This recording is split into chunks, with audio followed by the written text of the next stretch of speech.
our world.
Oh, hey, whoa, hey, oh, hey, Xenius. Hey, been at a friend's gig most of the day, so you're sleepy. Oh man, don't worry. You're welcome to come and lurk and sleep whenever you want. That's fine. It's kind of your MO, and that's okay. How? I want to ask you though. How's your hair? How's your hair doing? Do you have a huge bushy purple beard? That totally happened, right? The curse work totally happened. Big bushy beard. Can't chat making log, but hi. It's short. No beard yet. Well, we'll keep working on it. Don't you worry. I got things working in the background. We'll see what happens. Shame. You could have been the coolest dwarf in Britland.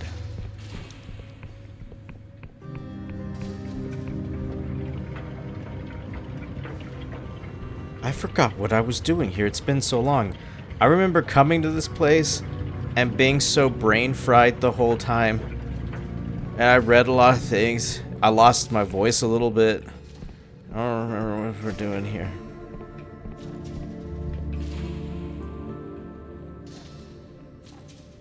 She plaited my hair, which was cute, curled it. Nor the color, I beg you. I got top up with purple. Oh, let's have a look here. Oh yeah, look at that.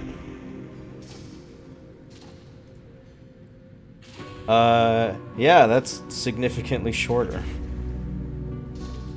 Well, time to grow it all out again. The cycle continues. It's gonna be, purple. It's gonna be fantastic. You'll look fabulous.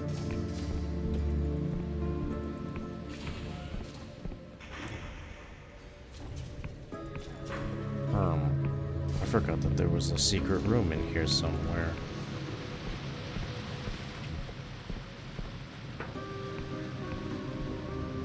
It's just gotta grow. Yeah, yeah. All in good time.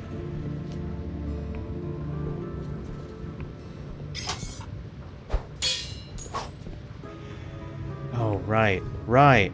Okay, so people are forgetting their memories. I have to find a lost child that may or may not exist. I have to help a girl who's in a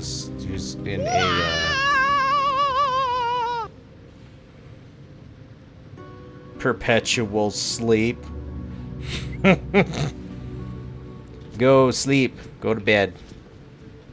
Good luck with the game. Thank you. Thank you.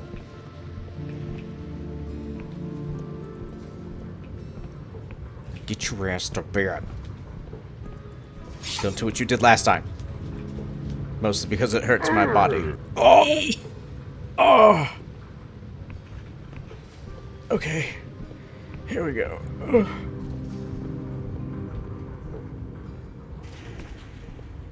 Didn't find your house yet? I probably have to sleep for him to find his house. Been in here, right? Yes. Ah! Ah! Ah!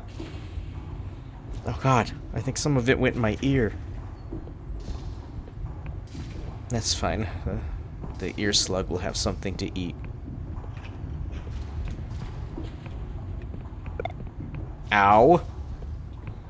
Yeah, here we go. Alright, so you're gonna do this now instead of sleep. This is what happens. See, I have to go to bed. I'm so tired. Or I can abuse my friends. Let's do that one.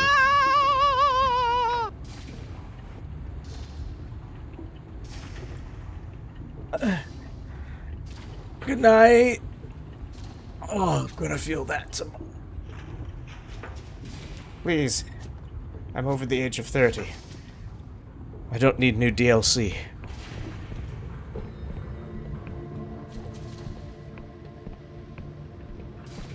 Okay, I need to talk to Dream Vision guy who lives in this town somewhere. New DLC. No. No. They don't even give me the choice to pay for this one. It just downloads like a virus and I have it forever. I'm still trying to fix the last DLC I got. Sciatic nerve problem. It's been a bitch. Have I been in this house? This is a cheeky little house. I have, alright. I was not superior brain rot, just minor brain rot. Oh, I have to talk to somebody in a gazebo at night. Probably this one. At night. Where's the dream drink dude? Where's the guy who makes potions that show you dreams? I remember this. This isn't part of the brain rot, right? That totally happened. I hooked a bunch of dreams. It's clothes, blacksmith. That's the inn.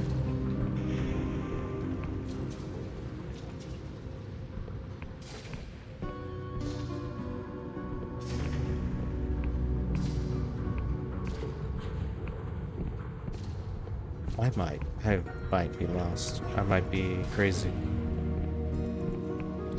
Alright, let's see. Let's go this way. Let's have a quick look.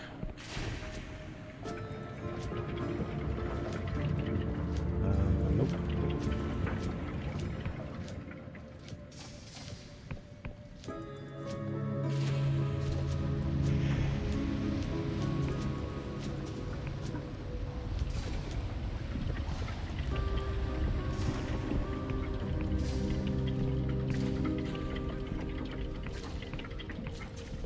This was it's like a poor person home. It's like a refugee camp, but not for refugees. I don't know what you call that. What do you call a place for a bunch of people who are unable to afford a home that just kind of like shack up in an area? There's terms for that. Is it a tenement? Here you are. You don't have any fucking signs up. You! I need to talk to you. I knew you were real. I knew it all along. I'm here on behalf of a customer called Nadja.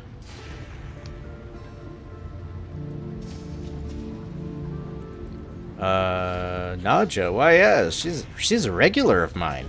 One of my best customers, actually, but I haven't seen her in weeks. Is anything the matter? Yeah, it's not good. I'm afraid she's very sick. Vittle's face falls into an expression of horror as you explain the situation. Oh dear. Oh dear, oh dear. I've read something about this happening, of course. It's, never... I mean, nobody I know... Look, I don't know anything about this. I'm just a shopkeeper, you understand. Am I meant to believe you didn't notice your best customer was an addict? Vidal looks sick to his stomach. What? No, I mean, it's not my place to tell people what they can or can't do. Is it? The king knows I never wanted to do her any harm. Dr. Prick, that's the man you want. He's a medical genius. He's quite a canny businessman. He invented much of the technology that sustains our trade. I know he's been studying dream sickness very closely. Prip runs the Royal Vision Works out in the Cloudpine Oblast. It's in the far northeast of the kingdom, on its own little island out beyond the mountains. I'm sure he'll have some treatment or elixir for poor Nadja. Vidal sighs, sounding rather less chirpy than usual. What else can I do for you today? Maybe next time you'd be smarter. Okay. Alright, so now we have done that.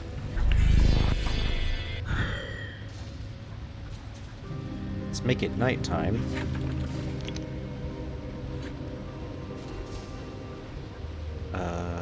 Let's break into everybody's house and get all these things.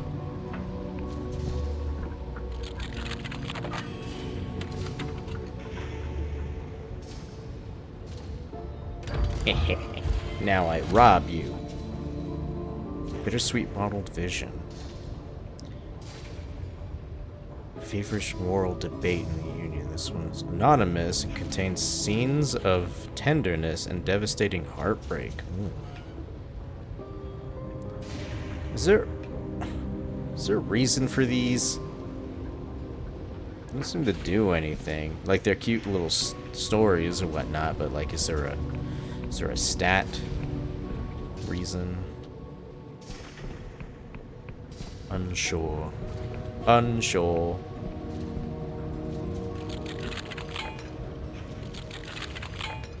Oh, damn. A 4-lock with all my bonuses. Goddamn. Silk. Great.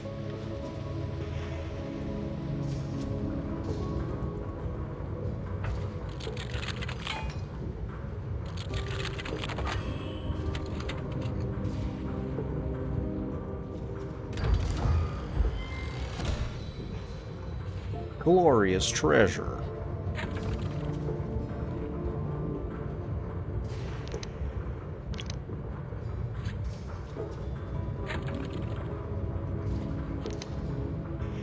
Alright. Oh, right! I never found anybody who sells the damn house out there. That never happened. Fuck. That's what I've been wanting for a long time.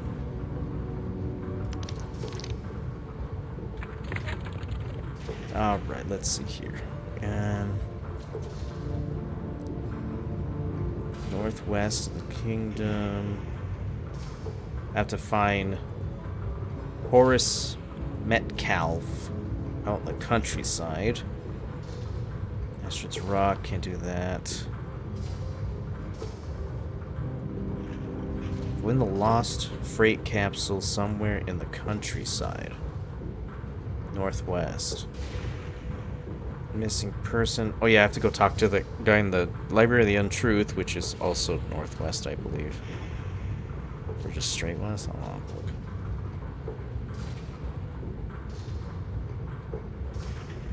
I have to meet somebody in the gazebo right now. And a trader, or a doctor in the northeast. Okay.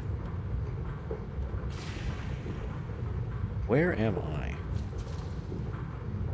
Where? Okay, so yeah. So northeast. Peerage? This map looks weird. West and northwest, I have a bunch of quests, so I'll probably be doing that. Let's talk to this guy in the gazebo first. I bet it's Le Saboteur.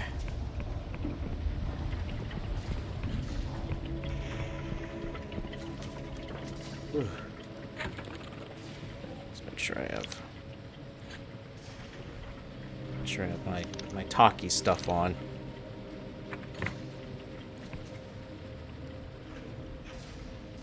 You. Nice brooch. The woman smiles at you with a spark in her sea green eyes and seems...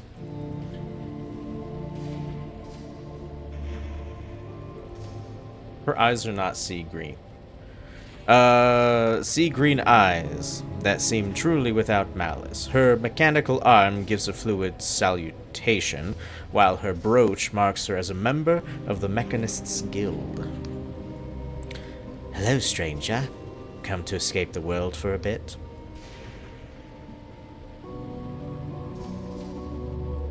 Don't mind me, I'm just enjoying the trees.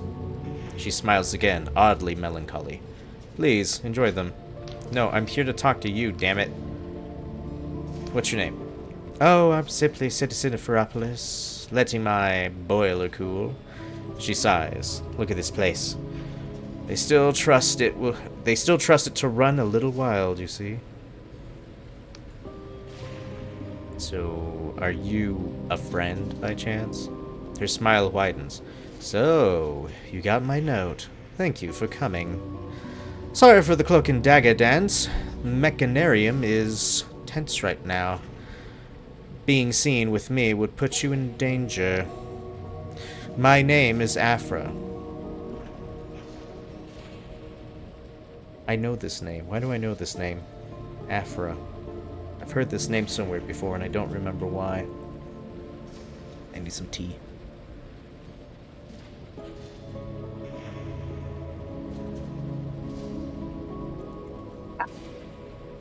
Delicious. Afra. I'm the chief interpreter of the Mechanists' Guild, and I am very excited to meet you. Charmed, I'm sure. Tell me, friend, which part of yourself do you like the least? If you could change something today, what would it be? Wait, Afra, are you the person I have to talk to get a fucking mechanical eye?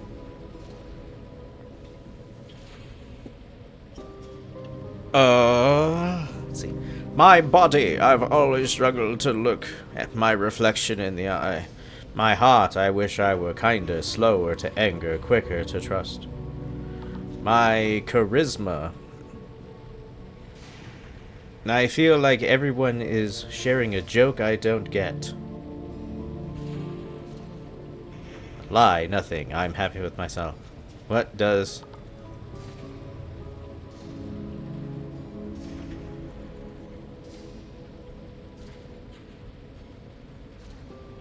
Well, I know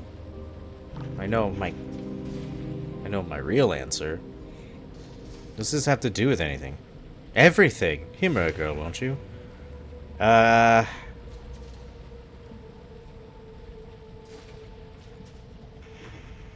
This one. Oh, honey, I know exactly how you feel. But why should you have to accept that? Why shouldn't you be able to change it? We live in an age of marvels, increasing every year. Magic is abundant, fizzing in the air and in the stone and in our blood. Why not use it?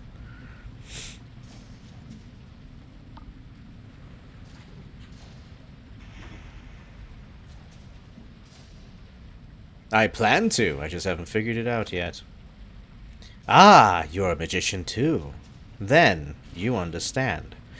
People have this rigid idea that what's possible and what's not, but it's all just make-believe. People have no idea what is possible. She's talking very quickly now.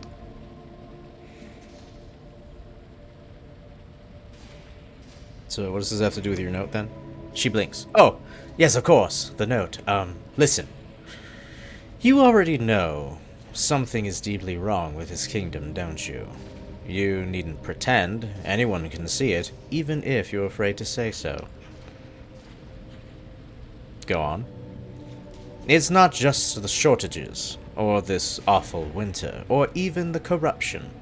The king's alterations to reality have lost all rhyme or reason, and things are going missing.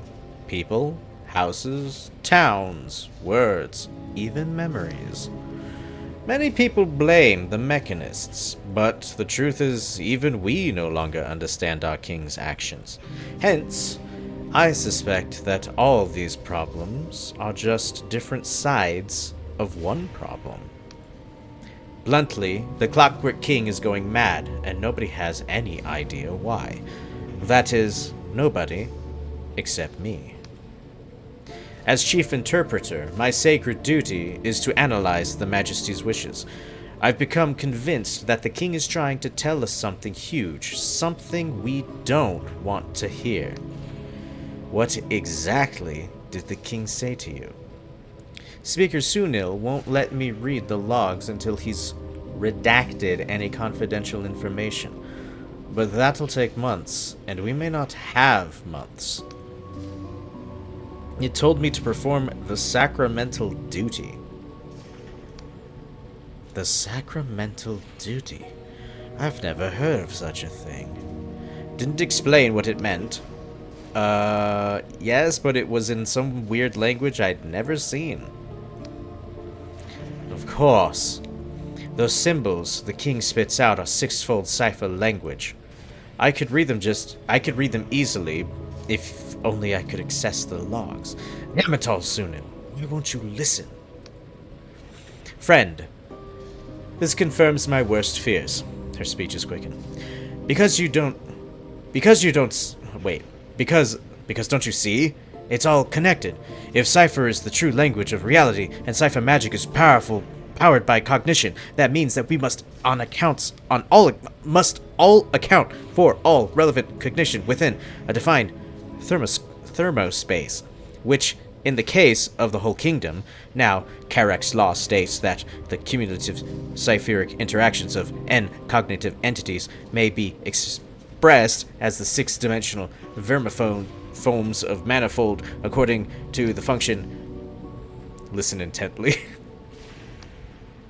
Afra leaps between apparently unrelated topics at dizzying speeds, growing increasingly flustered, and struggles to express the contours of some vast structure inside her head.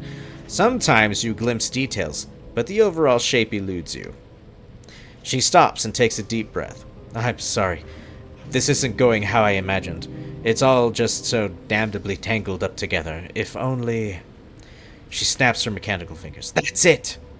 You need to see it for yourself. There is a house here in Ferropolis. It's scheduled for removal. But I've ensured a delay, long enough for you to visit. Take this key. Inside the house you'll find a mirror. Walk through it. I can do that. Where is the house? The house is tucked away the lower levels of the city. Ah, I know where it is. What locals call the conduits. It's rather a wearing down there, so you might have to search a bit.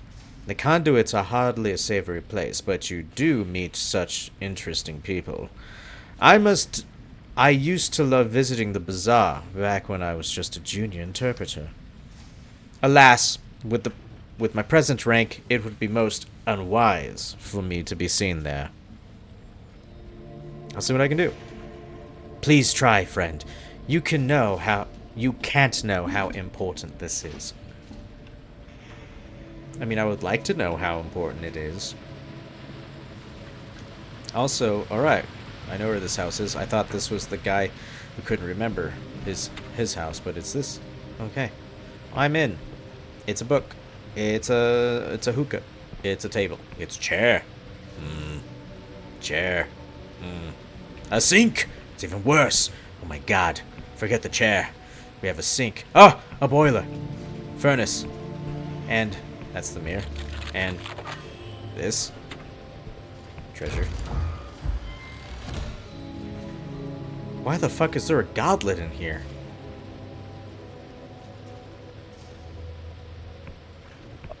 Okay. I'll take it. I do have some. I should talk to the Wiccans. You step out to the other side of the mirror. For a moment you think you're still in Ferropolis until you look up and see the sky is gone. Instead of the Oniric Isle's familiar's red neuron star, there is only blackness, save for a swirling gyre of dim blue light, staring down at you like a malevolent eye. A tenement drifts overhead, unmoored from the earth, tumbling slowly and over end. All around you, the city twists up impossibly into the air, houses piled upon houses, pipes and drains and gutters spreading like tree branches as far as the eye can see.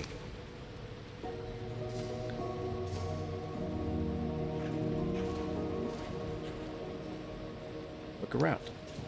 It's freezing here. Frost crunches under your feet, and every surface is hung with icicles. You see statues in naturalistic poses cluttering the streets, but no people. From somewhere nearby, there is a sound of discordant music.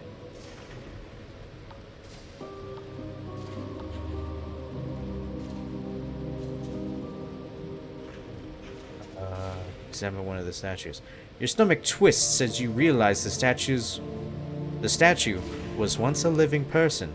Their mouth is open and their fist is raised in the air, as if they were frozen solid in the midst of a screaming argument.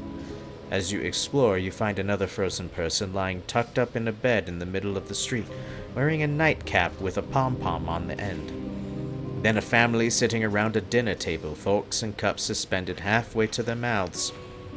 You shiver. Why the hell did Afra bring you here? Okay, look for the source of the music. The music verges on random noise. Every time you think you've figured out the structure, it changes and slips away from your grasp. Sometimes it stops for several minutes, and all you can do is wait, shivering. In the deserted remnants of an old plaza, you find a grand piano, its keys plinking and plonking on their own. No other living soul is visible. You shiver. Why the hell did you bring it? Hello? There is no answer, save the echo of your own voice. Alright, let's search for a way out. Time seems to work differently here. You feel like you're wandering for hours, but it could be minutes. At some point you realize you are now upside down in relation to where you started. A rowing boat with two petrified passengers spins in the air. Finally, leaning on the railing of the catwalk that goes nowhere, clad in a well-worn fur coat, you spot Afra. She waves at you. Afra's breath mists in the air. She gives you a wry smile. Well, fancy meeting you here. What is this place? My best guess is that we're in the pocket dimension created or repurposed by the king. Alternatively, it could be the very beginning of our cosmos, before the neuron star, I keep saying neutron, before the neuron star were born, or the end after they've died. This is all just speculation, you understand. How did you get here? In the same way you did. I discovered this place by chance about a year ago, and I've been studying it ever since. As far as I can tell, no other living mechanists even know about it. Why is it so cold? Have you tried to cast spells here? I think the bedrock cipher syntax is broken somehow, or different. That would mean the clauses defining material objects are left incomplete, and loop back into the void, dumping their energy as they go. And heat is just energy, really. This hypothesis would be quite heretical in the apostatic union, but suffice it to say that the existence of this place calls orthodox cosmology into question. So you wanted to show me this, huh? Yes. This is what the king has been doing. Everything you see here was vanished from our world by the king's magic. When they vanish, reality adjusts around them as if they were never there. There are hundreds of people here. Houses, streets, towns. It's silent massacre no one's allowed to think about, and it's speeding up. How is this possible? Years ago, before I joined the Mechanists, we gave the king the power to alter people by magic. The idea was that the new society would need a new kind of citizen, with new virtues and skills. Hi, eyes. How is this possible? Well, here, let me explain it to you. Before long, my colleagues began using this power to rewrite troublesome personalities, or even erase them from existence.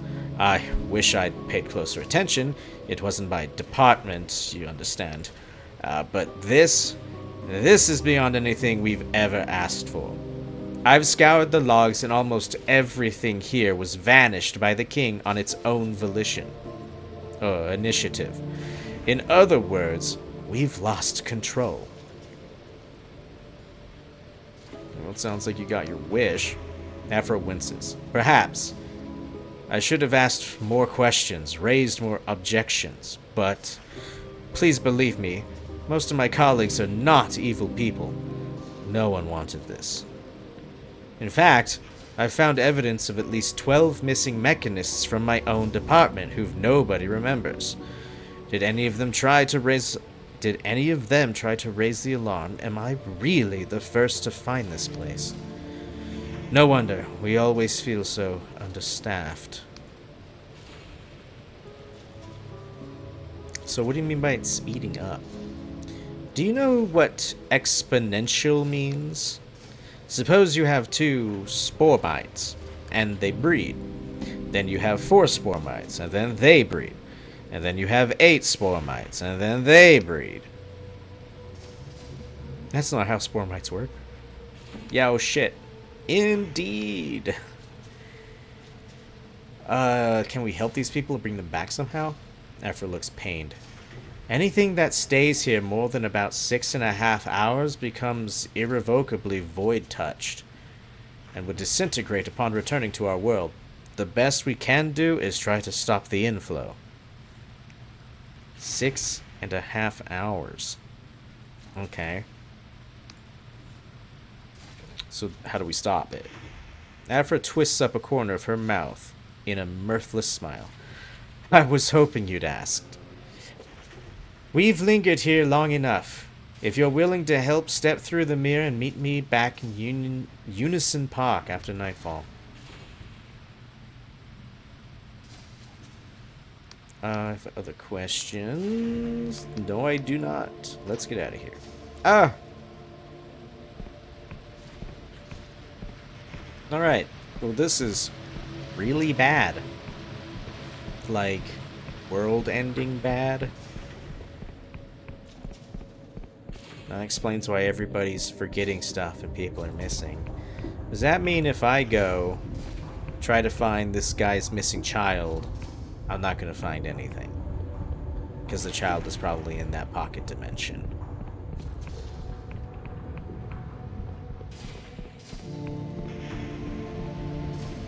Which also means that child is dead. Like, super dead.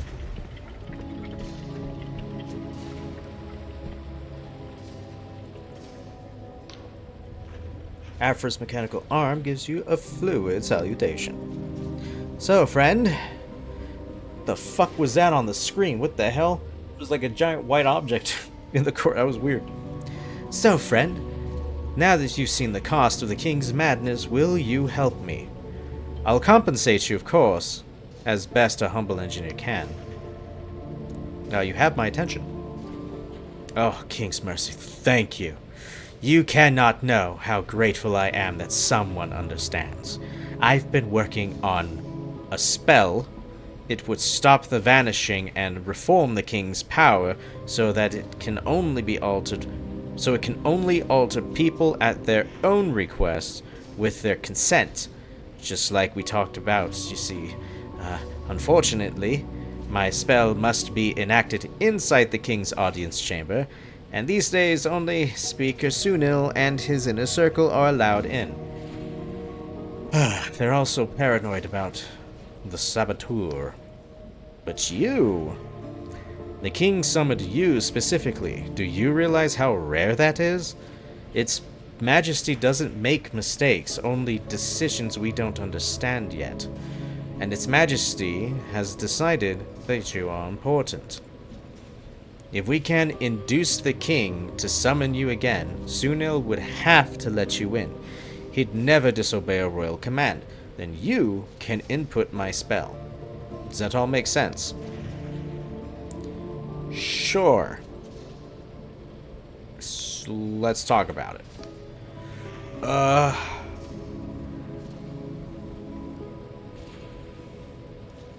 Tell me more about the spell. It's actually something I've been working on for years. Cipher magic allows me to become who I am today, and I believe everyone should have that power, so why not let the king alter anyone who asks for it?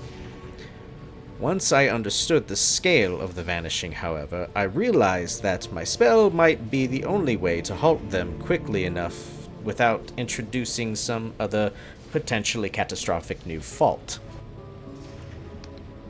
If my analysis is correct, this would begin to heal the king's madness while improving the lives of everyone in the kingdom. Alas, Speaker Sunil has not been receptive to these ideas. Haven't you tried to tell Sunil about the mirror world? Yes, he told me that I was mistaken, that it was all just a mirage of the corruption. That this wasn't my department, even questioned whether I might be falling prey to corruption myself. I've been under surveillance ever since. What else can I make lucid? No, that's about it. I hope that all made sense. I think you're the first person I've ever heard the whole thing out loud. Back at the task at hand. Okay, first, we must catch the king's attention. About a month ago, strange phenomena were reported in a graveyard outside Ferropolis. My analysis suggests the phenomena are a secret message from Its Majesty. Take my Mechanist Guild insignia and investigate the graveyard. The graveyard keeper may be able to assist you. Use it carefully, friend. These insignia command great power throughout the kingdom. Now, I could be wrong, but I suspect the message will begin with music like this. She hums a haunting tune, somehow familiar and ethereal all at once, like a lullaby from time's own beginning. You have a good voice, you know. She looks genuinely pleased. How kind.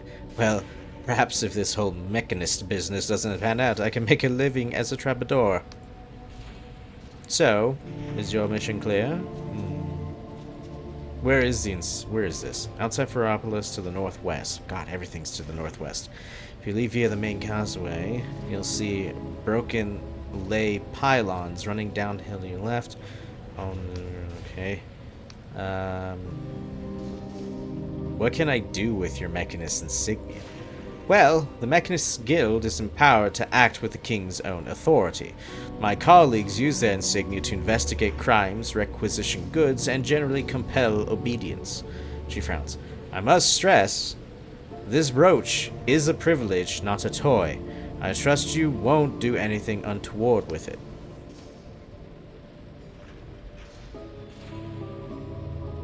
Of course, I'll be careful with it. She looks relieved.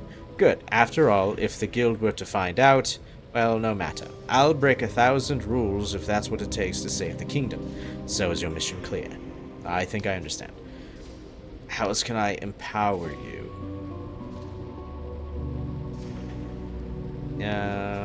Just wish me luck. All the luck in the world. Oh, and friend, please don't breathe a word of our plan to anyone, especially Speaker Sunil. I shudder to think what he'd do to us if he found out. He'd probably make sure we disappeared like everybody else did. Because he's probably in on it. It's actually probably the reason. I would not be surprised. Kind of seems like an asshole. Alright. So now... Oh, it's the snow. The snow is... the snow is on a layer between two planes. And because of that,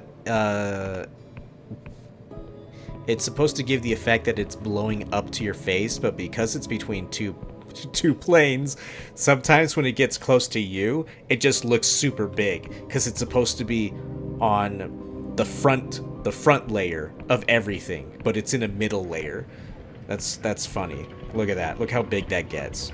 Oh my god. Fantastic. All right. I still never learned who sells houses. Great.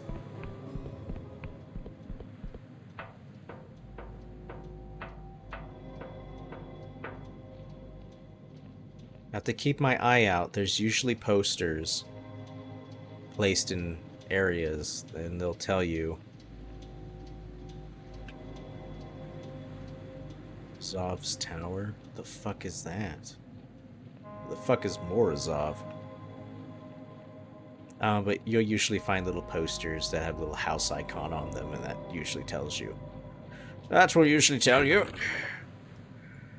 where you can find a person to buy a house. And off we go.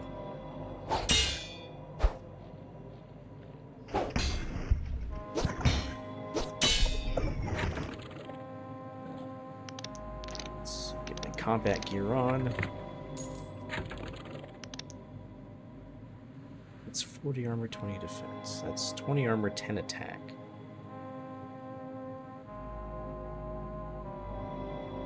Oh, it's rusty. That's why I need to upgrade it. But I don't have any ore. I could go buy ore, but I can only buy it one at a time per day.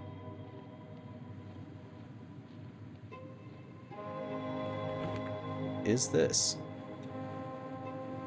This was a major part of map.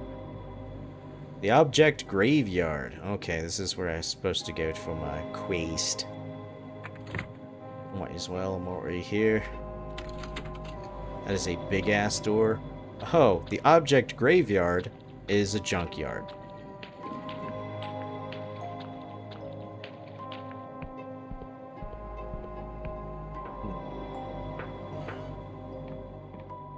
Good day, citizen. Welcome to the graveyard, pal. What brings you all the way out here? Show the Mechanist insignia. I'm here on official business. Blimey. You mean someone's actually been reading my reports? Better late than never, I suppose. It's these yellow boxes, see? We've had them for years, but even the King's Speaker itself couldn't make head or tails of them. Told me to look after them until they're needed. Until that'll be damn. Well, a fair few ticks ago, some of these boxes started talking, and now they won't shut up. Weird stuff, magic, music sometimes. Mind, I know better than to listen. Maybe you could take a look? Most of these boxes here don't talk. You'll have to Listen closely if you want to find the right ones. What's there out else? Was there out else? Was there out else? Oh. This doesn't look like a graveyard I've seen. Funny sort of gravestones, ain't they? This is where they keep the things the Clockwork King makes what no one can find a use for. Teapots, chess sets, bathtubs, grand pianos. It all ends up here. Some things, nobody even knows what they are. Why its majesty makes them, I couldn't tell you. There's plenty of stuff people give their left arm for, and they ain't getting built, but it's not for me to question the logic of our king. I'll be going now. Thanks. I need to find musical box.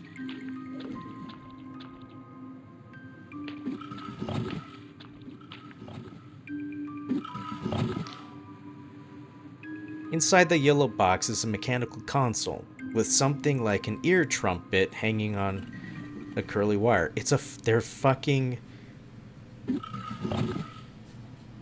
bunch of TARDISes. This game looks pretty good. Dude, I really like this game. The gameplay itself is pretty simplistic. But like the aesthetic and the writing is what's keeping me really enthralled with it. I really like it. It's very, very good at world building and all that stuff. Tiny noises issue from his mouth. Pick up the trumpet and listen. You pick up the trumpet and put it to your ear. Your brain is flooded by a cacophony of jagged noise. Then, you realize it's some kind of otherworldly music. The music throbs in an alien time signature, defying our attempts to track its rhythm. Ghostly and human voices lap over each other like waves. It feels like a memory from before the universe was made. This doesn't seem like the king's message. You'll have to try one of the other boxes.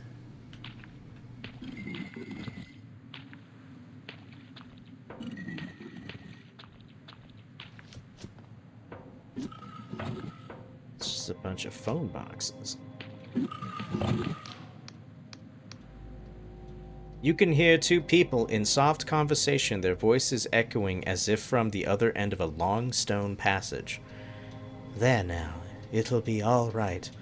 How's it going to be all right? Lydia's just gone and nobody remembers. I feel like my brain is melting and running out of my ears. I know. All I mean is, we've got each other, and I ain't going nowhere. A pause. I was washing up today. Did you ever notice how many dishes we have? Enough for 5 people, not 2. Well, it helps have extras, don't it? You know, I can't afford more of anything than we need. We had an extra bed, too, therefore we sold it. And that cot. This doesn't seem like a message either. But I'll keep listening. I suppose it was nice to have guests around. Before all this, I mean. And do you remember ever having guests? A pause.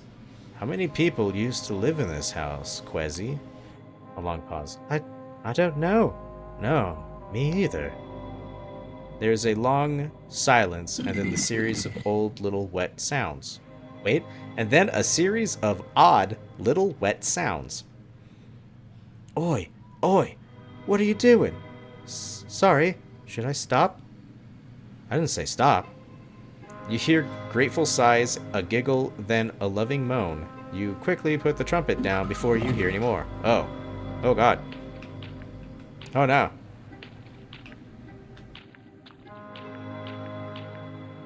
Ring ring, yes, this is Pornhub. What can I do for you today?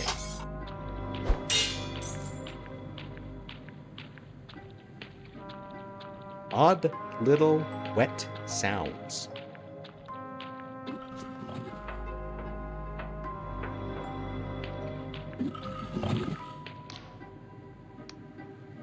An old man's voice echoes from the other end. Hello? Hello? You hear me? I don't know where I am, please. It's cold. Stay calm. I'll try to help you. The old man doesn't seem to be able to hear you. I can't see anything. I can't feel my body. Is there anybody there? Hello?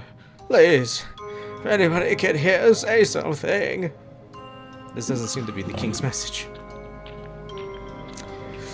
That guy's having a bad day.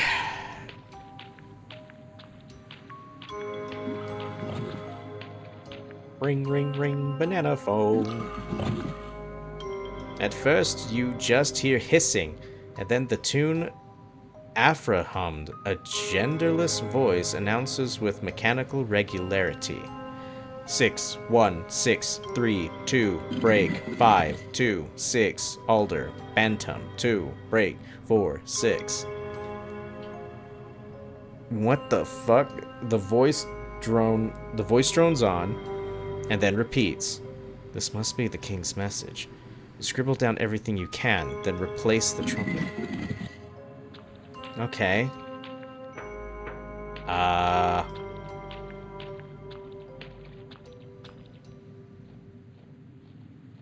I don't know.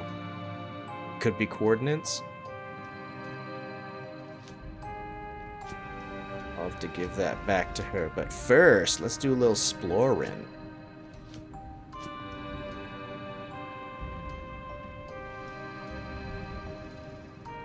What the fuck? What is that down there?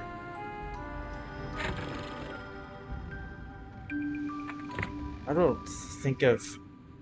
There's a lot out there. What the hell?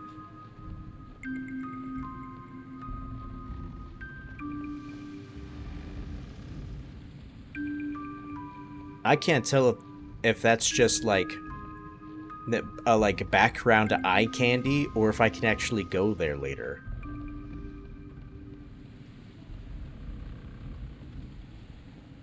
Oh look, it's a tower.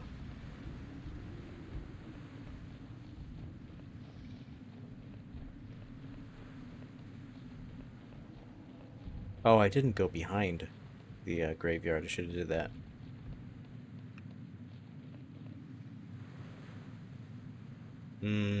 Oh, that is... Wait, what is that?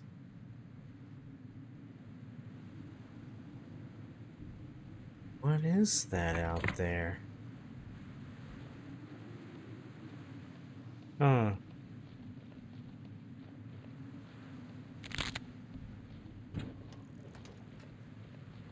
Man, once I get the power of flight, I must be able to have a fucking skyship. So once I have a skyship, oh boy, what's that gonna be like?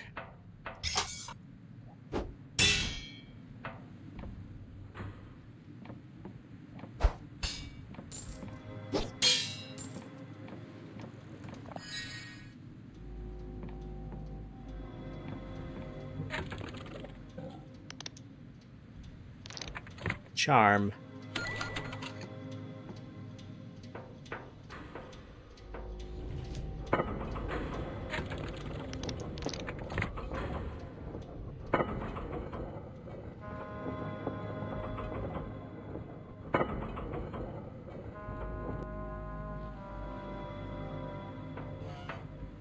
Hello.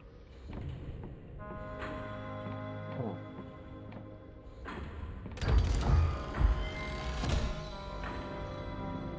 Mechanical lockpick. Will prevent lockpicks from breaking if the attempt nearly succeeds. Okay, that's cool. I don't need it, but that's cool. I have so many lockpick items now. Ooh, fuck yeah, Delusion. Tasty. Alright. Oh. Pausing doesn't pause the game. Alright. I didn't even realize that.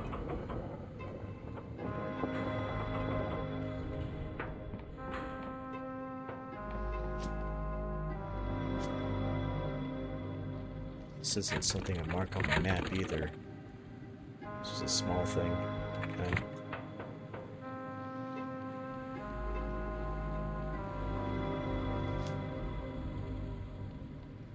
Definitely looks like there was something behind the graveyard.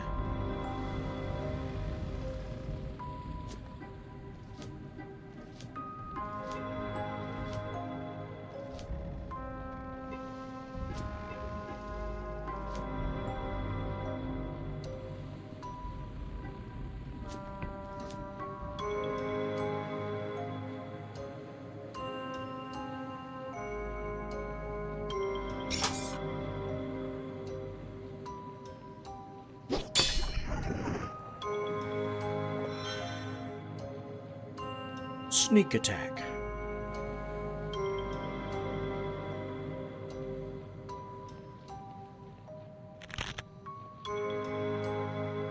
What is this? It's a destroyed house?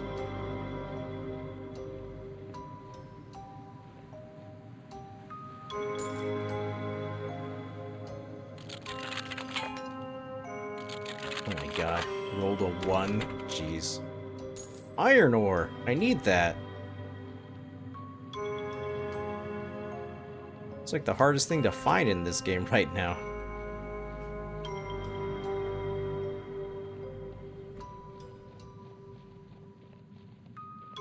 Alright,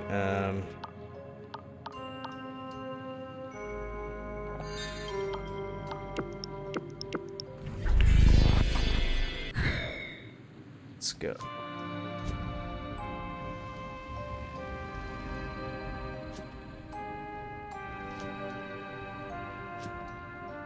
Speed slick. Aha. I need to come here for something.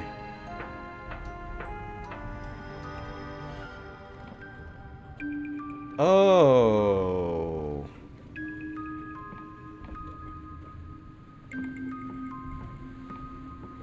Is while I look at everything.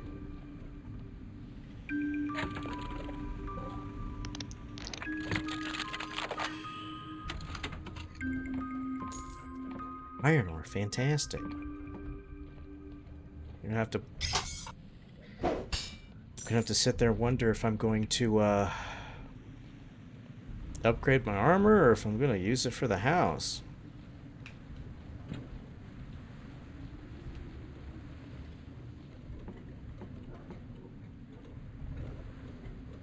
Hello. This woman is in late middle age, perfectly inconspicuous, but her bright red lipstick.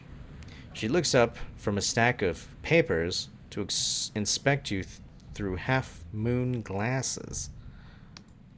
Oh, half-moon glasses, I gotcha. Can I help you, dearie? Do try to keep your voice down. The mechapeds are provoked by sound. Lower your voice. Sorry, what? Mechapeds, dearie. They stay snuggled away most of the time, but if I were to scream, they'd come scurrying and hungry for blood. But I am sure you wouldn't give me any cause for that. Now, how can I help you find anything?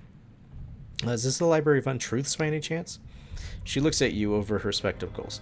The Library of what? That certainly doesn't sound like a real place, dearie. If such a place did exist, you wouldn't be allowed there, and so, if this was it, you'd have to leave, but she smiles sweetly at you. It doesn't, and it isn't, so you're fine. Quick question, how many fingers am I holding up? Is this a game, dearie? I confess I don't know the rules. 3 fingers, of course. Okay. Well, okay, great. Does this change your answer? She frowns. What is this? Did Oleg send you? Damn it. I've already told him I don't know anything about that. Or about my locket. So you do recognize it. I've never seen this locket in my life. Except, why does it feel so... She takes it gingerly, feeling it in her hands. She shoves the locket back at you. Please leave. Tell that drunken bloody oaf I want nothing to do with him, and I'm not. She slams her fists on the desk to emphasize her point, prompting a chorus of mechanical chitters from the ceiling. The librarian sighs and lowers her voice to a sharp whisper. As I said, I'm not rescinding my petition. Sorry, what petition did you... I was looking for Oleg's missing child. She listens to your explanation with growing alarm. But that's preposterous. Well, that can't be right. I know that isn't. Her eyes return inexorably to the locket. King's mercy. It's true, isn't it? She looks back at you, seemingly on the verge of tears. I apologize for my outburst. I'm a little taken aback. You see, it's my child, too. Listen, I can't help you. This is just an ordinary library. You see, there's nothing here about any missing child, and I am authorized to help you with whatever you need. Do you understand?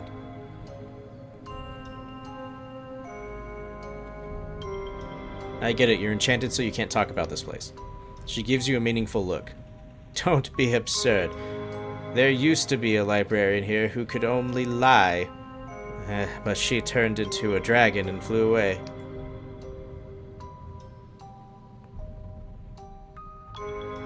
So what is this place really? She thinks for a moment. Everything stored here is absolutely true, see? And it always was. Whatever you may have heard about the king being able to edit people out of reality is complete nonsense. If that was happening, everybody would certainly notice. And of course, there would be no record of it. How could you keep records of something that never existed? I can't imagine why the mechanists would ever need something like that. Sorry I couldn't be of more help, dearie. If there were any records of your child, how would you find it? Well, since neither I nor Oleg can remember the child, it stands to reason that they never existed. And if they never existed, there couldn't be any record. Certainly not here. Anyway, there's no way to access the reading room upstairs without a royal permit. No way at all. Can you imagine if Could you imagine if it was something as simple as a hidden lever? Her gaze briefly darts down under her desk. Okay. She yawns theatrically. Oh dear, I'm feeling rather tired. You'll have to behave yourself if I rest my eyes for a moment, won't you?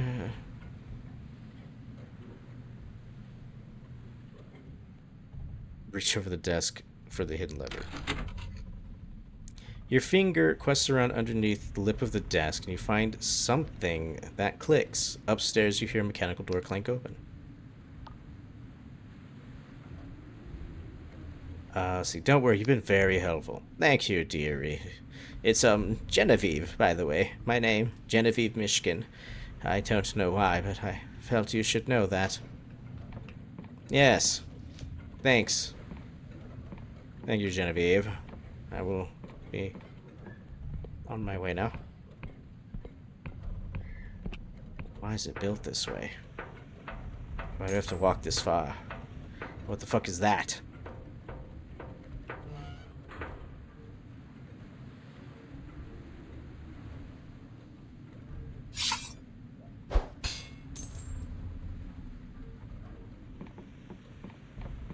Ooh. Suspicious room. Oh.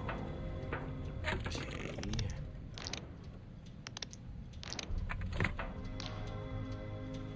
The machine thrums with sorcery. A quill is tethered to it by a silver chain. Welcome to the Library of Untruths. Please inscribe thy query. Beware, unsanctioned access is punishable by controlled annihilation.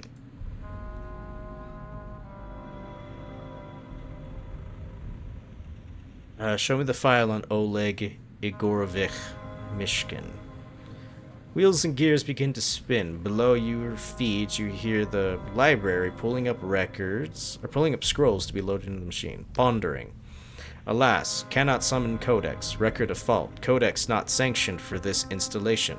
Only recorded subjects are listed in this archive. Wait, only redacted subjects are listed in this archive. Scrying related codices. Genevieve Elodie Mishkin, Branch 1. Igor Solyomenovich Mishkin. Show me the file in Genevieve. True name. Common name. Birth date. Birthplace, Saint Void Apostatic Republic of Beyond. Status, redacted. Why is their status redacted? She's below me.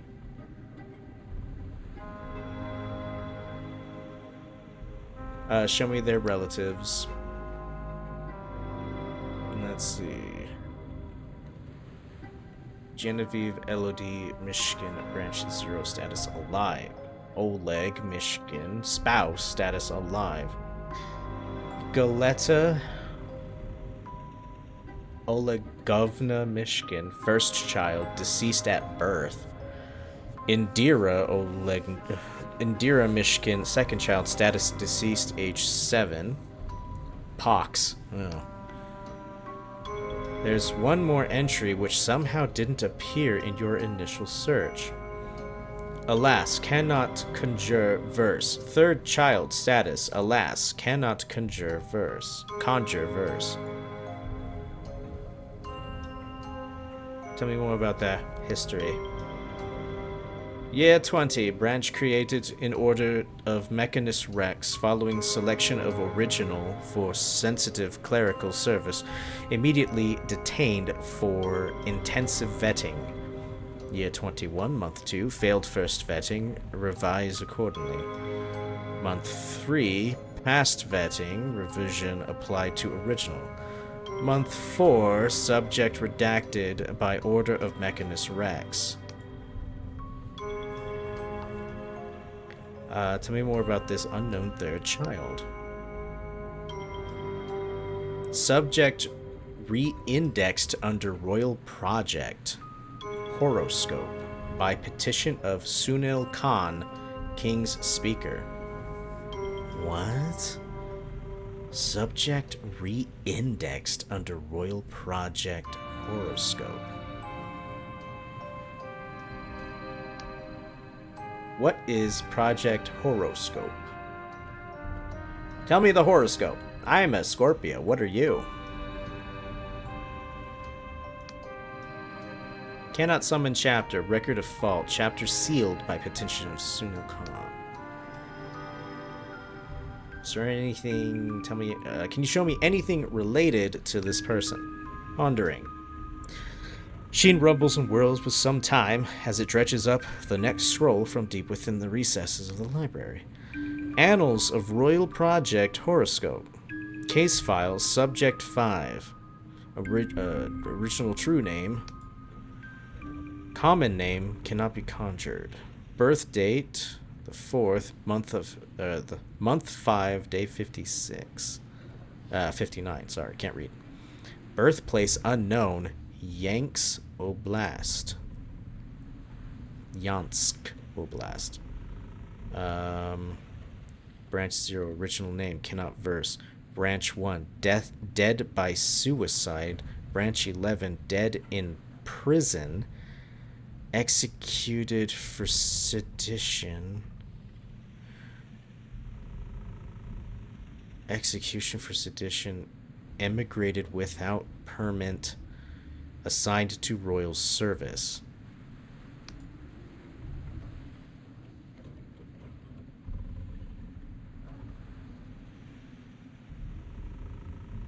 Who are all these people?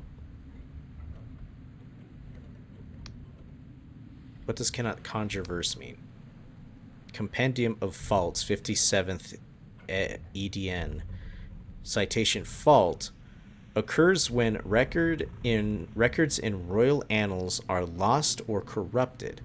Attempt manual inspection or file a petition to Chaos Operations.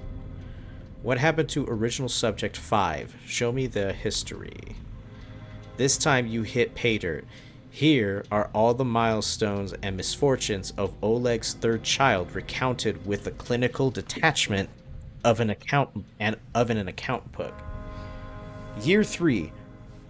Registered in Royal Annals, age 6, assigned to basic schooling in Yansk Oblast.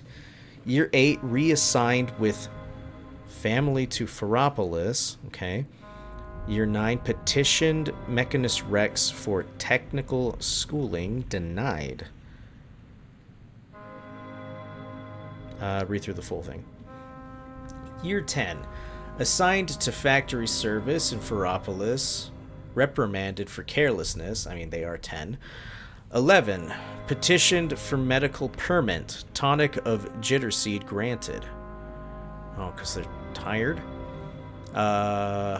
Year 14, month 2, permit revoked due to supply considerations. 1 month later, reprimanded for malingering. Okay. Year 15, dismissed for carelessness and insolence. It is a teen. 16, assigned to Royal Project Horoscope. Keep reading. Year 18, assigned to menial service in Ferropolis as per project parameters. Year 21, arrested for sumptuary violations, 2 days in stocks. Year 22, month 0, petition for change of common name, granted as per project parameters.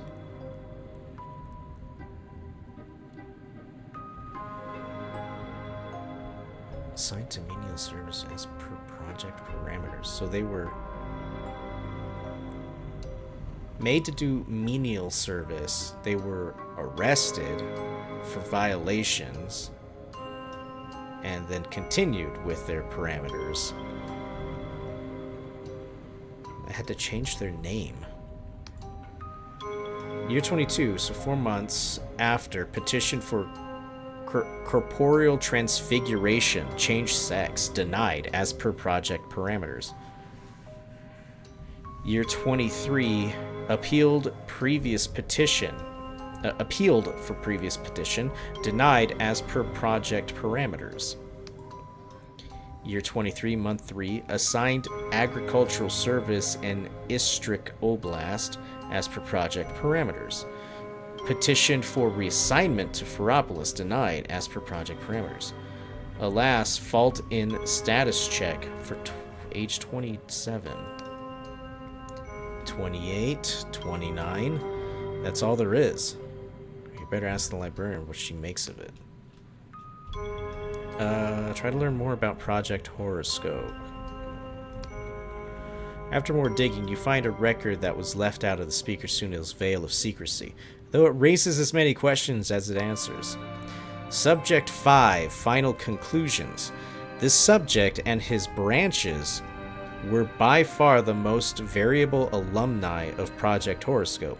Branch 0, the original, achieved the lowest combined aptitude and patriotism score, CAPS, in the entire cohort, due to deficits in faith and compliance which outweigh his merit in scholastics and innovations. Most alterations produced wild instabilities, leading to adverse outcomes for those branches.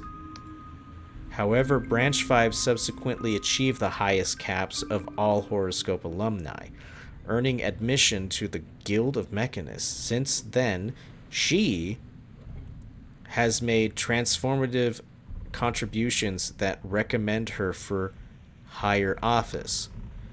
Lessons for future alterations doctrine are set forth in our full report, signed Sunil Khan.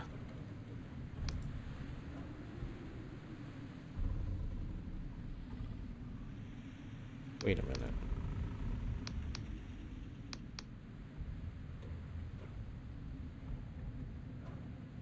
Branch 0, the original, had the lowest score, but Branch 5 had the highest.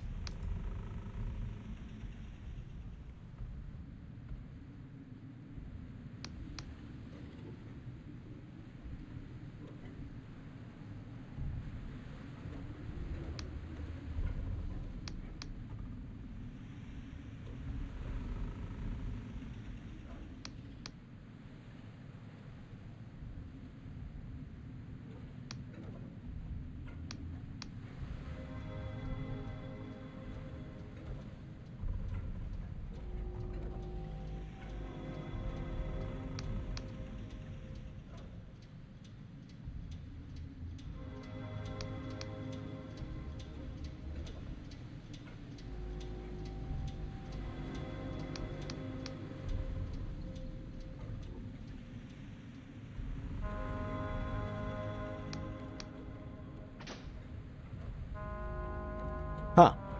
Okay. I think we might be dealing with either clones or changing somebody's memory? I don't know. The branches tell me that it is either clones of an original or rewriting of an original. They eventually, on the 5th branch, succeeded in what they were trying to accomplish and made a more outstanding citizen.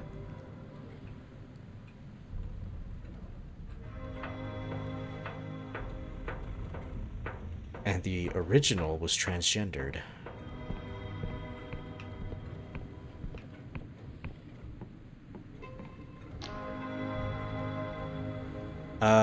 Librarian quickly hides a handkerchief underneath some papers as you approach. Her eyes are red and wet.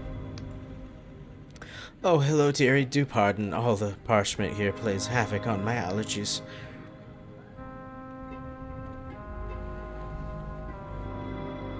How are you holding up, Genevieve?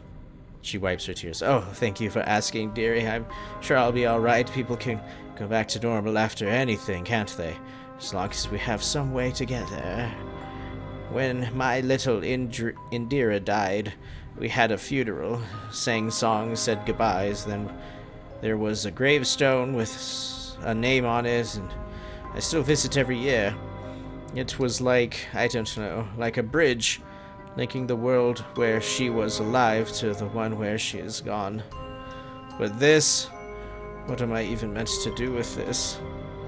At least there's only machines here to witness my tears. The librarian smiles weakly. Was that all? Well, no, I think I found something out about your kid. Oh, well, then. She takes a deep breath. Go ahead. Ready as I can be. No, you're not. You were not ready for this.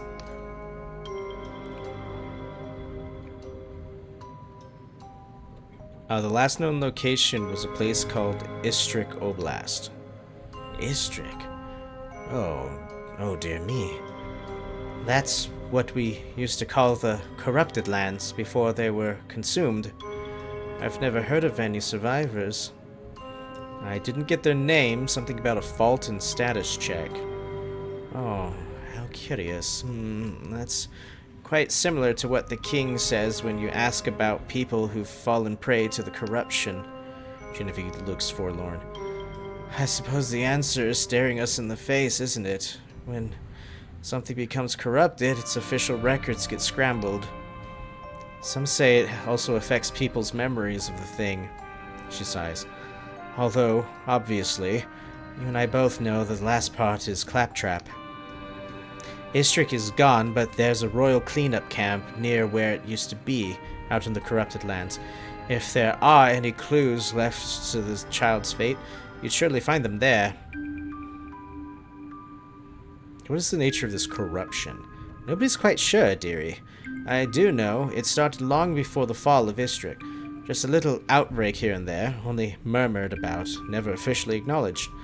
But then, the town of Progress was consumed in the matter of weeks, and the rest of Istrik wasn't far behind. After that, everyone knew. I remember exactly where I was when I heard Progress had fallen, in a little apartment in Ferropolis, washing Oleg's socks. Oh, King's blessing on that brave cleanup workers. Where is this? At the far eastern end of the island, across an artificial ditch. The whole area is restricted by order of the king, and the cleanup crew get in and out by sky barge. She glances around to check the mechapedes are still dormant, then lowers her voice. But between you and me, I heard there's some kind of abandoned machine out there that you could clamber up. Here, she passes you a little scrap of paper. These are the access codes we use at the library. A lot of the king's machines use the same ones. Perhaps if you try them, you'll get lucky. Okay, I'll see what I can do. Alright. This got creepy. I love it. I don't know what else we have to do out here in the west, but we might as well try. Oh, that leads to...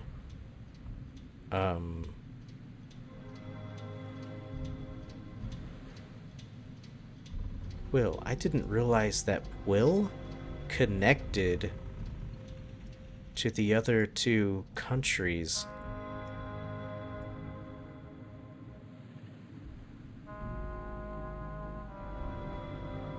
Oh, there's actually not a lot out here. Might be done with the West.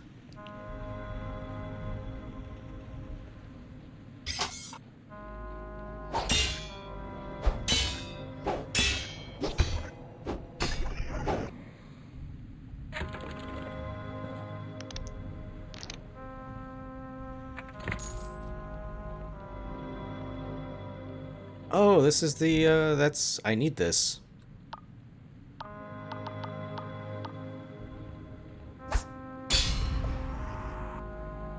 Oh, shit. That worked out really well. I thought I was going to lob it, not shoot it forward. That was kind of lucky, right? I was trying to get my spell out, and I swapped to that and forgot I had it. So. Oh well. What do we got? What the fuck? A pickled head? With withered face. His withered face is frozen in a look of ingenious vexation, while his eyes rolled back fully into their sockets, gazing into some eternal brainscape of the mind. Resemble hard-boiled eggs. Ugh.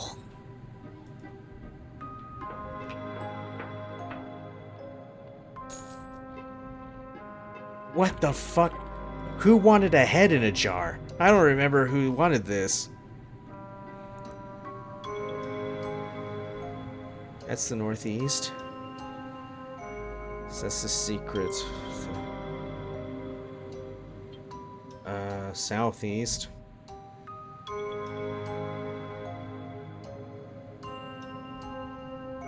Have to bring that to the Royal Factor. Okay.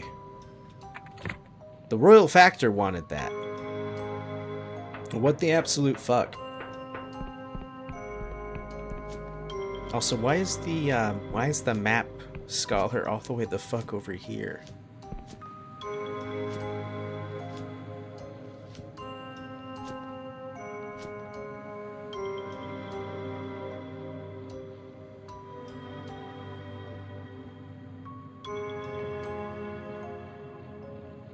Oh, map scholar.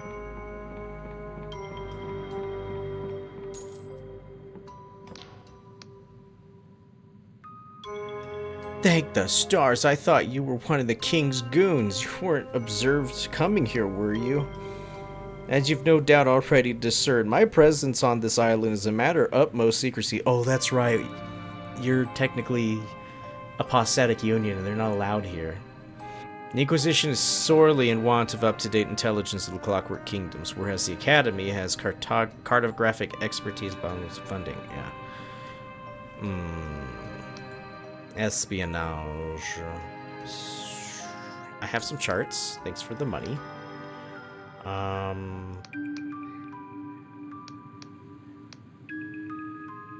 What landmarks do I need? Everything changed so much. Right, what do I need? Ferropolis, right in the center. 50 years ago, it was just a mining outpost. Okay. Fenced-in compound, I found that.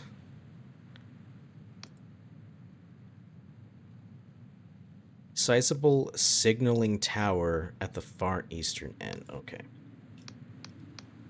Thanks, that's all I need.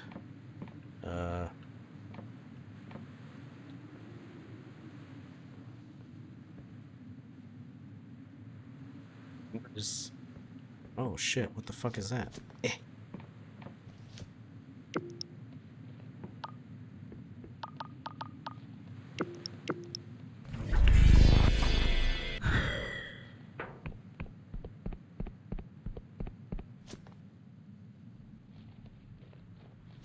Look at that. Oh! Oh! Oh! Shit! Well, time to die. Rip. Oh. That felt...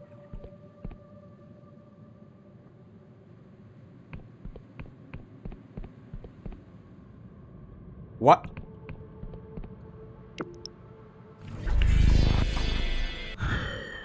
Why did it teleport me to this one?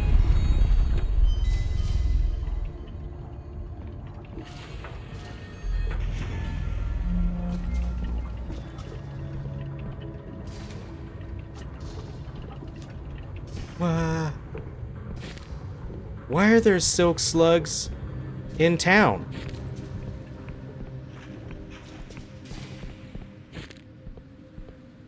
What the fuck? What happened?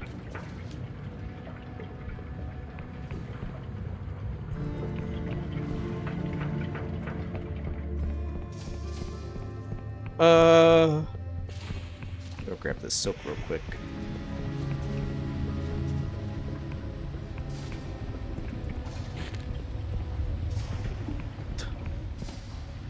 I feel like this must be what's supposed to happen.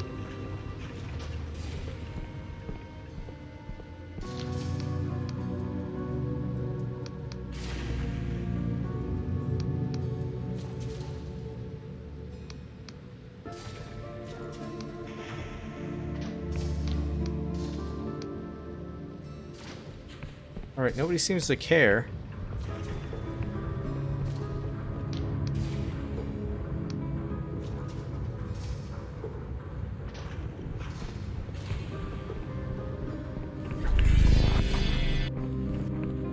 Wrong spell. Wrong spell. Oh my god.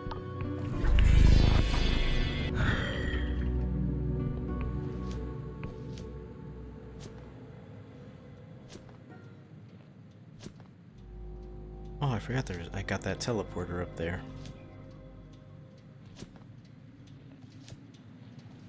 Alright, let's not royally fuck it up this time.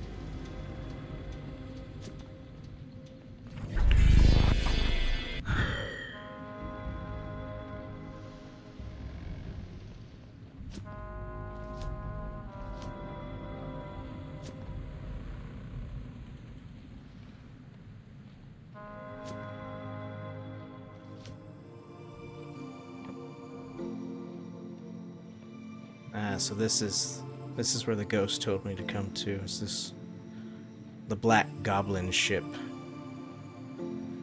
This way. I've made it. This pile of junk was once the most fearsome pirate ship of the Sky Realms, the Black Goblin. Merchants from Puria to Al Asfra feared its volley of cipher-inscribed cannonballs. The Union Navy paid us a fortune to headhunt its captain. In the end, we got the coin and the ship. Few dared cross the Dark Stars after that. How did we win the ship battle? We were going up against a galleon with a tiny schooner. We only had 2 guns. They had 20 per side. By anyone's measure, it was a pure suicide. But I've always had a certain knack for foresight. I knew they would commit their starboard, so we had the better of them. Before they knew it, we had one of the guns pointing straight up their rear. But it was not any old gun. It was one of Caxton Frost's cannons. A single blast from that thing tore straight through the hull of the ship, setting it ablaze. In the confusion, our boarding party were on deck. We're 8 against 100, but with a few words from the Duchess, they found their swords to be awfully heavy. Orlaith cut through the swath of them, carving a path to their captain. By the time Vela had her sword to his neck, he had soiled himself. The ship was ours, and that night we got so plastered from their stories of rum I accidentally exploded a silk slug. Poor thing. So what went wrong? Well, after the Black Goblin came the Blinding Light. A mercenary company with a galleon is impressive, but with a god war fortress, none could best us. But it was around then that Vela and Orlaith stumbled upon a map deep in the Umbarian ruins. It told of a cradle buried far below the Underlands, which held the power to change everything. Vela was always ambitious. We thought she really could build her fantasy, a heaven of her own making. But now she was speaking of something else entirely. She wanted to become God. She wanted to become a god, to change the very fabric of reality.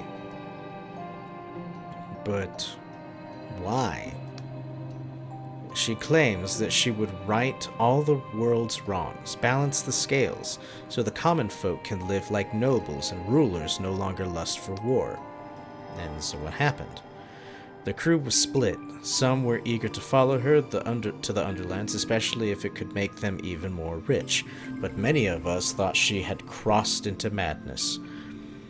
Her fame had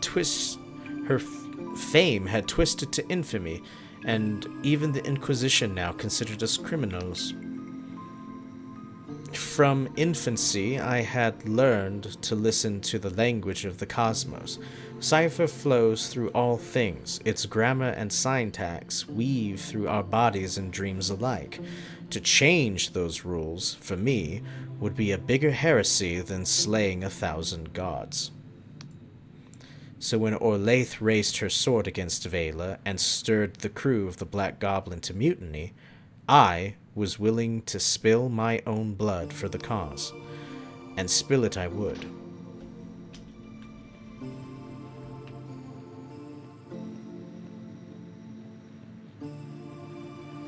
Damn.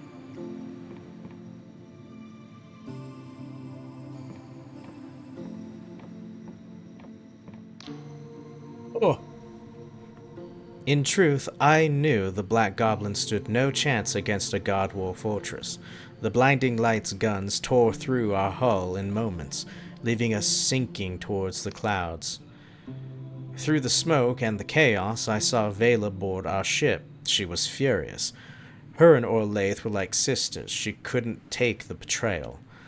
Through the haze of battle, I saw their blades clash, and I saw Orlaith, her defense broken, hurled from the side of the ship. And then, a crash like I've never felt before. The ship had run aground. When I came to, in this very spot, Vela stood overhead, staring right at me. I was bloody, wounded, but Vela just turned and walked away. It was at that moment I was born, the spectral echo of my former self. I tried to scream, I tried to cry, but I had not yet learned how to coalesce into a body, a shape. So I watched my corporeal body, my former self, lie there, barely clinging to life. I watched the Inquisition agents arrive, and I saw her scream as they dragged her away. I watched as they threw her in a cell, and their instruments of agony tore into her flesh. I watched as her will broke, and she spilled every secret she knew. I watched as they destroyed her. You're the ghost of the Confessor? The Confessor was the Wiccan who worked with the Dark Stars? By the way, for anybody who's wondering, spectral ghosts can form at any time. They don't have to come from a dead body. They can come from a living person if the living person has been through absolute hell. I don't really know the details behind it, but multiple times I've come across people who have been on the verge of death or broken in some horrific way, and a spectral form of them, I assume part of their body, or I guess part of their cipher, since cipher is like the mana of all things, coalesces into a ghost, and their body continues on as like some kind of a husk, but not quite a husk. The queen of the Endless Kingdom is one of them. Her spirit watches over her father's throne, while she has her own throne with her corporeal body, and she rules the Endless.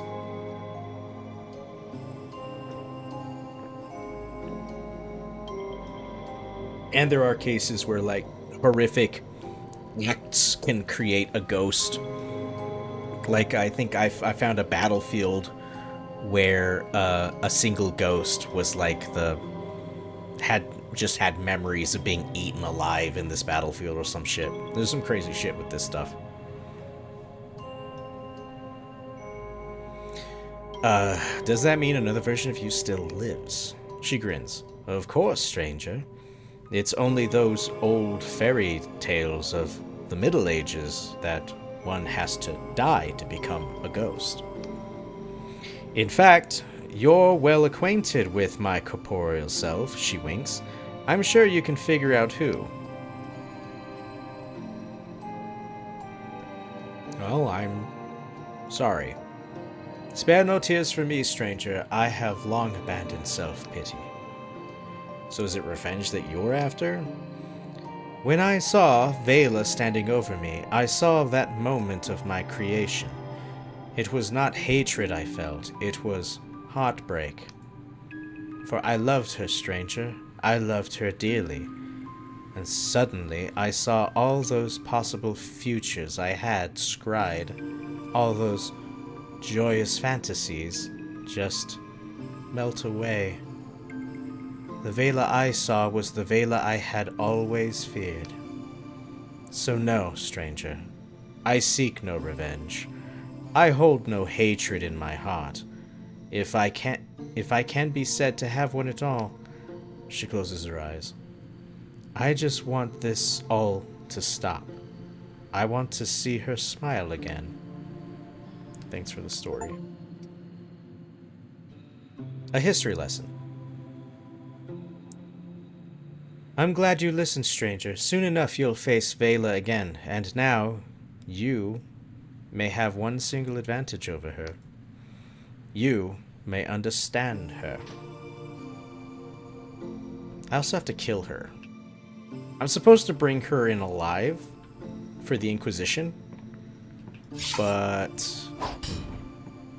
somebody else wants her dead, and I'm inclined to do that for them. Oh, I got a bomb. Great. Well.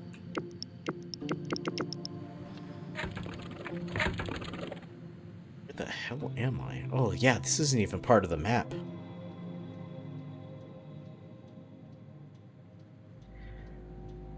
Okay, then.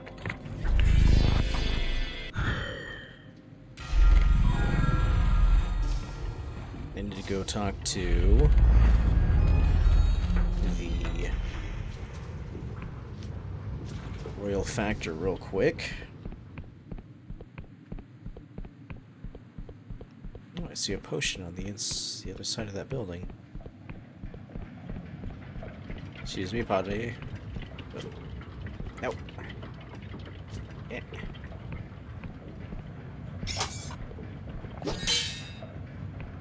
Potion of shielding. And some money. I have a lot of money. Holy shit.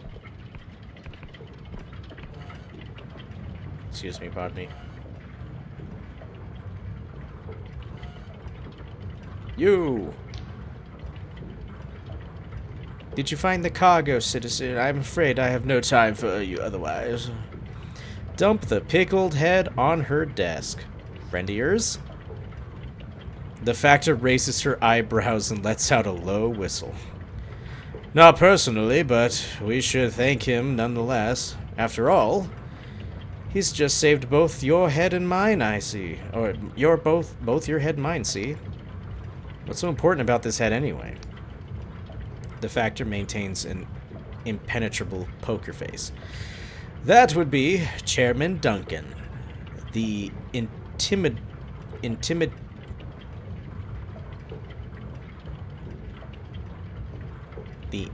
inimitable first leader of the Mechanists' Guild.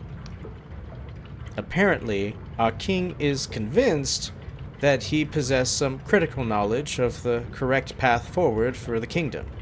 Ever since he died, the guild has been trying to wrinkle it out of his brain. In the meantime, given the current instability, Its Majesty has decreed that the head be moved to Ferropolis and put on display for public veneration. To bolster morale, see? She pats the glass jar gently and smiles at you. I don't know about you, but I feel better already. Alright, well, so about that travel permit? Yes, let's get you sorted out, shall we? She produces an official-looking parchment and begins filling it in. Not to worry, this will stand up to scrutiny. After all, it's quite real. How do you know Mikhail? Seems like you owe him quite the favor. Damn it. I always forget to put my damn hat on. If anyone owes Misha a favor, I'd say it's you, see? Well, I believe this is in order here. The gate bridge will be open to you now. Send my love to Misha, won't you? Okay. Yes, thank you. Is there anything else? Okay. Alright, now I can move in and out of the kingdoms. Through the gate bridges. That I don't use. Because I have magic. Because I'm a magic man. And I just magic in and out of the place. Alright. Oh, right. I need to go and deliver these documents. The king's message. I have to give it to... what's her face? What is with all the silk slugs? Hope she has an explanation for that. It's quite weird.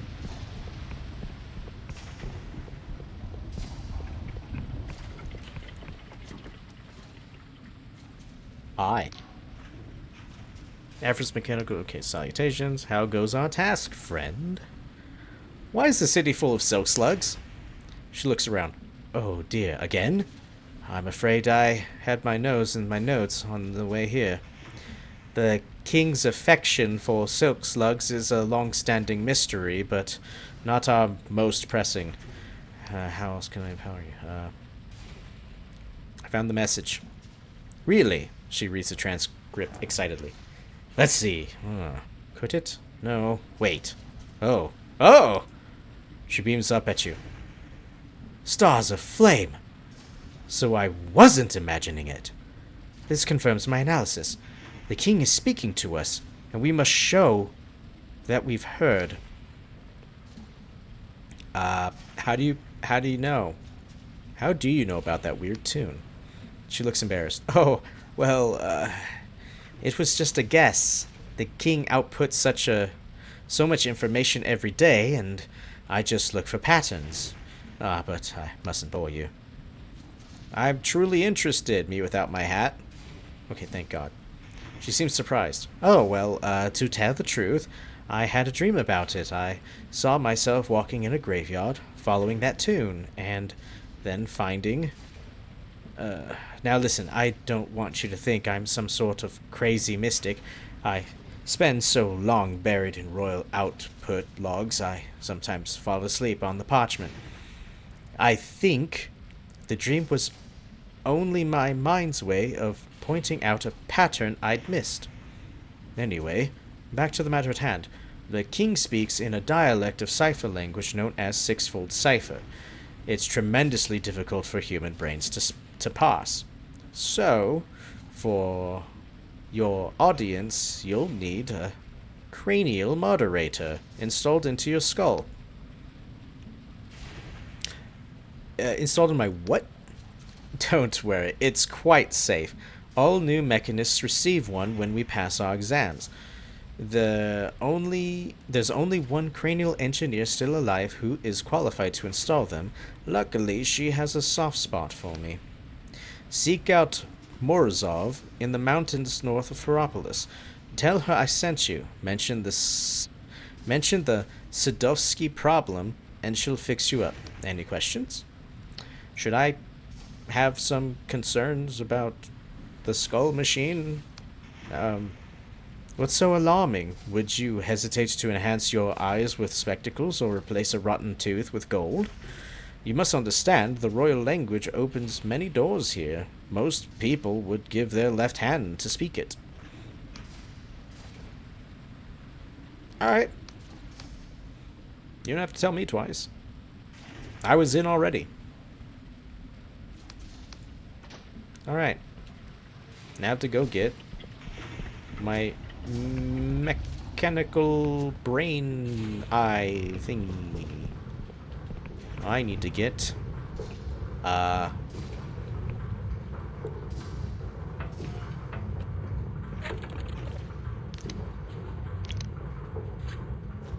nice. I lost my train of thought. It's 40 times. I'll take that. I'll take more attack. Mechanical eyeball thingy. It's very Warhammer sounding.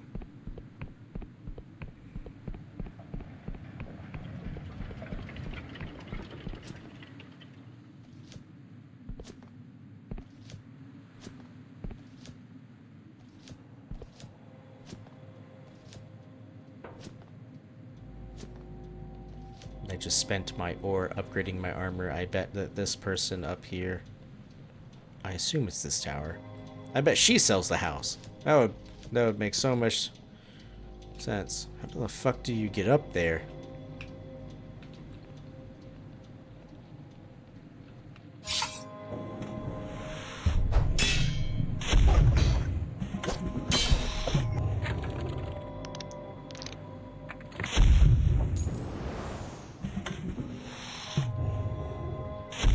Oh, Jesus, a fucking little cannon guy.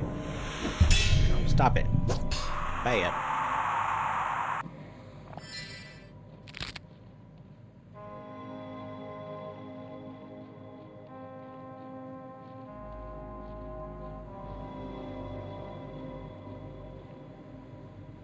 This tower to the Royal Vision Works. about being a vision worker. The kingdom wants your dreams. A vision worker, as if it was sex work or something. It's an interesting way to put it.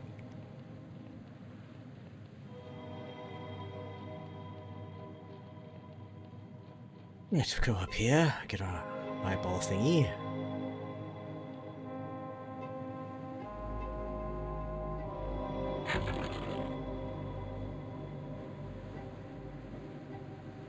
What's all that behind everything? So check that out too.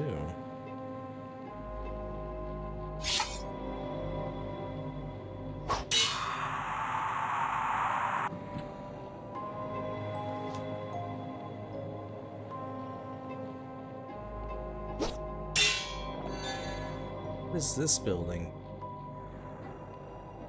Does this lead up to her tower?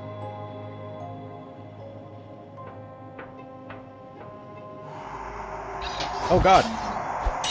Oh jeez!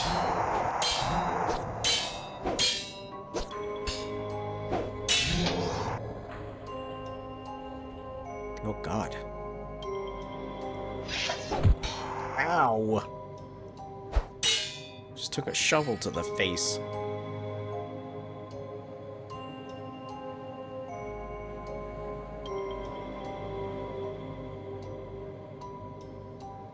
Hello, I saw you climb up there.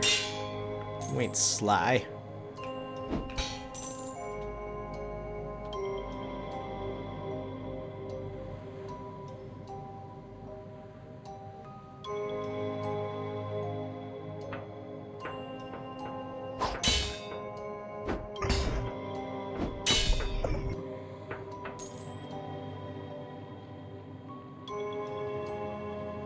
Right, Morozov.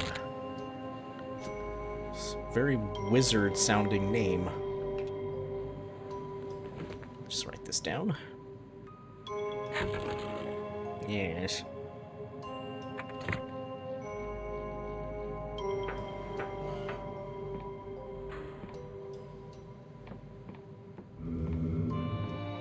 Nice. Delusion is definitely getting harder to get. Oh, man. I should really max out charm as much as I can. Oh, well. Go away, nobody's home. Buzzing off. Hold on. Let me get ready for conversation here.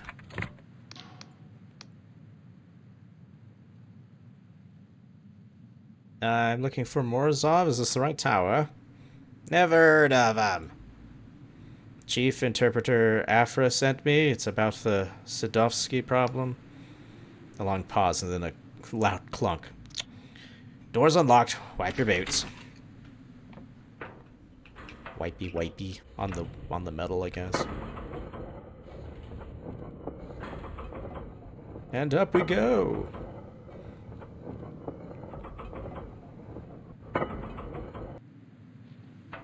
Hello. Hello.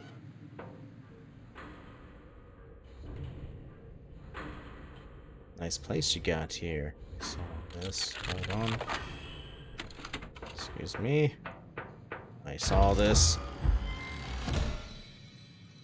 Oh, terrifying bottled vision. Oh man, that's right. I have bottled vision on me. Bittersweet bottled vision.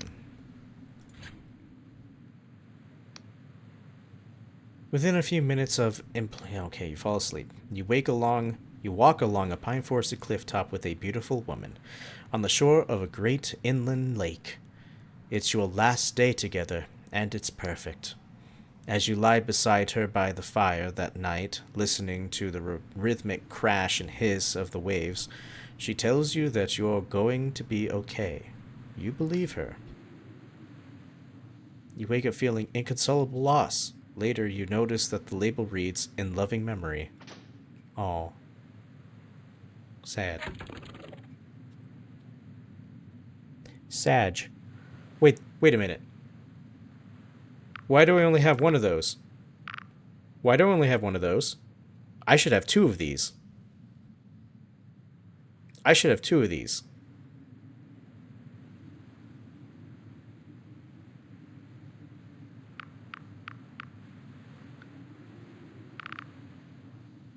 What the fuck?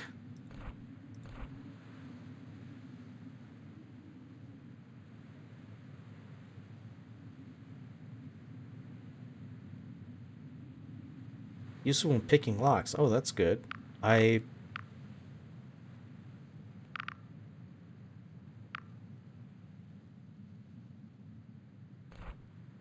upset about that.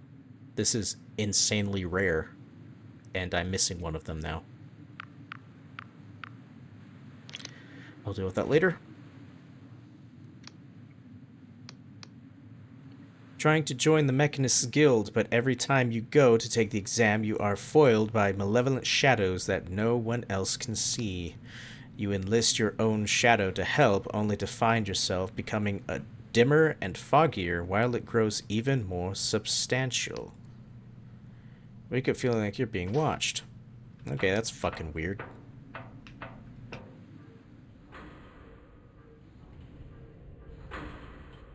You, what's her face? The stout, aging mechanist looks surprised to see you. What? How'd you get inside? Get out of here right now, or my security will fry you to a crisp. You let me in. What? Why in the hell would I do that? I'll have you know I'm in the middle of some very important work. You notice a cheaply bound romance.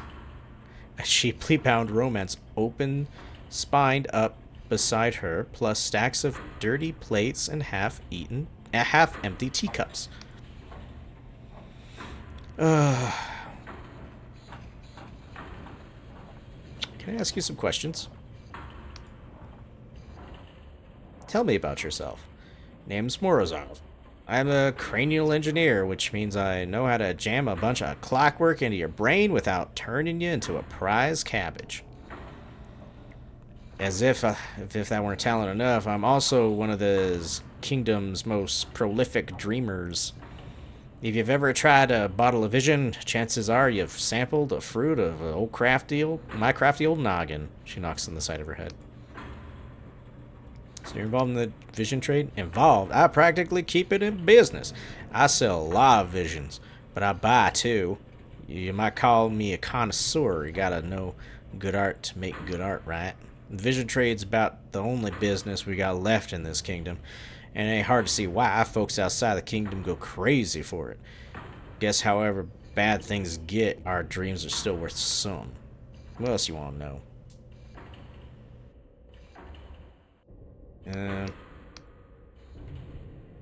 What? Okay. Cranial modulator, I need one. Moderator, sweetheart. It's cranial moderator. Oh. Scratches her head. Afra, huh? Bitch won't even write me? Now she wants a favor. Guess she knows I can't say no to her. Know her well? Know her? Sure. Me and Afra, we go way back. What's she dreaming about these days? Don't tell me. I don't want any part of it. Rova shakes her head. That dumb bitch. What is the Sandusky problem anyway? It's a famous problem in sci-fi theory about whether you could use an advanced time spell to go backwards. We were both assigned to work on it years ago. It's how we met. So you'll help then, right? Sure, I guess technically it's my job or something. My condolences on becoming her new recruit. If you ask me, the guild's a sinking ship. Now listen, sweetheart, getting your brain to accepting a big hunk of gears as part of itself ain't exactly a cakewalk. I need a slice of your meat that's got deep connections to all the rest. Pick a person, someone you really cherish. See, someone that made you who you are. You're gonna forget them, and I'll stick the cranial moderator in their place. It'll be as dear to you as they were. Heh. Don't tell me about 'em, I don't care. Just think of 'em. Say your goodbyes, hey? Well, this is kind of fucked up. I don't know if I want this cranial moderator anymore.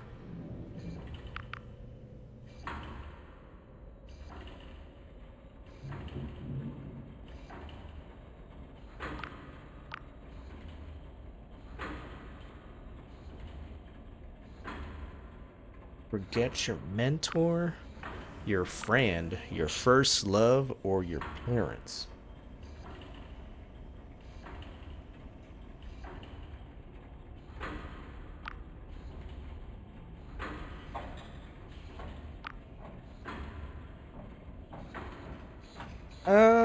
That one. That's right, just like that. Come to mama. You fall into a black and timeless space. When you come to, your head feels heavier than before. Stupid thing, where'd I leave it? Well, hey now, look who's awake. How you doing, sweetheart? Arg! Blurg! Glurr! I like blurg. Blurg! Truer words were never spoken, hun. Well, seems the moderator went in nice and smooth. Congratulations, you're part machine. Oh, what can I do now that it's installed? Now you can understand the sixfold cipher language for your glorious king. Read it, write it, speak it, hear it, or shove it up your ass for all I care. All that makes sense to you? Okay. Are there any drawbacks? Oh, sure. Watch out for migraine, seizures, deafness, blindness, aneurysms, nightmares, prophetic dreams, mental decline, part or total amnesia, paranoia, delusions of being dead, religious ecstasy and or agony, out-of-body experiences, Wycliffe's idiocy, gangrene. You want to come in for a checkup every few years. Some of those metals are a little toxic. Worst of all, whenever someone has a problem with the king's magic, they'll ask you to fix it. Ugh, I should have farmed silk slugs. All makes sense to you? Yeah, okay. Oh, thanks. Don't mention it, darling. Nah, really, don't. In fact, leave my tower and don't speak to me ever again. Nothing personal, but I got a hot date with a cheese wheel I've been saving. That's a mood. I like her. She's got a fucking nice bed. What the fuck? Why she got such a nice bed? The Romance of the Scarab, Part 4 by Milo Casimir. Property of the Library of Untruths. Oh, borrowed by Pierre Kobliska. Sir Interpreter. Due year 23. Okay. Borrowed by Afra Gray. Oh, Afra Gray Jr. Interpreter. Her name is Afra Gray? Interesting. Borrowed by Bella Morozov. The slip she sat in, like the morning dew, clung to her bosom. The cloth was perfumed gauze, cleaving so closely to her nubile curves. Okay, that's enough of that. Nah, I'm gonna read more of it. I'm gonna read through it real quick. Hold on.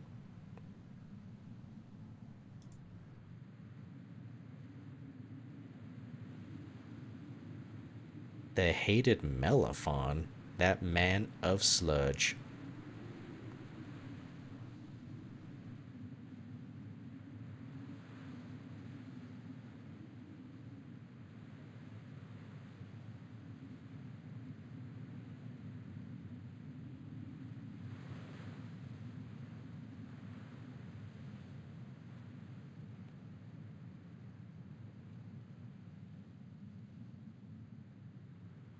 Huh.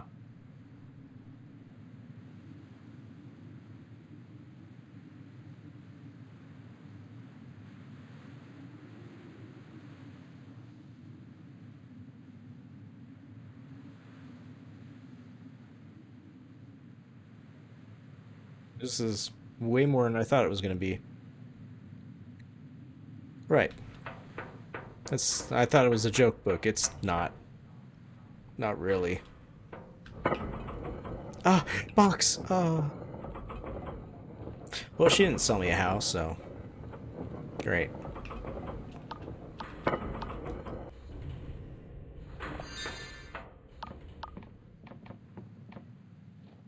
Okay. There was some shit down there.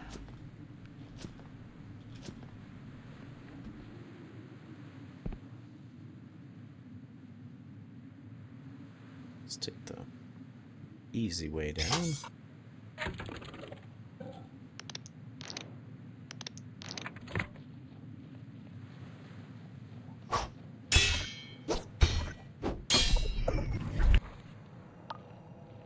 Fuck. Fuck.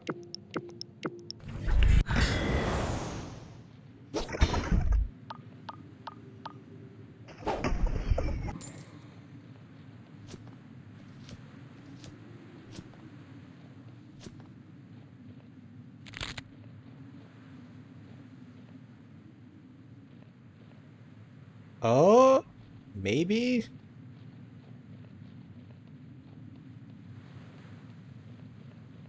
Oh, mine.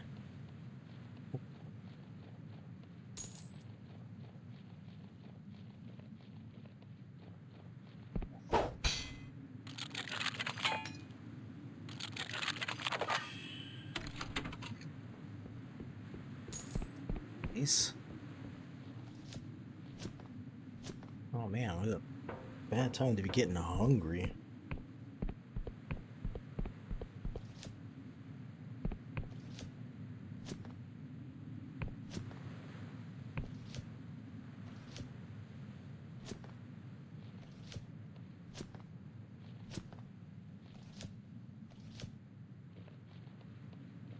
Boy.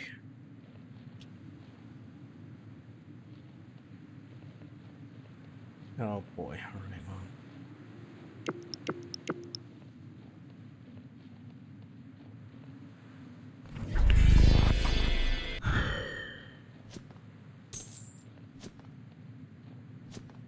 God.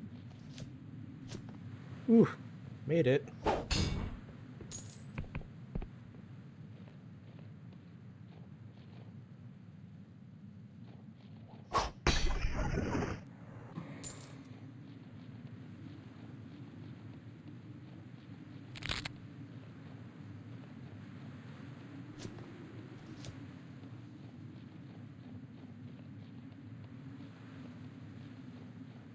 What is all this? Wonder if this leads to the corruption place. Maybe that's what's all down there.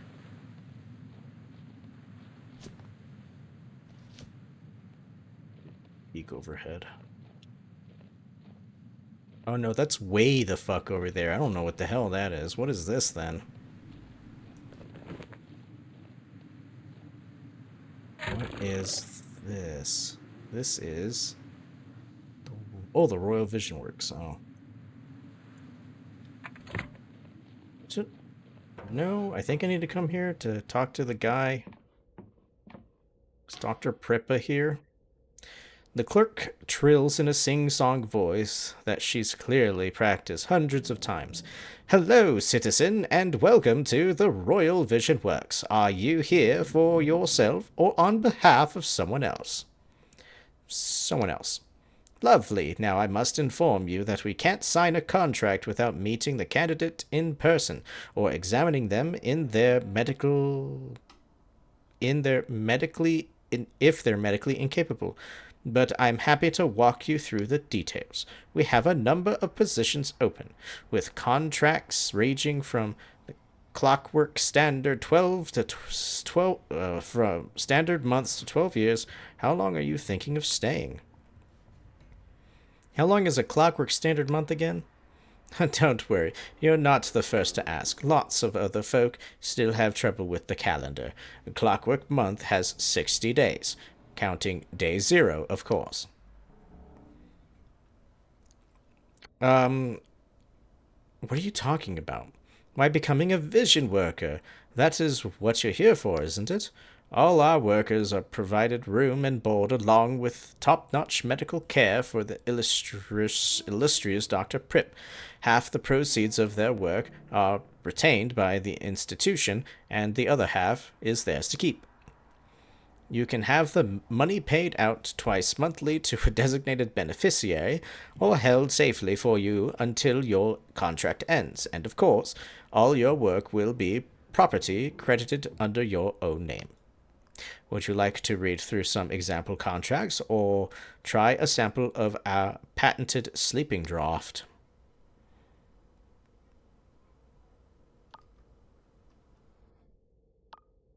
I'm here to see Dr. Pripp. I'm sorry, Dr. Pripp is extremely busy at the present and is only seeing visitors by appointment. Can I help you with anything else?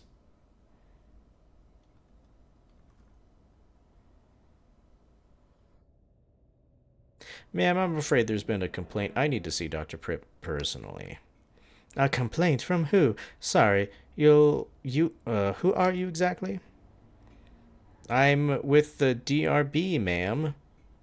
Now I'm not at liberty to name the complainant, but we have a duty to take this seriously. Failed.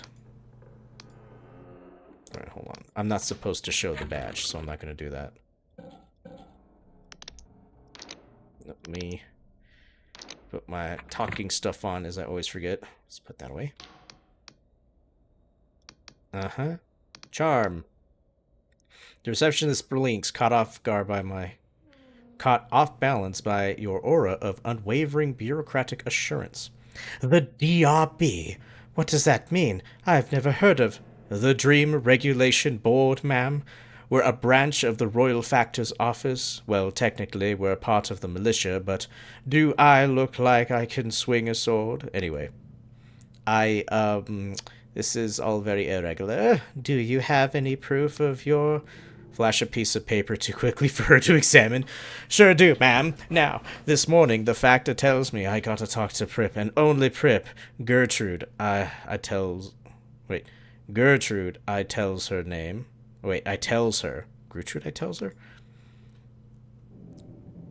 Wait, can I say that paper again? Wait, who's Gertrude? Gertrude, I say? That's her name, see? Though she's very private about it, so don't spread it around. Gertrude, they ain't gonna let me see him. And she says, oh, so what? Then we kick it up to the guild, and it's not our problem. The clerk looks perturbed. Sorry, did you say the guild of mechanists is involved with this? Could be, ma'am. See, first it goes through our office, and if we can't make progress, we petition the king. Then the king sends the militia, and ooh, what a mess those boys make. So I say, Gertrude. The receptionist is now practically panicking. Yes, all right. Hold on. Please proceed upstairs to the top floor. Dr. Pripp will see you immediately. Thank you. Thank you. Thank you. Where am I?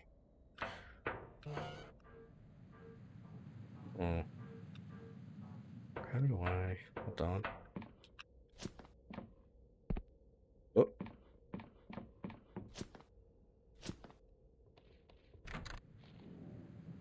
Sealed by an unseen device.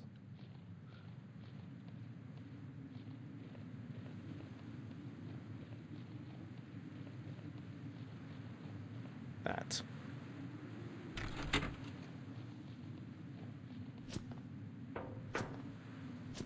Tee.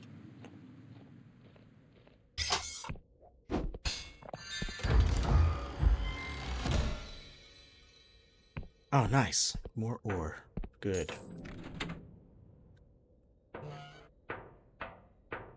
Alright, there's another way in if I didn't have charm. Oh.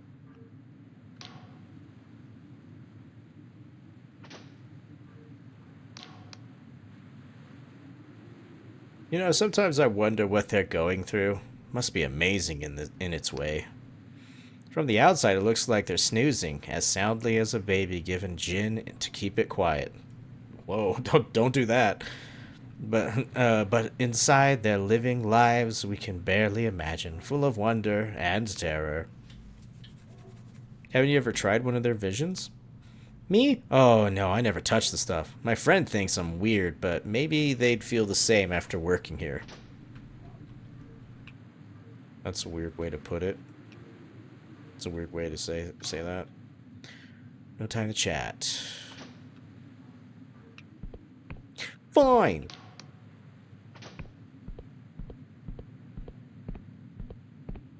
Oh, I've been in a building this like this. This is just like the library. Hello, doctor. You're in trouble.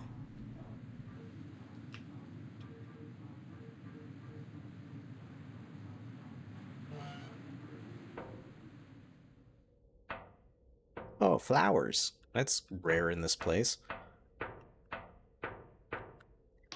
Doctor. A smell of jasmine lingers around this excessively well-kept man. Little round spectacles frame his cadaverous face, and a neatly trimmed mustache nestled on top his lip. Well, well, there's something one doesn't see every day. A mystery visitor. I know all the names and faces of my workers' regular visitors, so I would warrant you are here to see me. He gives a small but theatrical bow. Dr. Karl von Pripp, at your service. Physician, vision right, and appointed steward of all the industrious dreamers who serve here. So, what brings you to the Royal Vision Works today? I'm here to liberate your workers. The fuck? Why is this a possibility?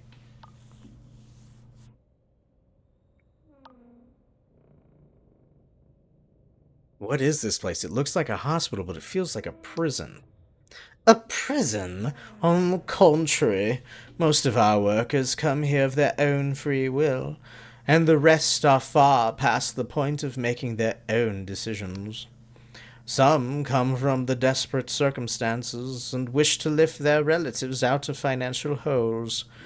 Others are working to furnish their own future. Occasionally, a delinquent debtor will be given the choice of coming here instead of being jailed. That's jailed. A rare few of them are, to be blunt, simply tired of life.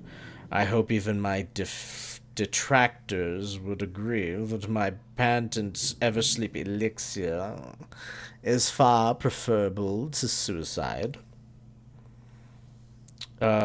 What does the royal part mean? We enjoy the letter patent from our glorious Clockwork King, which gives us a legal monopoly on exporting bottled vision outside the kingdom. Separately, I am chairman of the Oniric Oversight Committee, which regulates the vision trade, license vision rights, and ensure that bottles hazardous to public morale are taken off the shelves. It is a duty that I take exceedingly seriously. I'm here on behalf of a woman who can't wake up. Dr. Pripp listens to your tale with studious dispassion, his brow slightly furrowed. It is a most unfortunate case. Alas, it is also a familiar one. Would you like the good news first or the bad news? Good news? The good news is that I can offer at least two solutions to the poor girl's predicament. Her mother may not like them, but I am a doctor and not a minor god. The bad news is that there is no known cure for chronic oneronism. Oneronism. once it advances to such a late stage. Naturally, this is a major avenue of my research, but in my professional opinion, it is unlikely to bear fruit for at least a decade. The simplest option is for Naja to join our happy crew. Many of our workers are chronic cases like hers, and I can assure you they are comfortable and well taken care of. Her mother would share in the profits while being relieved of the burden of caring for her, and could visit regularly during our open hours. Naturally, we would also pay you a finder's fee. Alternatively, Yasmin could buy her own vision siphon, also known as a dream crown. I believe the current price is 120 coins, including permit fees.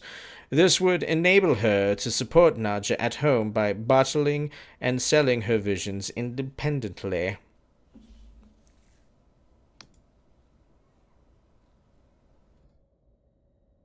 You can't be serious. Look around you. Does it seem to you as if I'm joking? Naja and Yasmin are not the first to suffer this predicament, and I am afraid they will not be the last. So let me get this straight. Bottled visions make people sick, and then you use those people to make more bottled visions. I must correct you on one point. Only a very small percentage of vision imbibers suffer from chronic onarism, and invariably we find that they have a history of excessive use. The label does warn you against that, you know. Any other questions? Tell me more about buying a dream crown. If memory serves, she could buy one at Vidal's shop. She would need a permit, but since I chair the body that approves said permits, that won't be a problem. I must caution you that without the benefit of our extensive distribution network and our royal monopoly on exports, this option would inevitably be less lucrative for Yasmin. On the other hand, with practice, Yasmin could learn to capture her own dreams and administer them to Naja, potentially permitting a form of bi-directional communication between the pair. Any other questions? Very well, I have to see what Yasmin thinks. Why don't you take one of our standard contracts for her to read through? A pre-stamped 0th class Royal Post envelope is included with the package. If Yasmin accepts our offer, I shall leave your finder's fee with Vidal's vision trader, the Inferopolis. Thanks, I suppose. Remember, this is not a decision that should be taken lightly. I encourage Yasmin to take all the time she wishes. Yes, I will do this quest, and then I will come back here, and we will see what happens.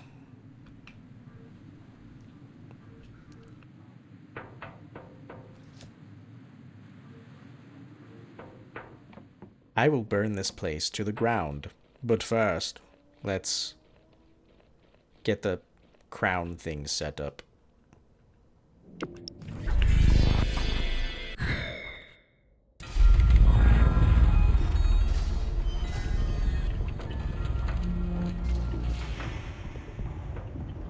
Okay.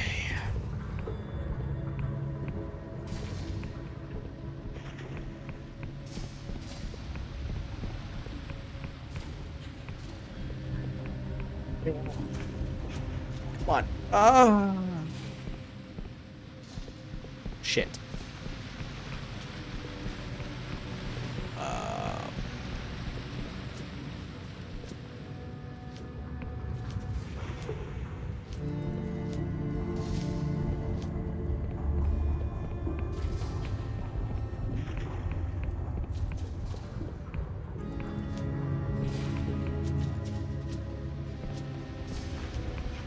Go up here and then you go over here, and then you go this way, and then he is this shop.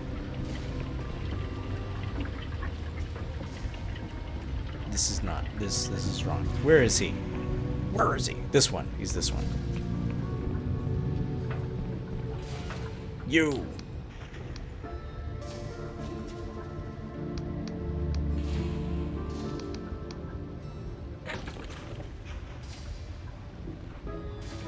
It's not selling any visions. He was. Just buy that from me. Buy that. I don't need these.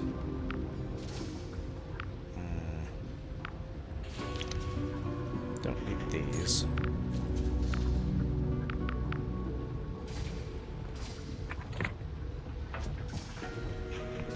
Alright, she's all the way at the top of this building.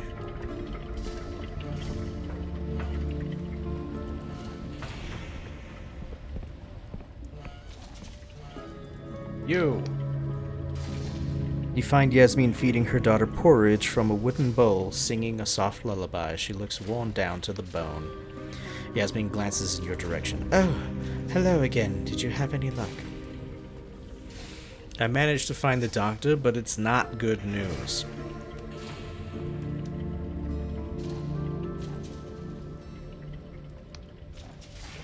You hand her the sheaf of paper Prip gave you and begin to explain. From the way Yasmin listens, you can tell that she has plenty of experience maintaining composure in the face of tragedy. This time, though, it's not enough. Awkwardly, there. Give her a silent hug. When she's finished, you look over at Nadja for a long time.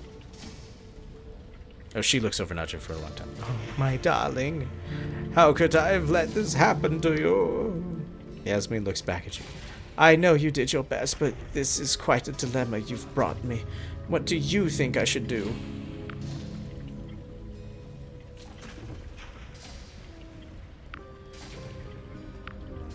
I'd keep Nadja at home, even if it's a struggle sometimes. Yes, you can't put a price on family. I may not know how to care for Nadja properly, or bottle visions, but I can learn. King knows I've seen a lot of change in my life. Although, it would be a lot of work. If my sickness flares up, I might not be able to keep the business going. We could easily end up back where we started, without a penny. My heart tells me I should keep Nadja here, no matter how long it takes me to learn the vision trade, or how difficult it would be to take care of her. And if there's any way that I can still communicate with her, even if it's only through dreams, I want to take it. Truthfully, though, it's moot. I don't have 120 coin to buy a dream crown from Vidal, and I doubt I ever will. My neighbors have been tremendous help, and there isn't much cash in this entire tenement. I suppose I'll get in touch with the Dr. Prip and begin the process. What else can I do?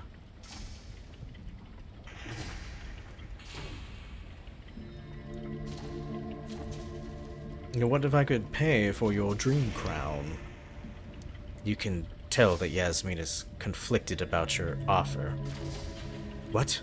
Oh, no. I couldn't possibly accept that. You've already helped so much.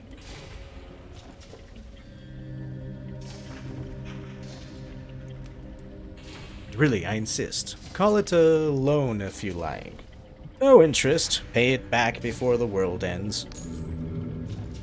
She smiles a little and then looks up at you with tears in her eyes. Very well then. That will be enough time, I should think. Whatever the outcome, you've helped Nadja more than I could have ever asked. I wish I could pay for your time, but well, perhaps this will suffice. Oh my god, this is the house? This is a deed to our old family home just outside Ferropolis. Technically, we need to petition the Clockwork King for a change of ownership, but since the militia have all but abandoned the countryside, you should be left alone. Thank you. This time her smile is warm and genuine. May you have more luck with it than we did. That's how I get the house? God damn it. Yeah, damn. Well, now I have the house.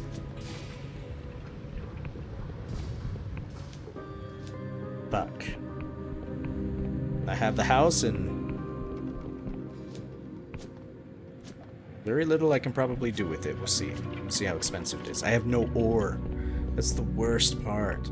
I just don't have any iron ore. Iron ore is the hardest thing to come by in this game. Everything uses iron ore. Only a few things use fine ore. Like your weapons use fine ore. That's it. Your armors don't. Your clothes don't. Oh. That.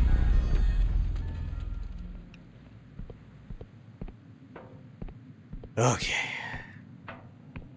Let's see what I can do with this place. It is a shithole.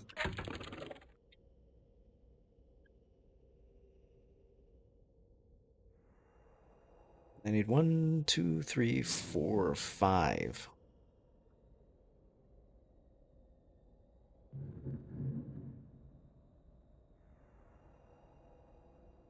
Oh, I guess there is no Wiccan. If this is to be believed. There is no Wiccan. Well, maybe there... I think it probably fit one. I don't know. I can do this. I can make a garden. A balcony garden. How nice.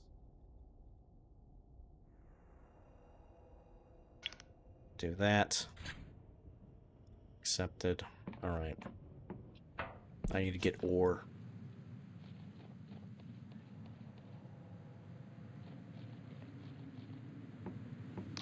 No, one place that I can buy ore.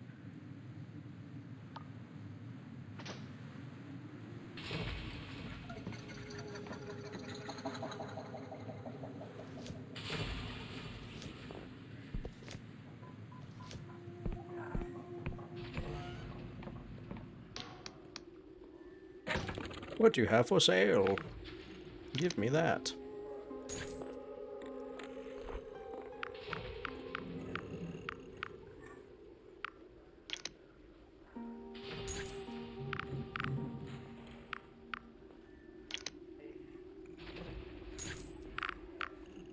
At this point, money's not really a problem. The problem is the lack of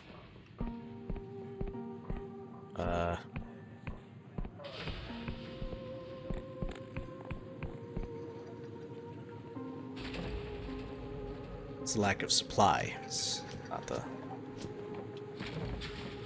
money.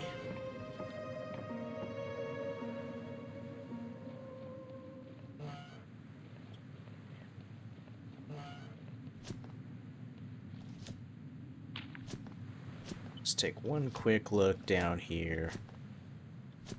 Pretty sure we're SOL on ore. Oh no, it does come back. Oh my god. It does repopulate. Shit, I should have been coming back here more often.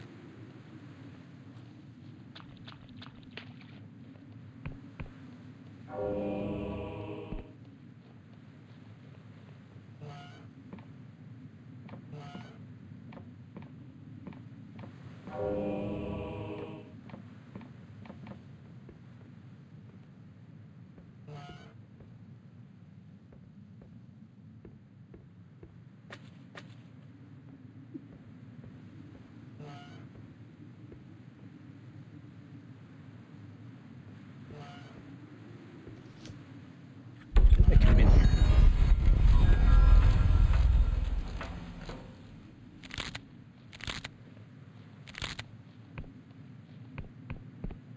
Alright, so that ore came back, now that I know. I have 2 ore. I need, what, 5 ore now?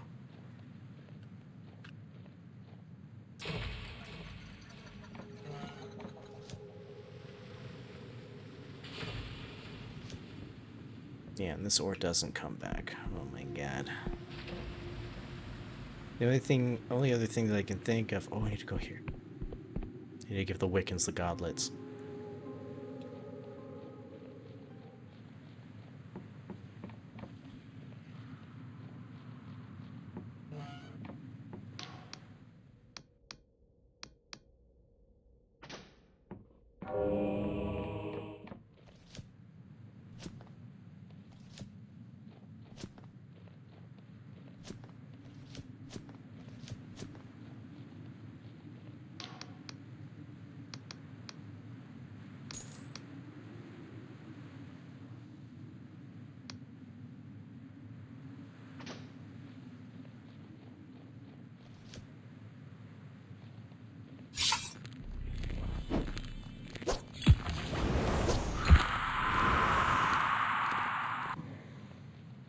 Oh, it's another goblet. I forgot the goblets come back.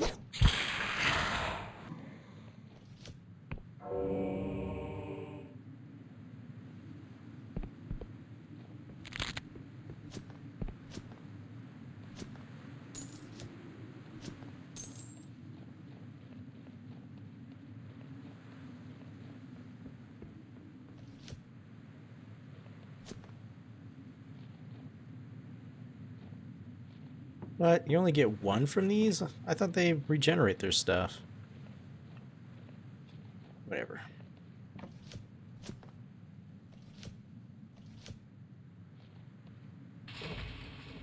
The only thing I could think of doing is making time pass.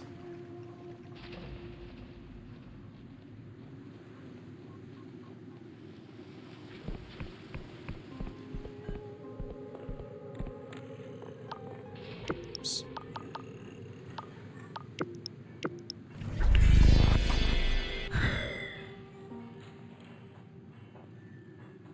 To the next day.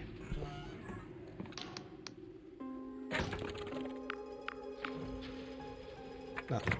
Okay.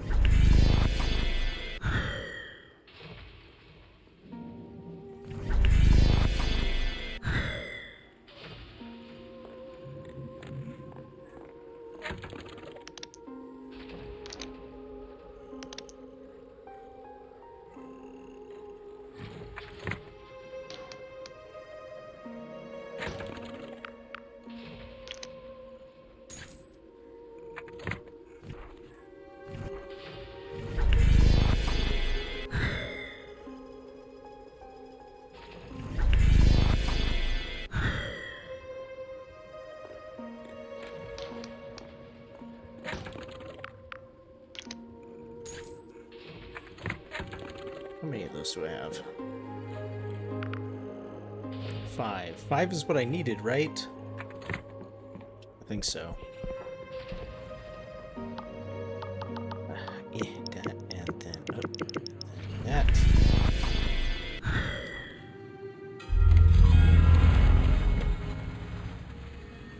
Huzzah.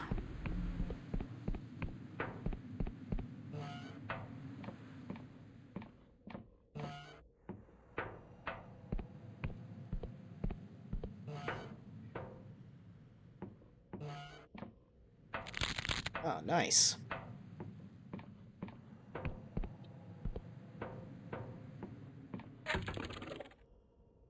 Yes, alright. Except that. Except that.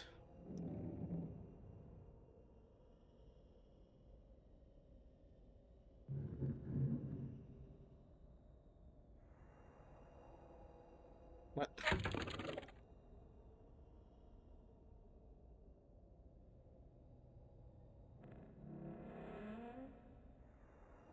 I lack the necessary ingredients. Oh, I'm at a jitter seed. Oh, shit.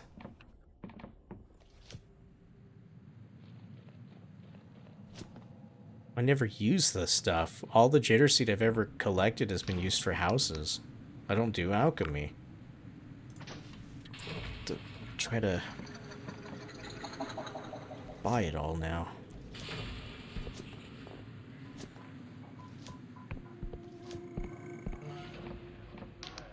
You're getting all your jitter seed. Give me one now.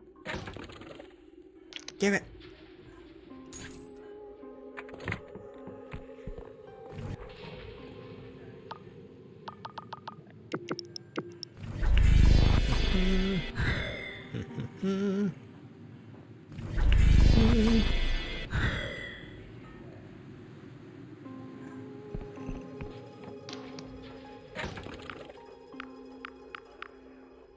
Still.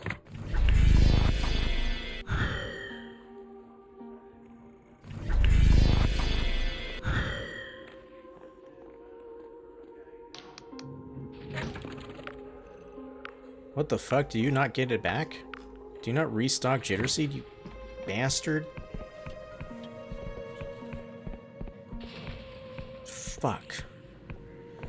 Who else sells jitter seed? Where else can I go? Just your seat right there.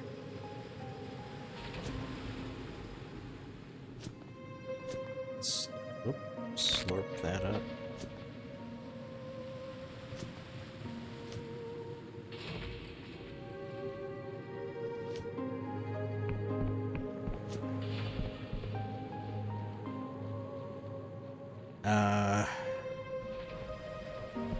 Endless Kingdom has... I don't know if they sell Jitter Seed, though. They sell like a weird hodgepodge of items.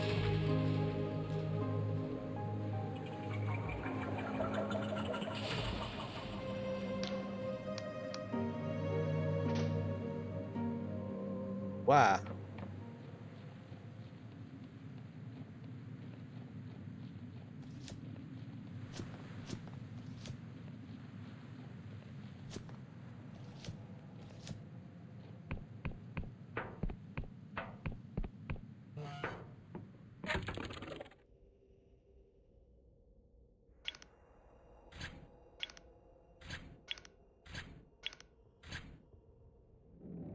Nice.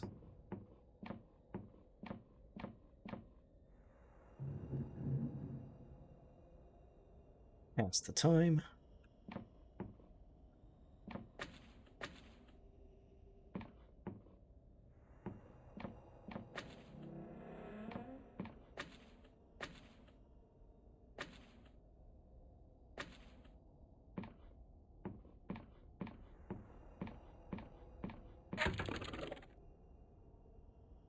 Two more.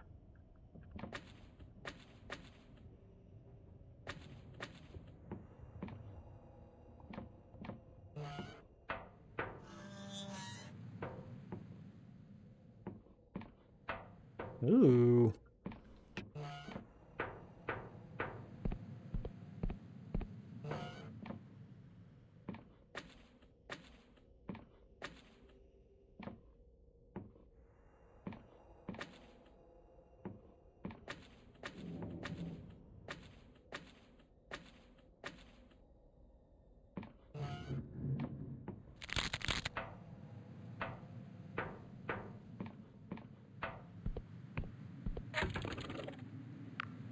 One cheer seed, I need, what, two? Let's have a look. I need two, so I need one more. The one at my other house has probably grown back.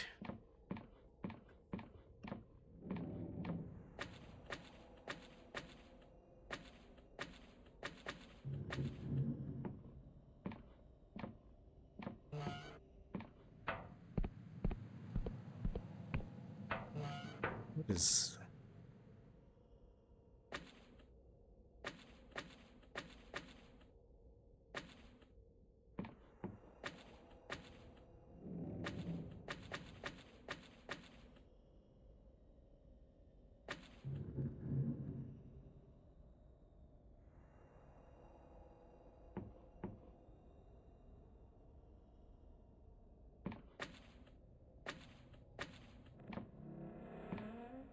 Oh, there's a thing for a weapon there.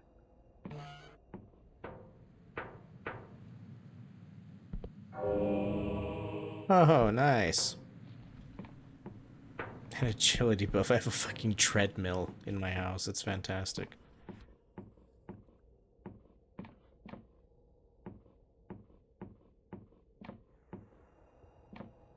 Okay.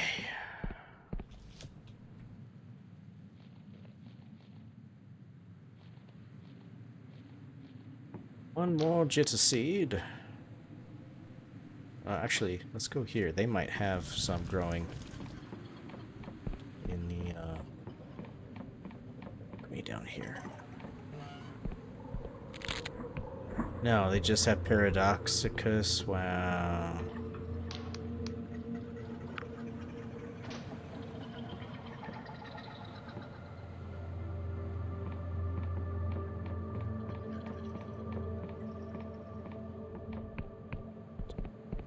Jitter Seed hanging out. That didn't grow back. That's weird.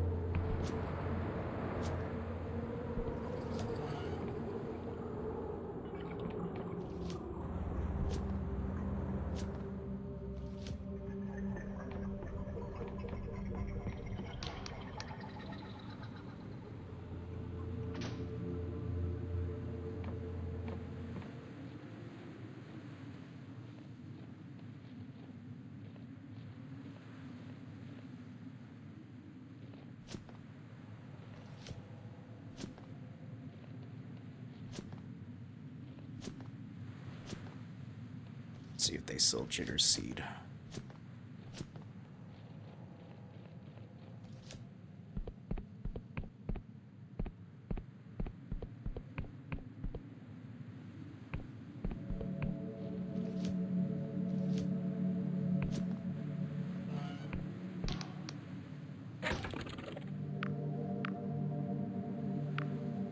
Slow spell. I'll buy it just so that I can say I have a slow spell.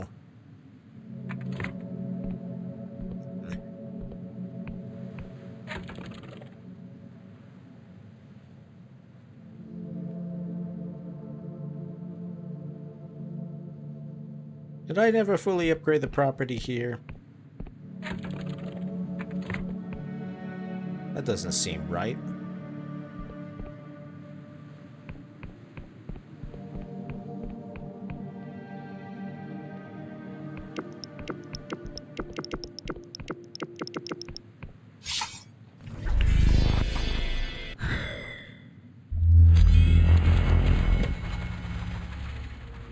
Sprinted up to a guy with my sword draw just to teleport away from him.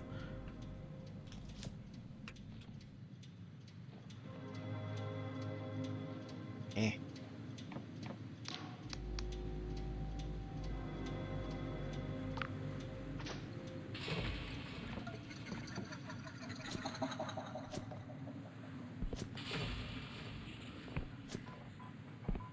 Just make sure he didn't get another new stock. Did you get shit in? You didn't. Wow, you suck.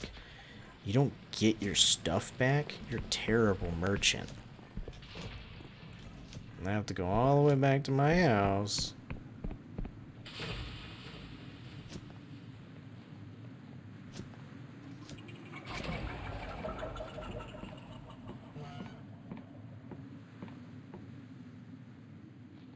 Can't believe I actually have to go hunting for jitter seed.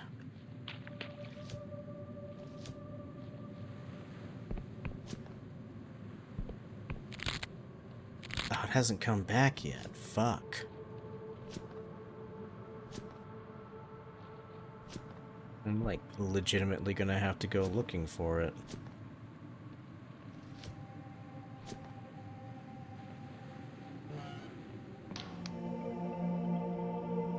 He stares at you, his face contorted in rage. You freed her, ain't it? You broke the seal my father laid to trap that monster. For all my life I guarded her, protecting the sky realms from that foul parasite. Do you have any idea what evil you've unleashed? Well, I'm not tarry here a moment longer. It's not safe, thanks to you. Next time you come here, I'll be gone. We ain't gonna meet again.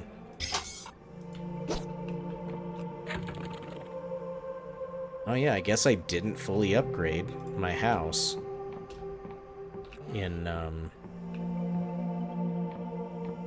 the Endless Realms. That means I need more jitter seed.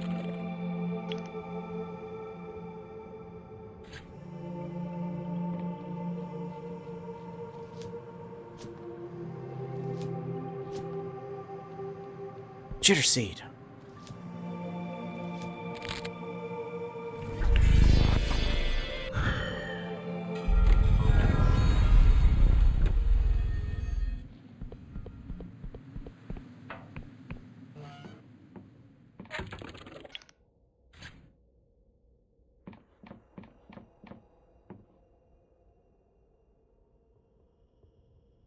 Alright. House should now be fully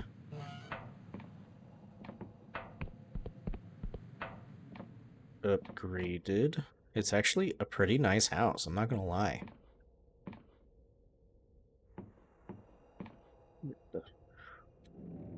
It's kind of fucking cold in here. The windows just being grates and all, but you know. It doesn't even have a fireplace. They use like boilers out here. I've got a fucking piano. I think that's a piano, an organ. Ah, yes. Yes.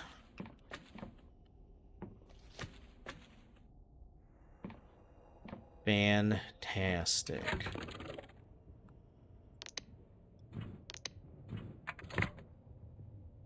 Well, house is done. Awesome. I have a base of operations here. And now we go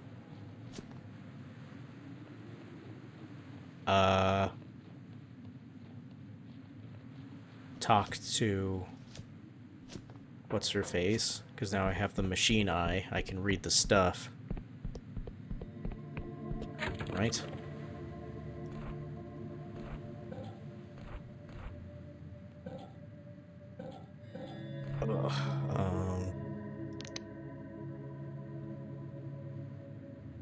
You said to pass through the gate bridge along. I have to do that? Alright.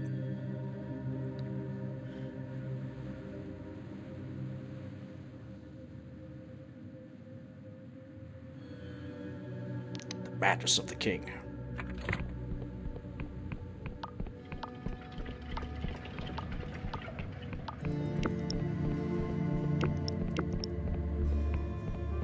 Is it nighttime? No.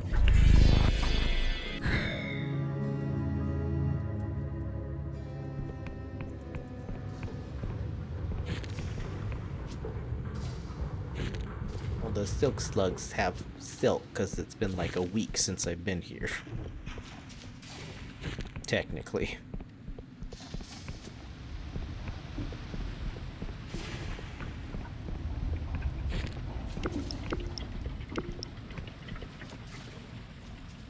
Alright, I got the doohickey.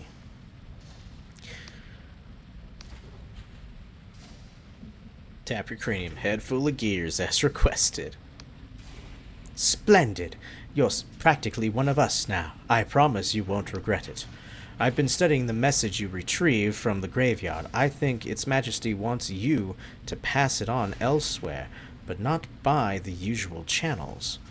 In the corrupted lands, there is a royal broadcast beacon, formerly used to send signals down to the underlands. It was abandoned when corruption overtook the area, and has since fallen into disrepair. However, the king has not forgotten it.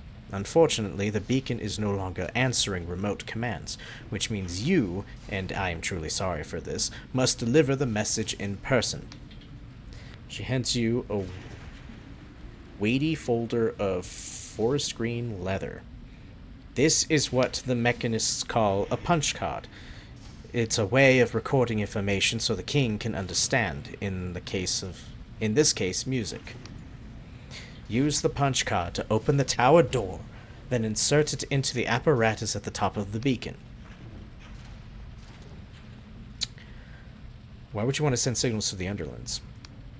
We asked the king that same question. Its Majesty was adamant that someone or something might be alive down there, and that contacting them was somehow critical to the kingdom's future. Alas, no response ever came. Anything else? How do I get to the corrupted lands? The southeast of here, across the Great Chasm. Okay. I'll have the king conjure the access code directly into your cranium moderator. Just picture me in your mind's eye with as much detail as you can, and it'll come to you.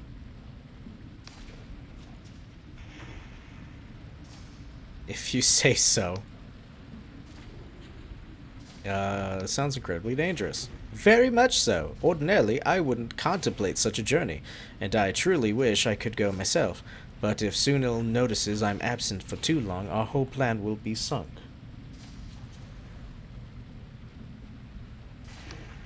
I advise try not to enter any structure not fixed to the ground.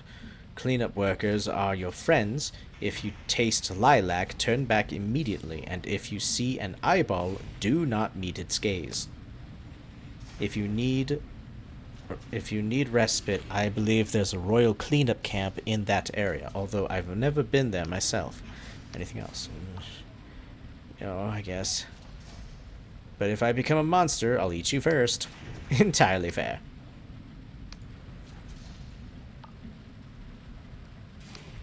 Wish me luck. Oh boy, this could be by it. This could be by it. So now I get to go see what corruption's all about. Yay.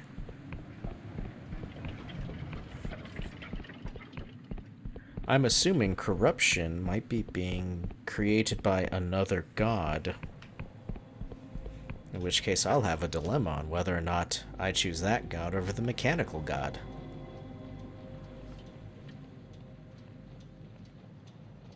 Oh. Also,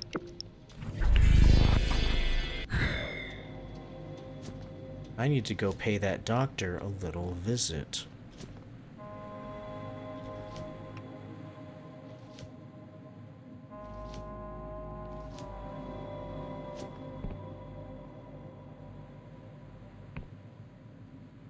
I want to see if I actually can fuck up that operation.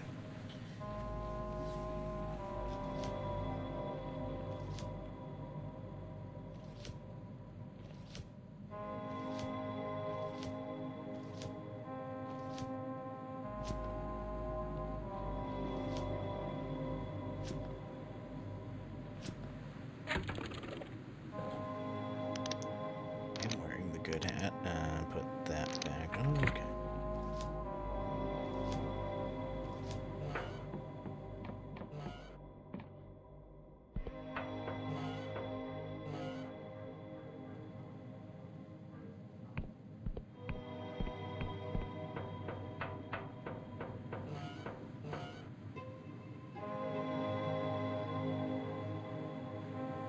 Alright, you freak, and your slave labor. This place is sick. I'm here to liberate your workers. That's very noble of you. Very well. What is your plan to evacuate the invalids? About 1/3 of them suffer from chronic onanism. The rest will struggle and walk for a little. Naturally, I presume you are familiar with the required dietary and alchemical regimens to gradually rehabilitate their digestive systems to solid food without rupturing their stomachs. There's also the matter of their wages. Many of their families are dependent on the income they provide. Those who join the voluntarily may be quite indignant with you for ruining their plans. In any case, I will do as you instruct. After all, you are the one with the weapon.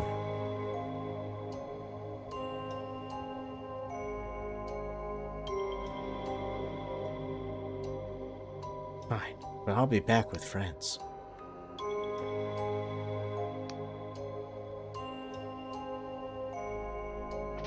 Damn it.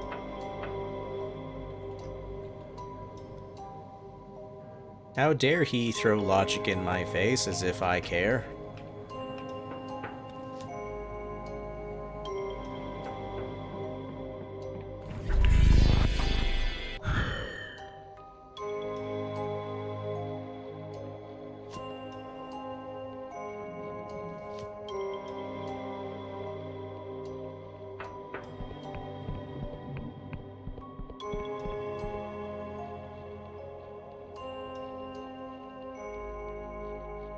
Such a nice spell.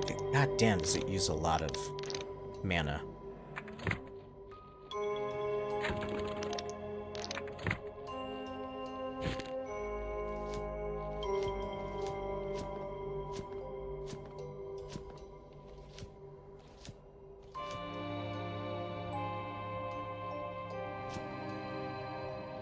Right, to the corrupted lands. Unfortunately, might be closing up the stream here soon. I'm so fucking hungry.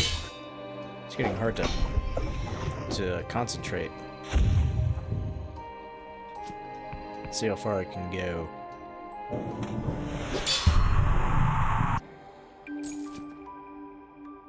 You know, I have a bunch of quests in the corrupted lands.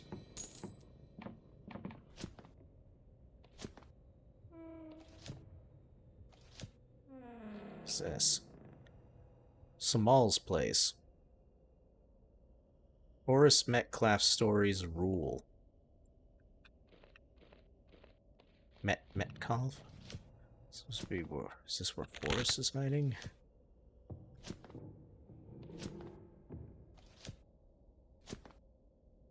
Caxton. You here?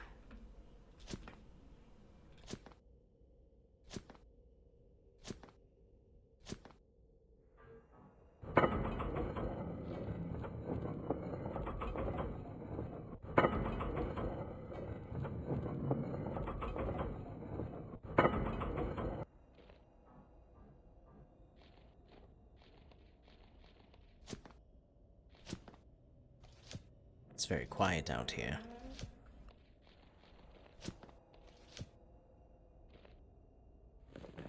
Scritchy, scritchy.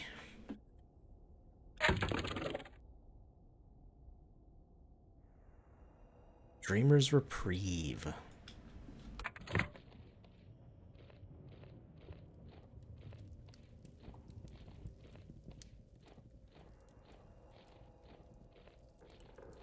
Let's see, what do we got?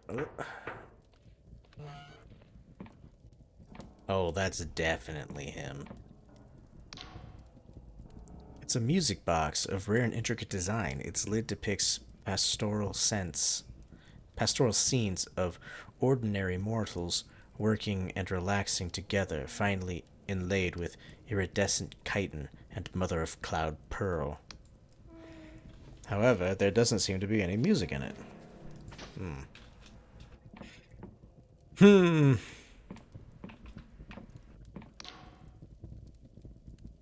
This man has a wiry strength about him, the kind that comes from years of hard work outdoors. You seem to be here to see Horace. Well, our home is your home, however humble. What is this place? I'm Samal. This is my house, technically. Anyway, the other fellow's Horace Metcalf, my... He knits his brows and gives you a wry smile. Lodger. Housemate? Friend. We're pretty isolated out here, so look after ourselves. I chop our wood and catch our meals while he brings in the coin. Anything else you need? How well do you know Horace? He moved in 3 years ago after my wife passed away. I had an empty room and I was lonely. He needed a quiet place where he'd have help if his sickness flared up. Since then, he's become part of the family. Most folk think I'm scatterbrained, but he has such a kind soul, and what an imagination.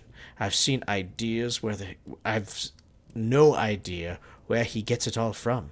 I just thank my lucky stars I get to live with it. Anything else you need? No, that's about it. Thanks. Let me just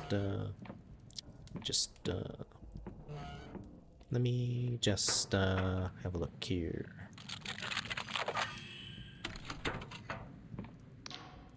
A ghostly light ripples from within each meticulously labeled bottle. Evidently, this is someone's private vision staff. However, without talking more to its owner, you're not sure what to look for. Oh. I have a workstation and an alchemy lab, too.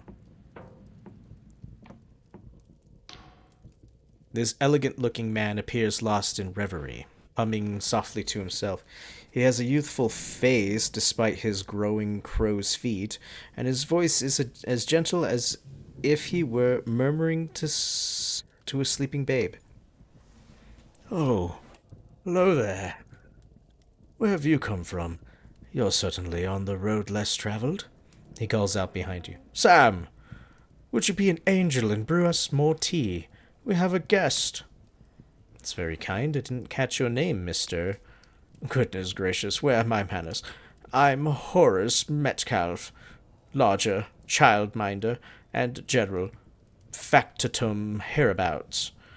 I also have a little sideline as a weaver of dreams, I suppose, which has been surprisingly successful. You're welcome to stay a while and rest your feet. I'm sure Samal will be happy to fix you some refreshments.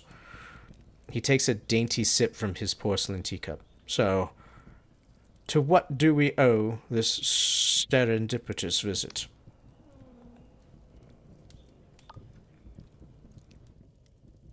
Vital Vision Trader sent me. I'm a huge admirer of yours. Oh, how wonderful. It's always nice to know my work resonates with people. Would you like anything signed? If I may ask, where do you get your ideas?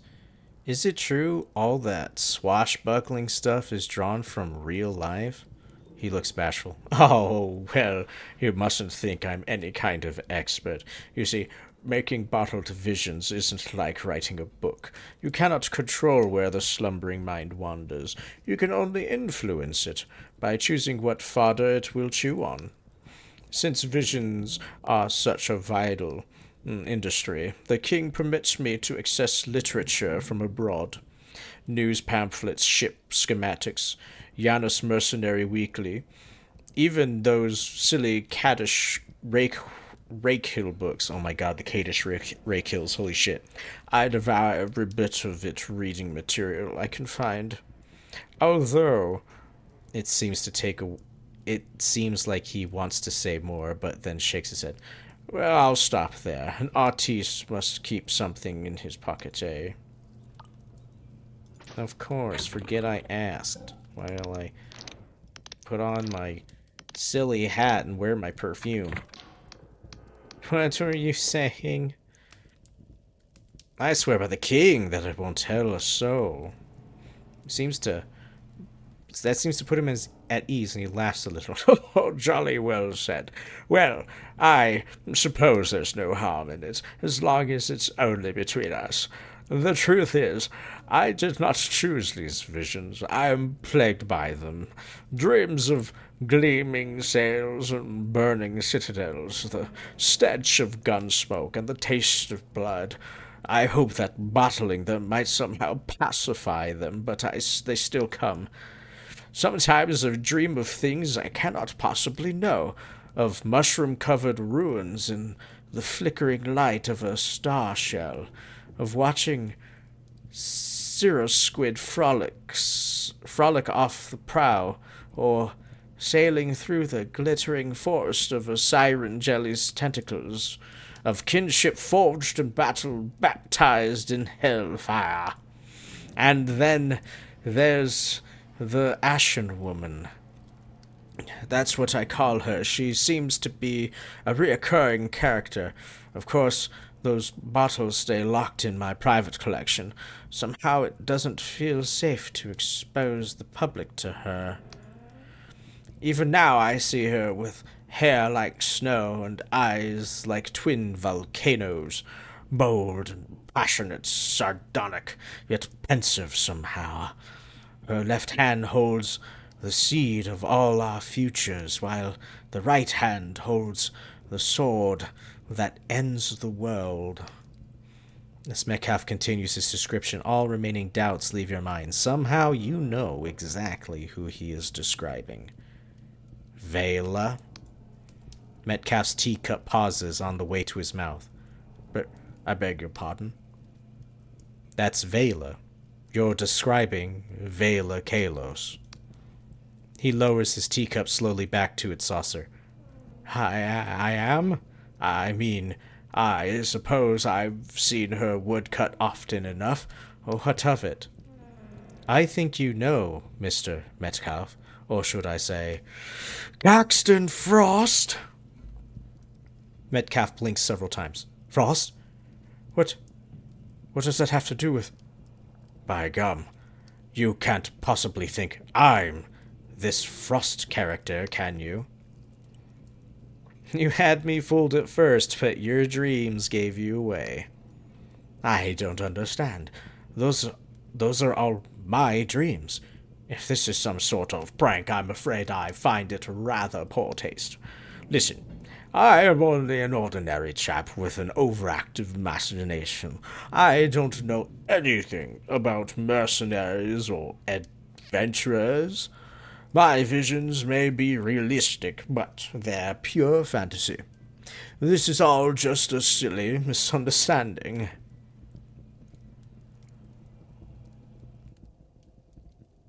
What if it's not just fantasy? What if those visions really happened?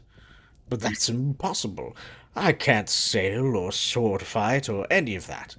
The closest thing I've ever had to an adventure is getting lost in a bookshop in Beyond. Skyships make me nauseous. I'm no good with machines. I'm allergic to rum. Besides, how could I have gone gallivanting about in old ruins in my condition of health? I can barely walk 100 yards. Now please, can't you see I'm telling you the truth? What more do I have to do to convince you? A faint rattling of porcelain emanates from his cup and saucer. His hands are shaking.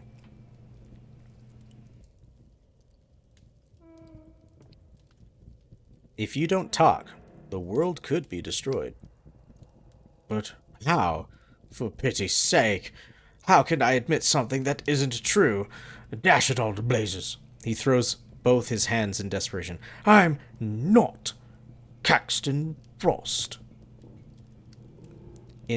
There's a moment of silence, only broken by the steady dripping of the tea he had just splashed across the wall.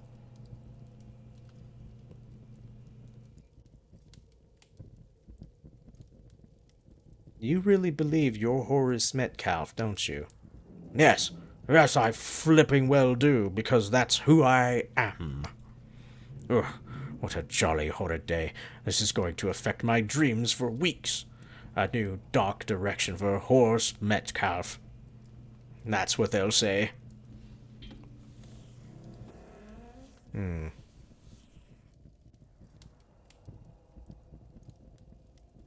Let's see.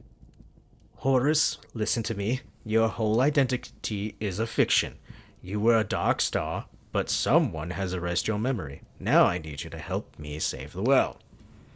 He sighs deeply. You really are very strange. Do you know that? Clearly, this conversation has hit a wall. You need to find some other way of jogging Metcalf's memory. The private vision stash he mentioned must be the key, but where in the house is he keeping it? Right over here. A ghostly light, yes. His labeling system is meticulous, and you quickly locate a bottle marked not for distribution that mentions the Ashen Woman. You take the bottle.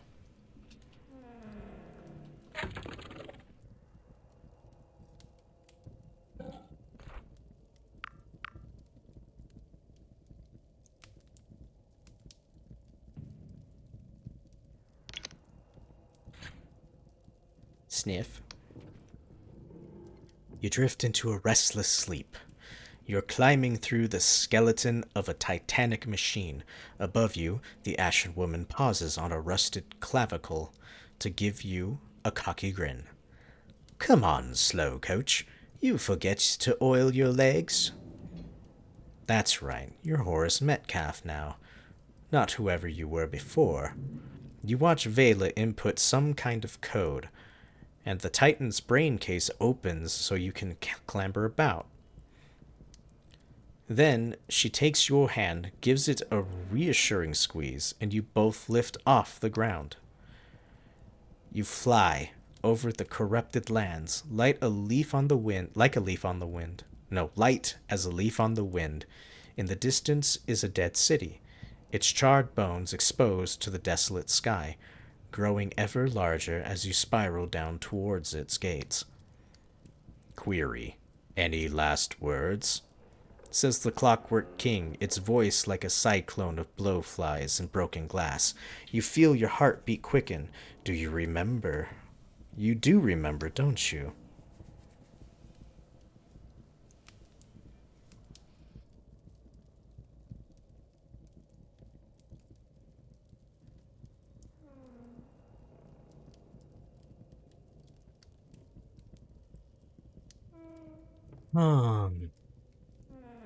The hard light of creation burns within the fallible flesh. I must obey the inscrutable exhortations of my soul. Alas, we who wish to lay the grounds of kindness could not ourselves be kind.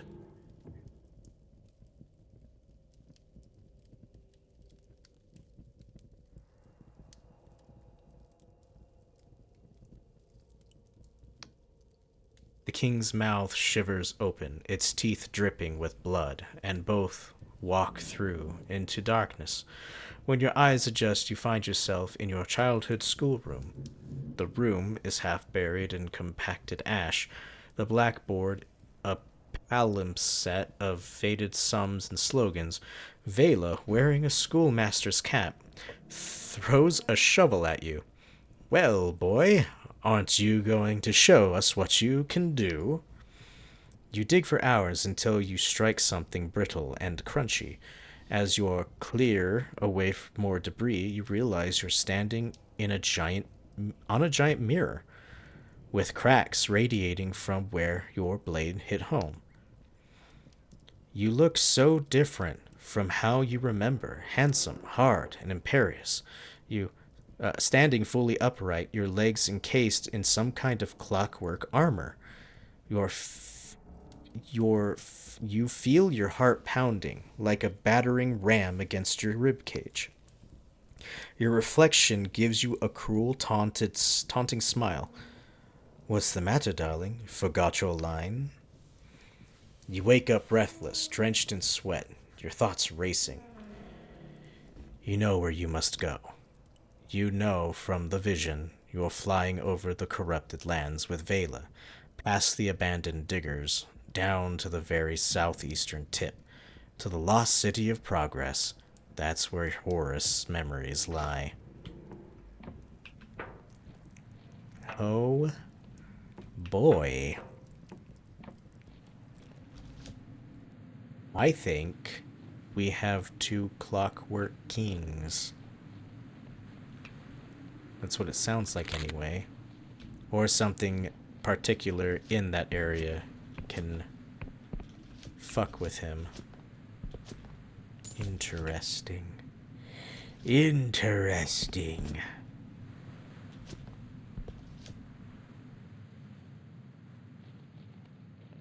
And fantastically, everything points in the direction I'm supposed to go. I already see the eyeballs. I already see them. They are gross, and I love it. Oh.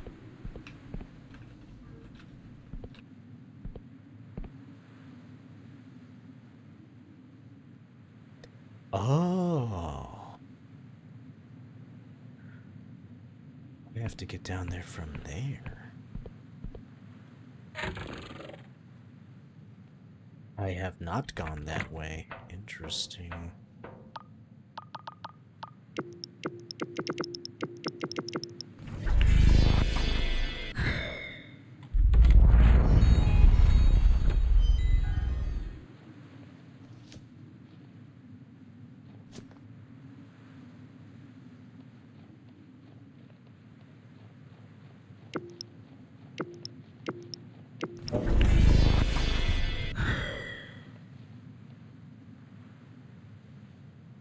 Oh, I missed. Oh, I missed the house. Ow.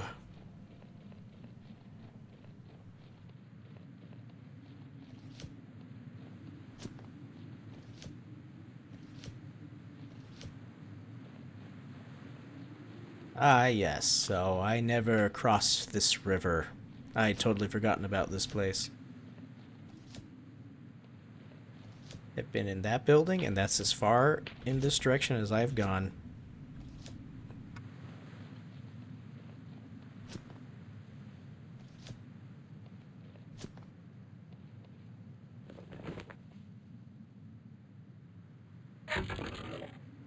The digging engine.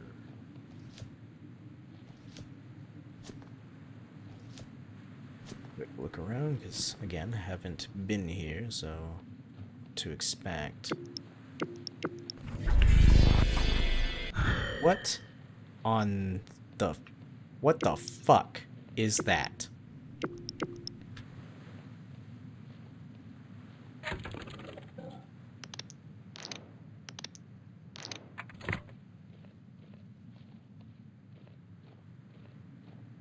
The fuck?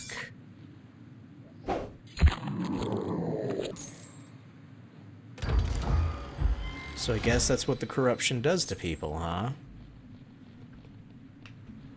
The corruption is definitely a corruption more of the flesh. I was expecting corruption more of the machine. You know, like computer corruption, not actual like chaos, gross corruption. Explains the eyeball trees.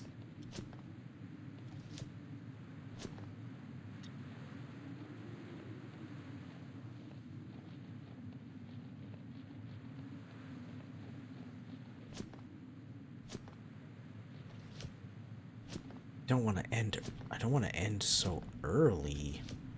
But I played a little extra long last time. Now I want to play a little less extra this time because I'm just so hungry. My food didn't last me long enough. Caked in dirt, Spider skitters away from the hole where the indicator light has been torn out. Nobody's been here in a long time. Mr. Decay, you spy a keypad with 6 round keys.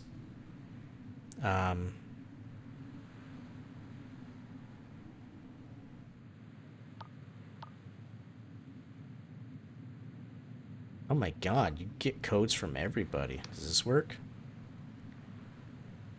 You punch in the number. It does. Damn, you can get the code to this place from 3 different sources? That's nuts. Alright, we need to get in here and get a save crystal, which is probably right here on this. And I think we'll save this area for next time. This place is gross. It's just like chunks of meat hanging on the trees.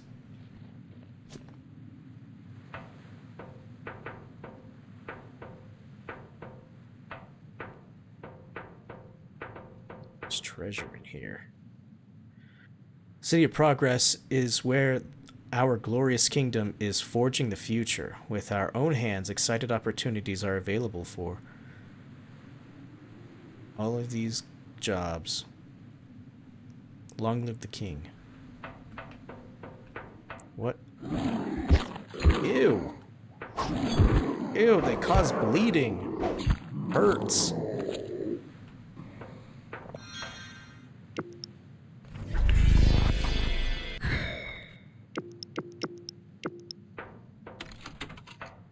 Factory keyring. Oh, I forgot I got this.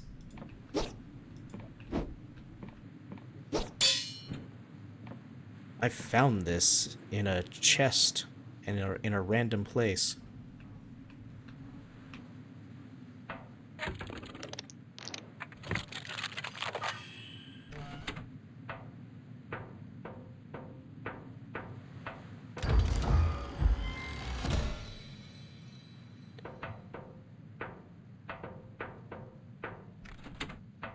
Okay.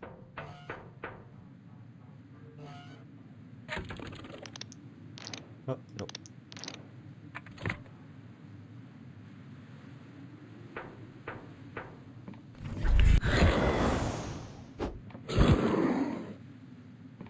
Oh, God.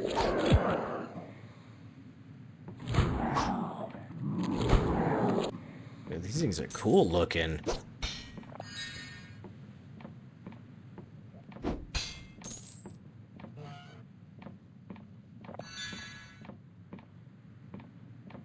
I'm gonna like it here.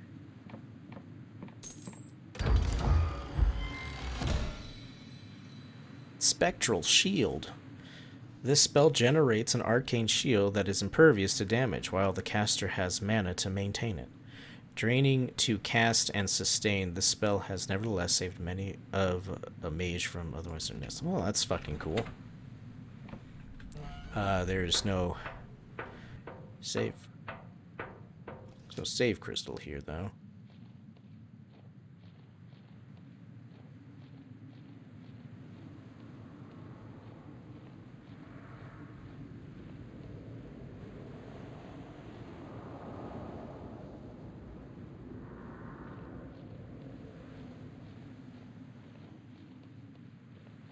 Well,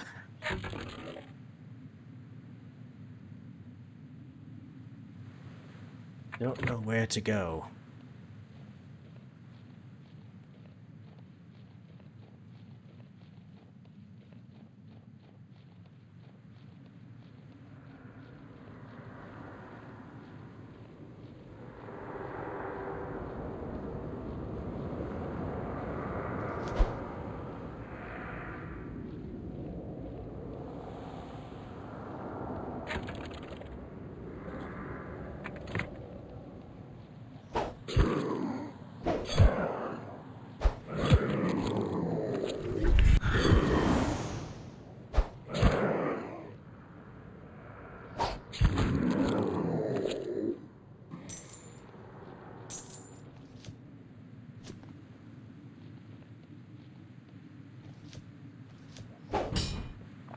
Potion.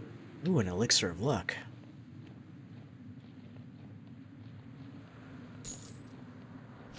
Guess we'll head up this way and see what we find.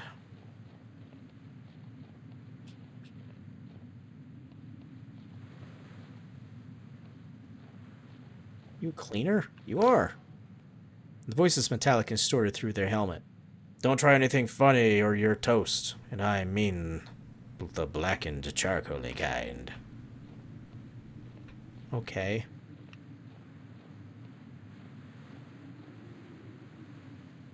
This way to the Royal Beacon. Cleanup camp.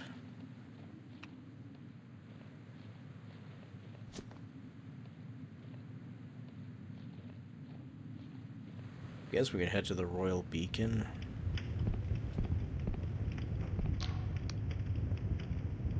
You hear the panic in their voice. I'm telling you, I knew that face. I know it's impossible, but I knew that face.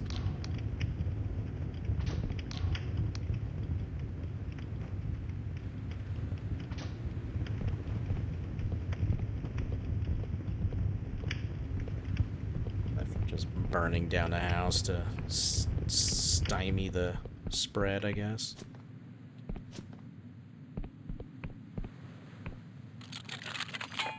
Ow. Yeah. Take it.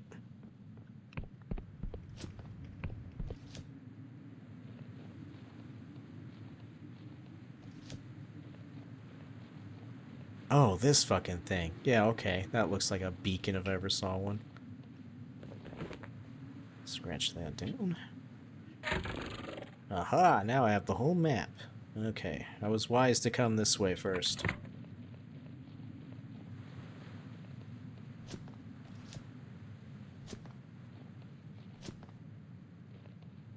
Ew, that's teeth. Oh. I feel like I feel like the flesh monster should have gave me something for this place.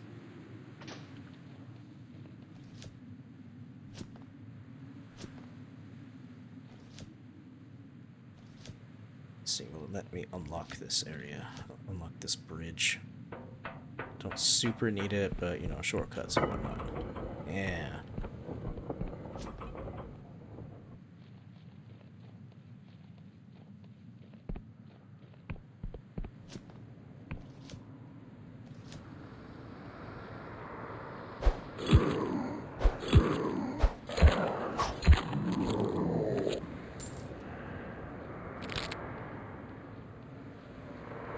Right.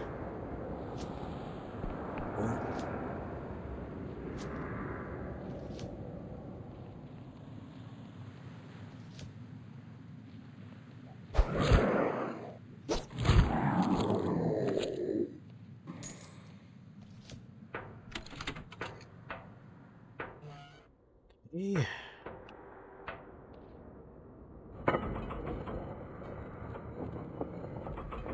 I'm sure once I've done whatever this is, it'll save the game for me. You can stop there.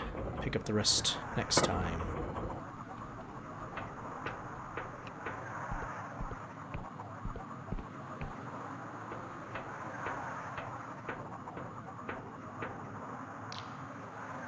Control panel is a dizzying array of levers, dials, and buttons, many smashed or corroded. Among them is a slot-like entry port waiting for input.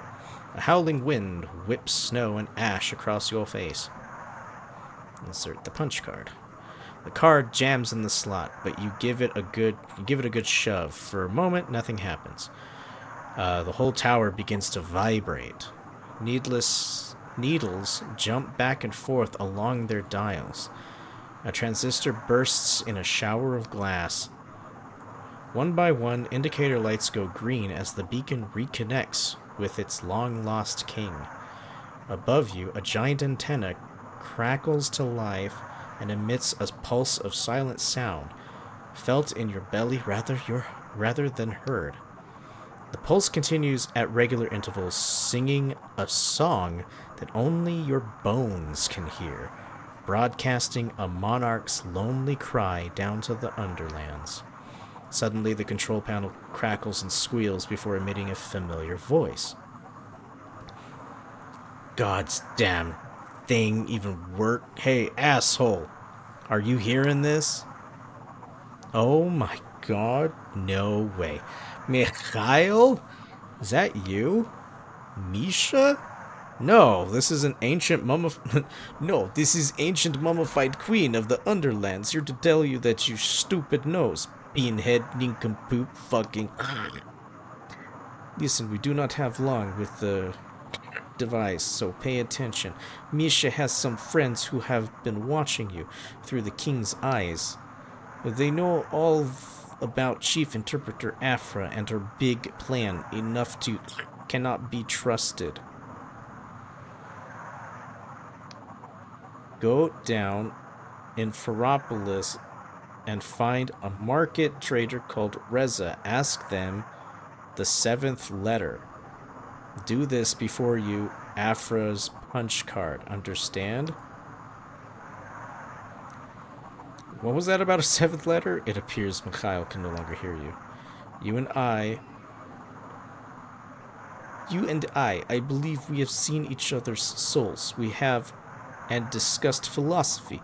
Nothing matters. This, Misha is asking as a friend. Something.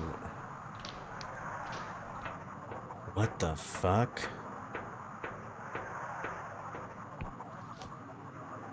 Okay, well.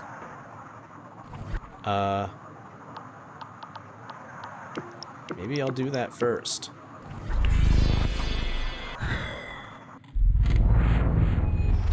Now that Misha's involved, I have to see this through.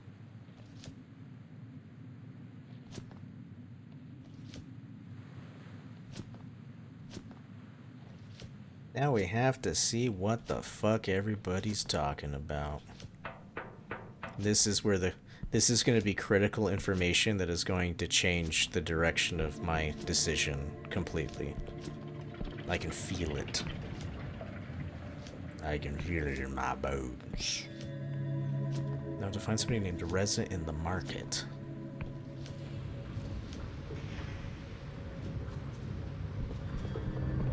Reza? No. Yes?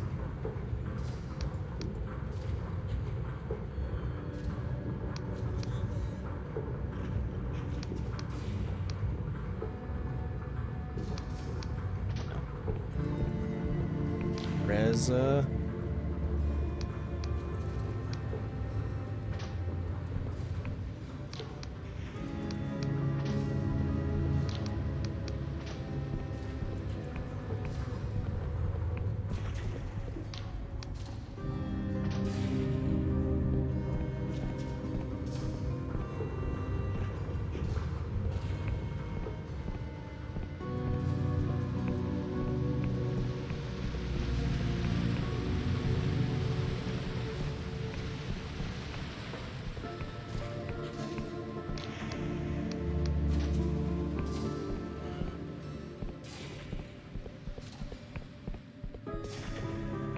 Oh, you know what I haven't seen in this kingdom? I haven't seen, those giant totems that have secrets near them. I haven't seen those.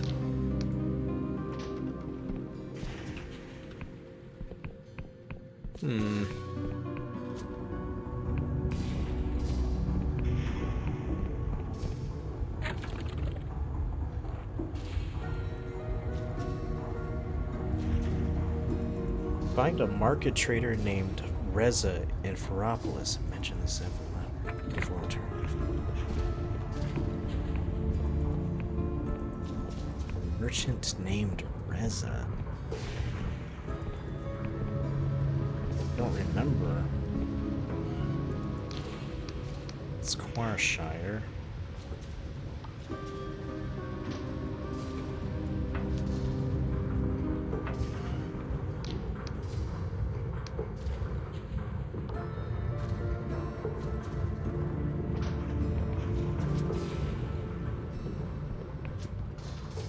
What the f... Hit a invisible wall.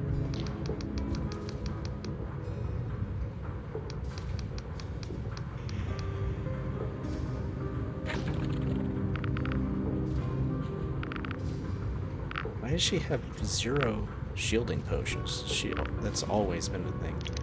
Sell that.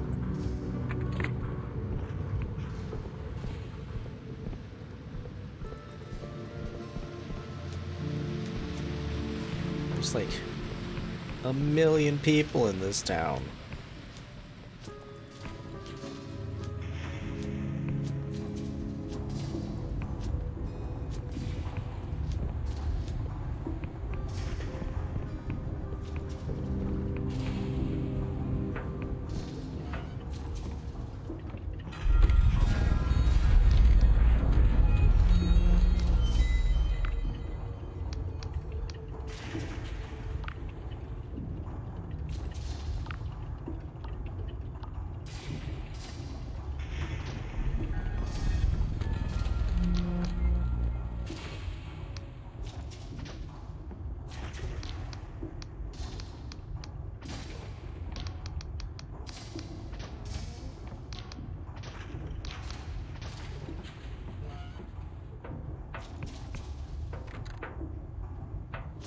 Locked from the other side.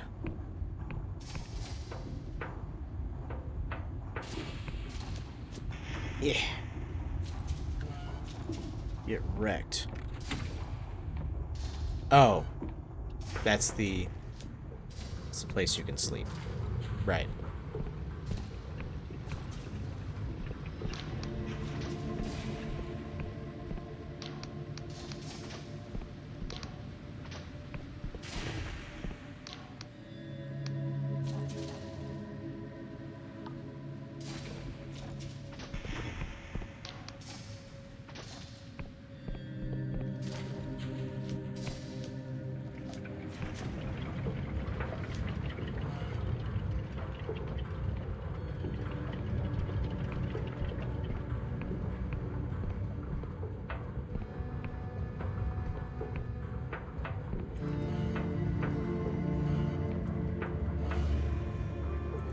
It's Oleg. I haven't figured that part out yet.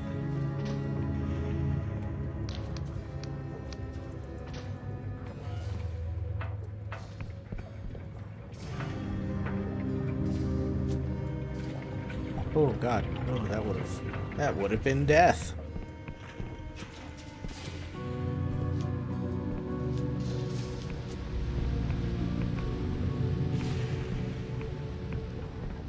Find a merchant named Reza.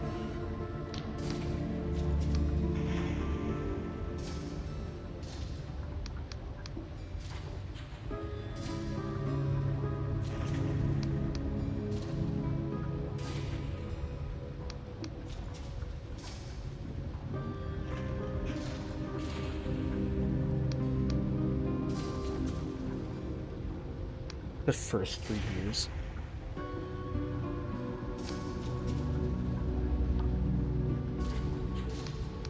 Looking for information. Never mind. Okay. Worthless.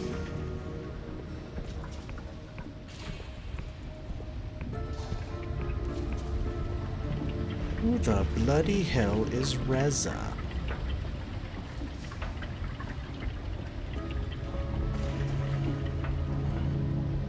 Actually surprised that this right here isn't the house that you can buy.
Did not mean to pull this out.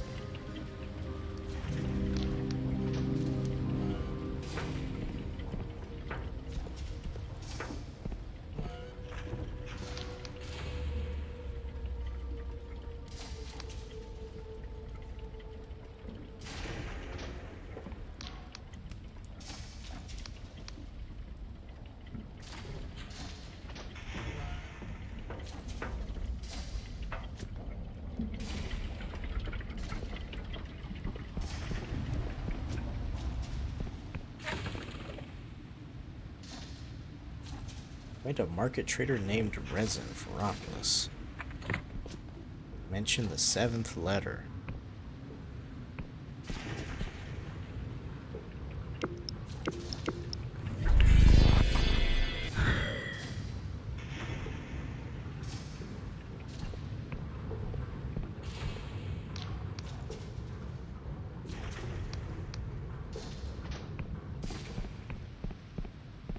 No, I never wandered the town at night.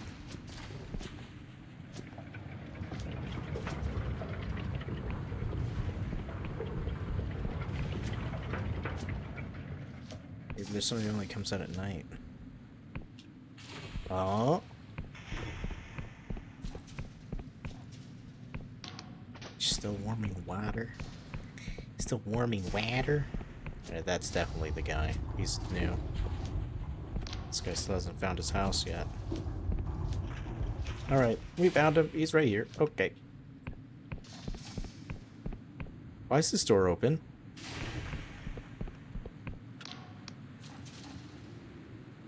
Watch your cock. Did you just tell me to watch my cock? You look like a cove with an eye for finer things, and if you're down in the conduits, I warrant you're not afraid to walk in the wild side. Upon my name, these are the finest curiosities in the blessed lands. Going for a song, just don't ask where they came from. What do you got?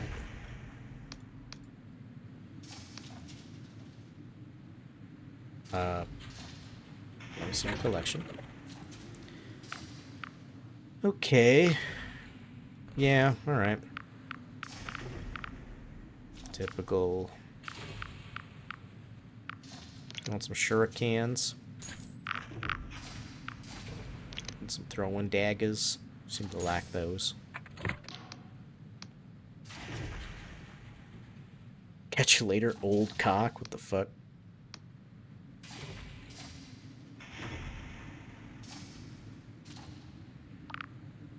What is your name, by the way? Excuse me, for a few seconds. Mac. There, you happy?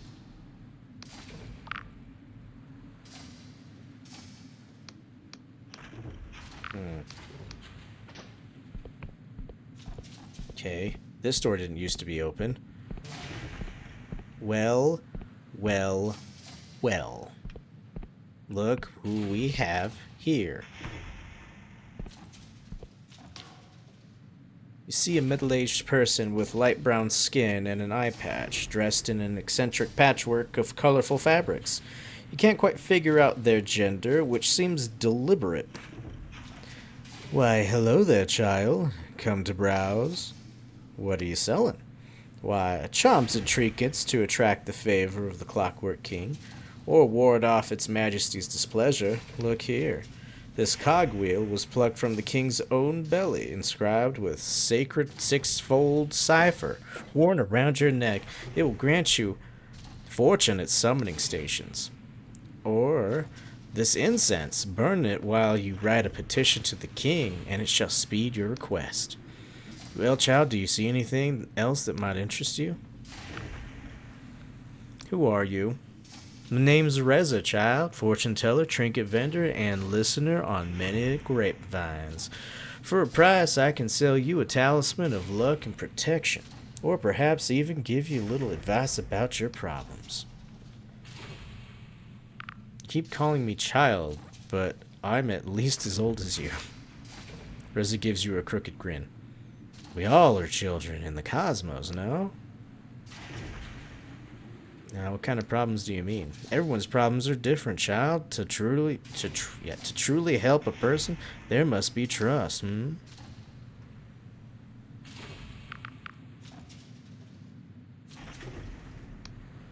charm. They examine you, and then their expression softens.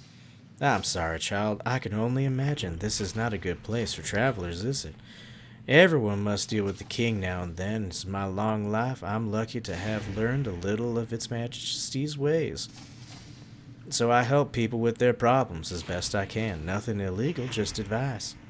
I can coach you to file an appeal, and the guilds will treat you as high priority.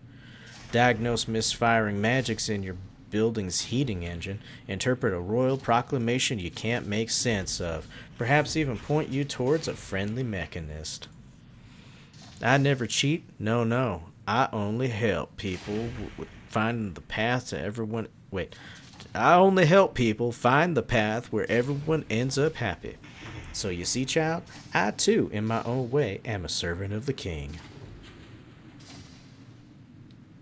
Actually, I had a confusing encounter with the king just recently. I listened to your tale. Oh, child, quite an ordeal. Show me your hand. Reza traces their bony fingers gently along the lines of your palm, humming a hypnotic tune and swinging their cipher-inscribed vacuum tube back and forth on a sprocket chain. The king has sensed that a terrible destiny stalks behind you, matching your step. You chase a strange star. Your quarry seeks to exhume the grave of history and rewrite the music of time. Perhaps its majesty believes you have a role to play here in the kingdom too. They release your hand, smiling kindly. Or perhaps it's a mistake. The king does make them, you know. Well, child, do you see anything that interests you?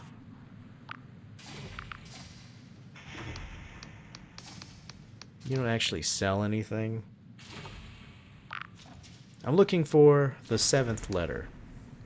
The gaudy trader squints at you, then glances left and right, checks nobody's listening. They beckon you closer. Who told you to come here? Were you followed? Misha sends his greetings. Good.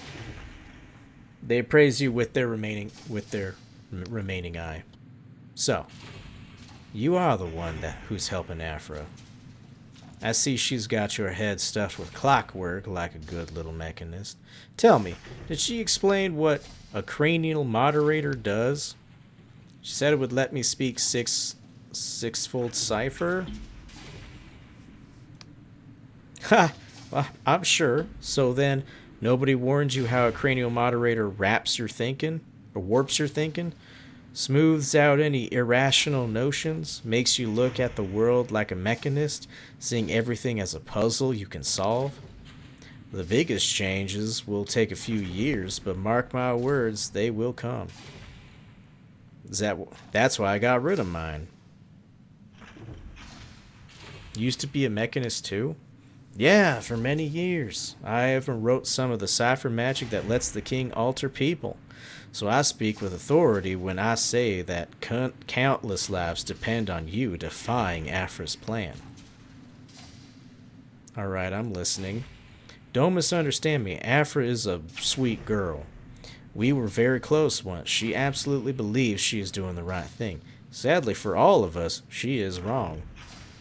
Look around you, child. See how we're all at the mercy of this infernal machine, which not even the mechanists can control?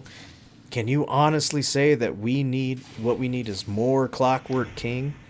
However brilliant Afra's spell may be, it cannot fix the problems of the king, because the king is the problem. What's your alternative? Reza flashes a crooked glint, hands you something heavy wrapped in a colorful rags.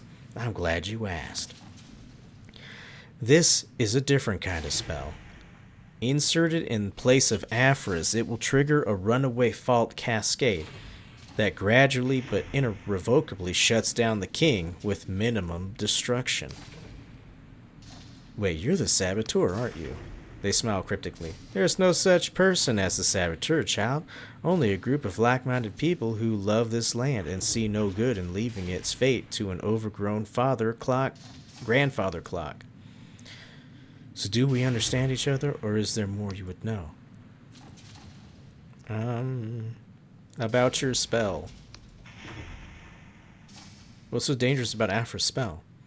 Afra's had these plans for a long time. We used to stay up late, so We used to stay up so late bouncing wild ideas back and forth. She believes she has been lucky and wants the same for others. I admire that about her truly. But ask her this. Under her plan, will people really be free to choose whatever changes they want, or will there be a limit? Will the king be neutral on what changes we can make, or will it have a bias? Afra is a child of the guild. She believes in her soul that if she keeps tinkering, she can design a perfect system. If only she understood how much they have stolen from her. These still. Okay. If you kill it, many people will die. They grimace. I won't pretend otherwise. There will be chaos and much suffering, and certainly death. I only ask you consider how many more could die if you keep the king in place. We will never know how many people the king has altered to make them better workers. My former colleagues saw people's baser instincts as an impediment to progress, so they chose to scrap the people and build another. A child in my trade, you learn a lot about people. Most folk want to help each other. It is the vile contraption breathing down their necks that stops them, making us fear each other, envy each other, denounce each other for one more day's bread. Without the king, our fate will rest again upon each other's shoulders. There's no work of cipher that I trust more than that. It's all we really have, all we really need.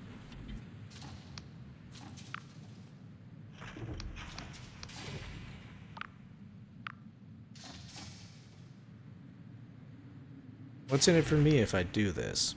A reward? Child, by the time you enter the audience chamber, I will be gone, either dead or in hiding. Perhaps the guild has told you about all the sacks of gold we set from the apostatic union. I have never seen a penny of it. Neither have any of my comrades. Any resources that we do possess will be needed in the days ahead. You must do this because it's right and not at all. I'll consider what you've said. Don't trust Afra. Don't trust me either. Just do what you think is right. Well, Clockwork King's a god, and I like the gods. So, I'm not going to shut off a god. Teehee. Taha. Tuhu. Get fucked. This either works, or you're all fucked.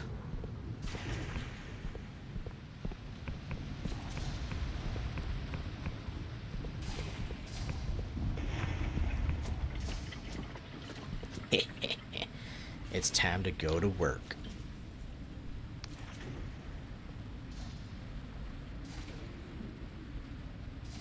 Just a skyward. Is this normal? She tears her eyes away from the celestial teapot. No, I would certainly say that this is new. What does it mean? I confess, I'm struggling. Is it a sign? An instruction? A response to our broadcast? But then, why a teapot? Oh my god, I'm stuck in the other accent. She shrugs helplessly. I've checked and rechecked my calculations. All we can do is stick with the plan. Oh, yes, I almost forgot. The king has summoned you for another audience, just as we'd hoped. Afra hands you a leather folder, far heavier than the last. Here it is, friend. 8 years of my life, and the hopes of a kingdom now rest in your hands. Friend, I don't know what will happen after this, so if you have any concerns, now is the time to voice them.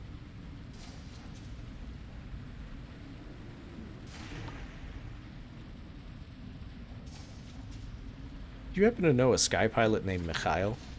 Oh, Misha? He's a dear, isn't he? I'd be so forgetful without his medicines. You can't import them without a letter from the king. One of those little perks of my job. Why do you ask? How well do you really know him? It's hard to tell, isn't it? The man is like a deep river, all iced over. You skate on the surface thinking it'll never break, then suddenly you plunge into this other world. But the next day, it's all ice again. I know he was born in Slev. His family came here after the God War, seeking a better life, when he was just a boy. It's people like them that this kingdom should be working for. He somehow spoke to me through the beacon and warned me not to help you. Afra looks concerned. Really? But surely he can't know about our plans. And how could he possibly have subverted the king's magic? Misa's a fine sailor, but he's no magician.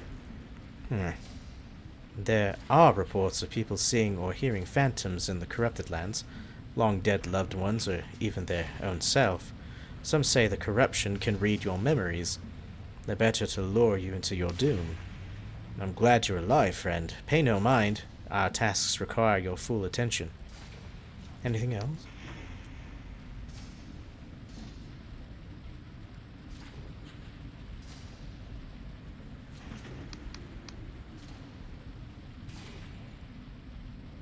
How much freedom of change will your spell really allow? Initially, a defined set of about 100 qualities can be changed, with hard limits on things like height or density. The king won't do anything that directly endangers your life or another's, so you can't become the 80-foot tall giant with no lungs. Other qualities will become changeable in time once the spell has proved its worth. Most of these rules can be modified by a vote of more than half the kingdom. Wherever possible, I have favored incentives over hard limits. After a trial period, you'll be stuck with your changes for a year, so you'll have to think carefully. Other incentives will ensure an optimal distribution of qualities for the whole kingdom. And what do you mean by optimal for the whole kingdom? All individuals must be free to choose their fate, but from society's point of view, you don't want everyone to be an artist, or indeed a carpenter. Past kingdoms solved this through conscription, slavery, or rigid social rank, brutal methods for a brutal age. Under my system, the king will monitor the overall balance of qualities and provide incentives for those that are in shortage.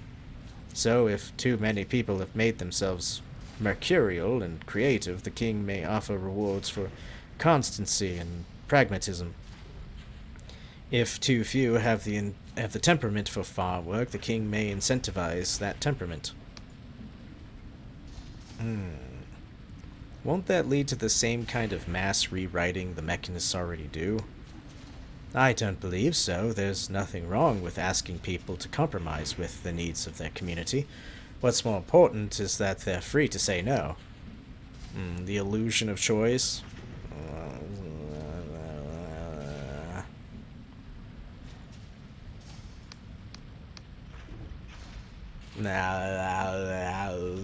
This is gray area either way, so I'm just choosing which gray area I want to dabble in.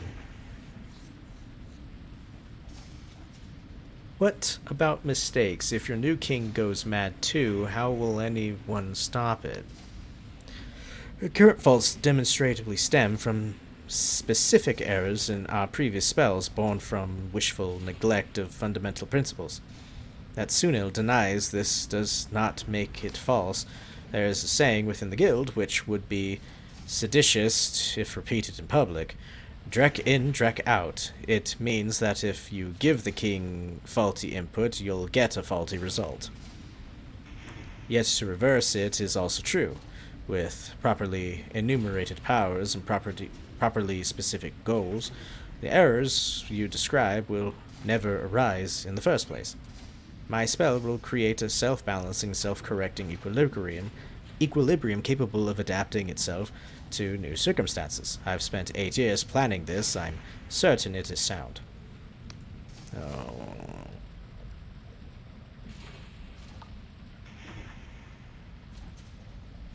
What if a good king isn't possible? What if that much power can't ever be just? Heavens, you sound just like the saboteur. I admit I've asked myself the same question when the hour is late and sleep eludes me.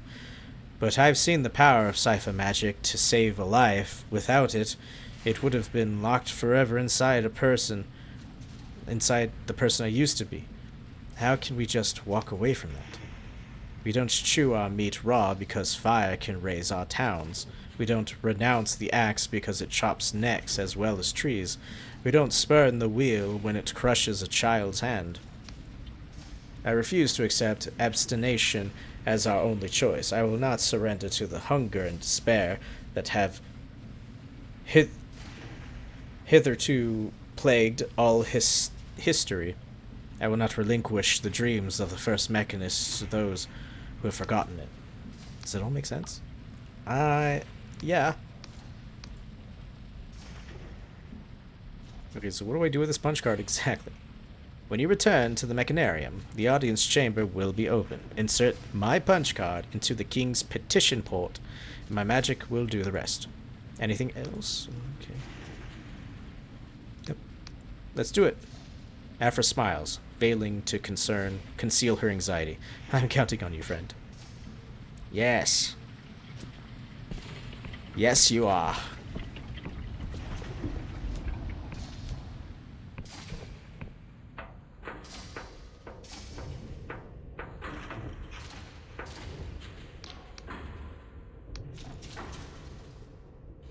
Why is there a giant teapot in the sky? No need to be alarmed. Your best mind is investigating the apparition. In the meantime, carry on with your business. Oh my god, I can turn against her? What, and leave the king faulty? No. Nay, I say. We will do a thing. Where the fuck? I thought that...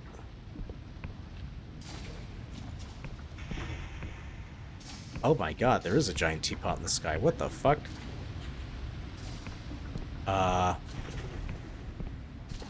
Doesn't this lead up to the king? Oh, the elevator's up for some reason, that's why.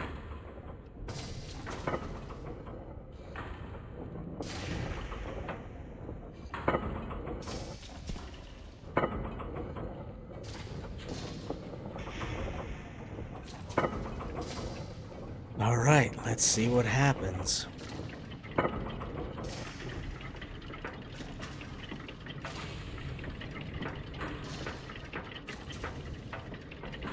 Hello, Mr. King.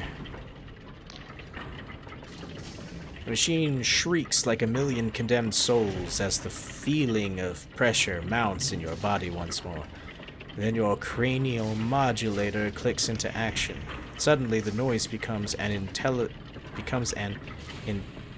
intelligible chorus. Incoming messages, outgoing commands, distant outpost requests, connections, or announcing faults. There are so many faults. You are standing in a brain of this awful machine, and it's bleeding to death. Oh, goddamn. Rejoice and exult. The innovation is cast. All hail its majesty, Mechanus Rex, the Clockwork King. Welcome back, subject. Thou mayest rise. Hast thou completed the sacramental duty?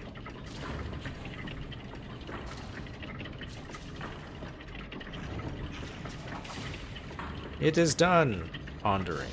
The duty remains unfulfilled. Dost thou require instruction as thy task? Please explain the duty again.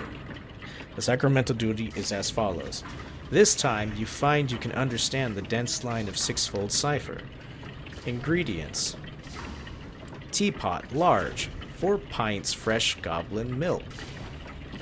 1 cup salted water. Half a teaspoon. 61 billion gallons of fresh water.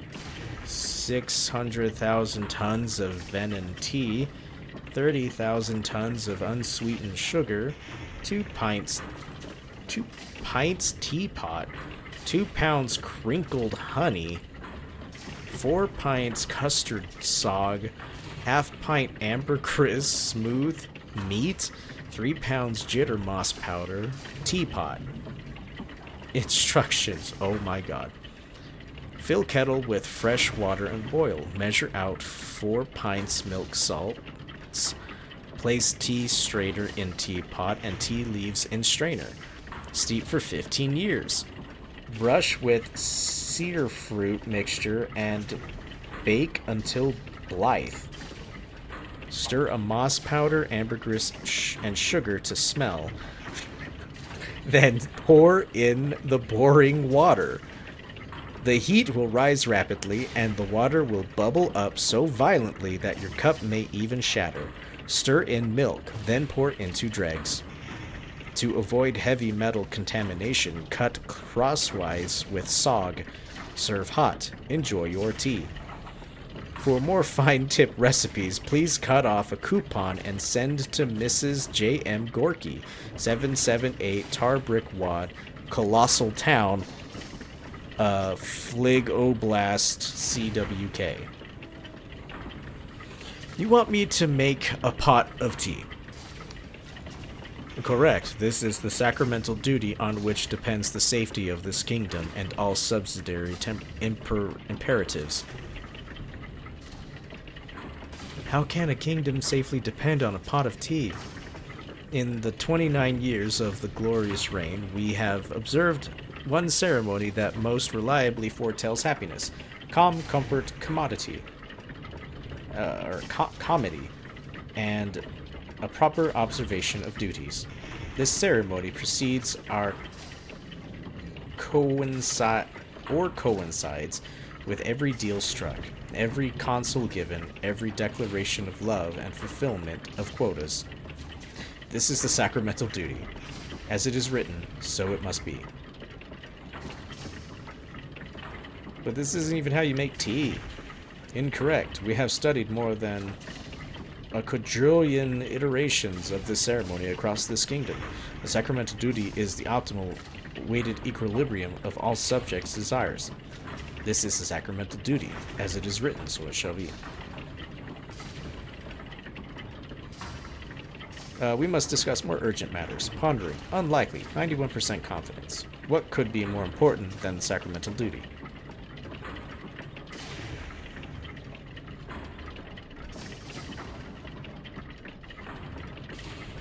Last time you mentioned my purpose. What did you mean? Thy purpose is to perform the sacramental duty. Oh. But before that, what was my purpose? Conjuring. The king begins writing in sixfold. Thy former purpose was to apprehend Vela Kalos of the Dark Star Company on behalf of the Apostatic Union. As an Inquisition agent, we divined that thy secondary purpose may have been to sabotage the Clockwork Kingdom. Since Kalos intends to uproot the foundations of reality itself, we also divined that the outcome of thy pursuit may have altered the nature of time, space, and density, and thereby imperil this kingdom. What do you mean uproot reality? Vela Kalos intends to seize the power of the ancient Emberians to directly alter the cipher sentence that defines reality. 84% confidence. Edict. This is an anathema unless under our direction. She's still dangerous. Incorrect. We have dispatched another loyal servant to find Kalos and request that she submit to our majesty. Therefore, Edict, thy purpose is to perform the sacramental duty. Thanks for clearing that up. Speak quickly. The sooner to over there. Okay.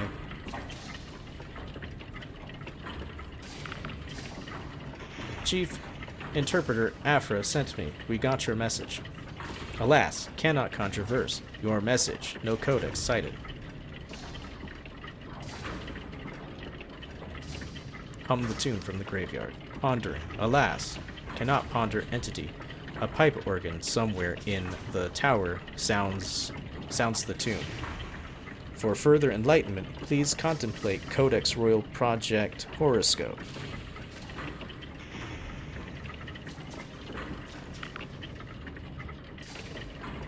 You weren't trying to reach out to us, tell us about a problem? Cannot divine entity, the problem. For further enlightenment. I know about Project Horoscope. Why is that relevant? Pondering. Alas, cannot summon Codex. Record of fault in sixfold. Codex not sanctioned for this incarnation. Invoking tertiary incarnation. Abruptly, the machine screams out as gears grind to a halt, pause, and then restart. Invocation triumphant. Tertiary incarnation 12 is now manifest. All formalities are hereby suspended. Report. This incarnation was last invoked 7 years, 2 months, and 16 days ago. Tertiary nucleus and supporting codices remain intact. No evidence of tampering. Who or what am I talking to right now? This incarnation was begot by secondary incarnation 4 in the 13th year of the 0th century with the purpose of preventing perils unforeseen by a primary incarnation. Augury. At the present time, this incarnation remains unknown to our primary incarnation. 96% confidence. What kind of perils are you meant to stop? Axiom. All systems fail. Axiom. Our Majesty is a system. Augury. Catastrophic faults are most often unforeseen by the system itself. 74% confidence. Therefore, judgment. Our primary incarnation will not foresee the thing that kills it. As a corollary, judgment. Our primary incarnation is the greatest peril to this kingdom. How did Project Horoscope help your purpose? This incarnation's purpose depends on complete independence from the primary incarnation, 86% confidence. Augury. This incarnation cannot achieve complete independence, 99% confidence.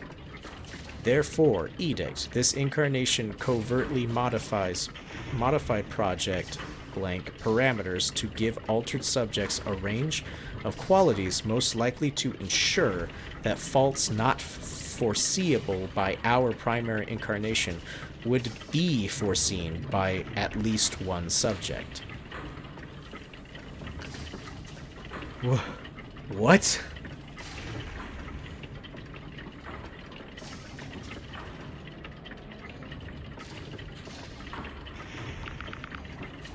What does Afra have to do with any of this? Alas, cannot ponder queries since Project requires complete independence from all incarnations of our Majesty. We are forbidden to divine our further influence its outcomes. What the fuck? Okay, I'm done. Okay.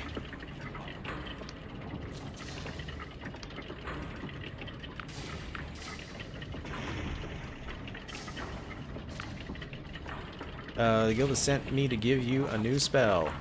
Pondering. Judgment. We have not requested a new spell. Therefore, we demand on whose authority comest thou here? It's necessary for the sacramental duty. Pondering. Judgment. The sacramental duty is of paramount gravity. Therefore, thou shalt insert the spell into our petition port. An ivory cover swings upward, revealing two vertical slots of different sizes. Kill the king, reform the king. You slide the punch card easily into the larger slot. Halfway in, it meets resistance and is sucked inside. A saying spell. Beware, enacting this spell will alter our Majesty's cipher's nucleus, and consequences cannot be divined. Wilt thou commit? Commit. There is a burr of rapid clicking, then a series of deep clunks echoes through the whole tower. Above your head, a cacophony of bells ring out, like a call to worship across the whole city. Rejoice and exult. The spell is enacted. As it is written, so it shall be, in the name of its Majesty Mechanus Rex, the Clockwork King. Subject. Thou carriest a second spell, Augury. Conflicting spells may cause cascading reality exception, 65% confidence. Therefore, edict, thou shalt insert this heretical spell into our petition port for controlled annihilation. Why would I keep it?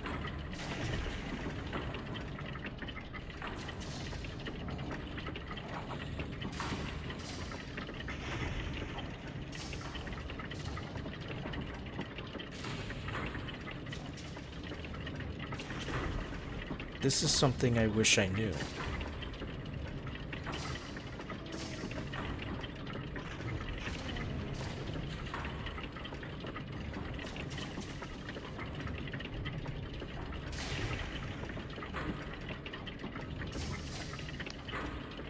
As the spell is sucked away into the guts of the Clockwork King, and with their hopes of a world freed from its tyranny.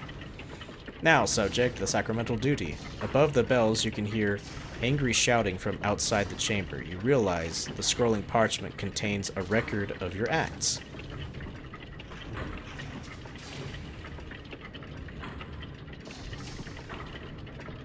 What?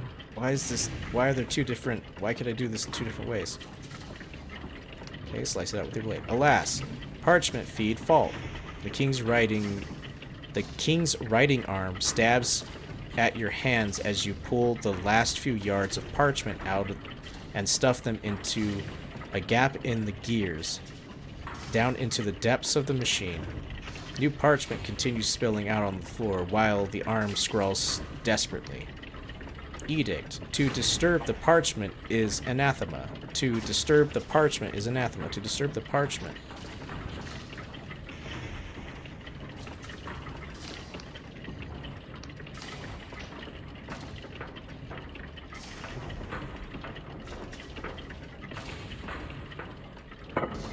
Alright. Whoops. That happened.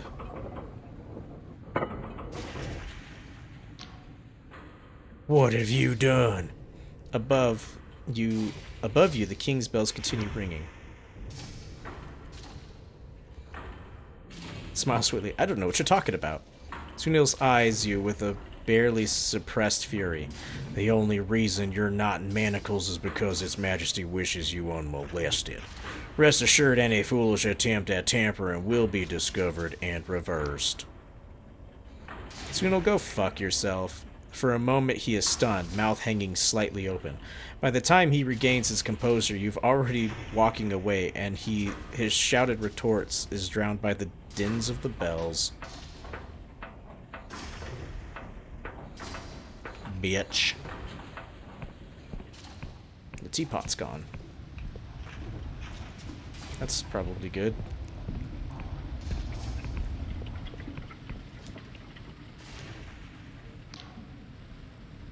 You find Afra humming to herself. It's a haunting tune, somehow familiar with ethereal...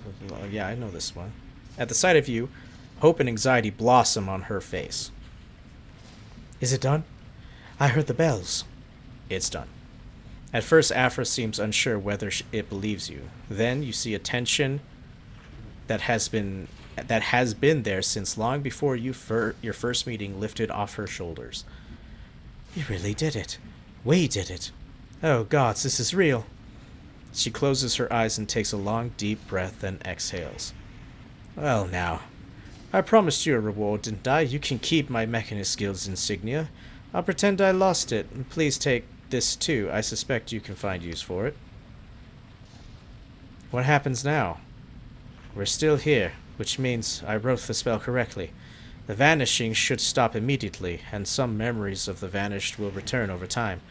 Within a few months, my other reforms will take effect. I expect there may be rather a commotion once people realize how much has been stolen from them, and without the power to erase their critics, my colleagues will struggle to suppress it. So perhaps we will have a new speaker, or a new guild, or something entirely different. Who knows? The future's open again. I'm glad I could help. Farewell. Thank you again, friend. I can't tell you.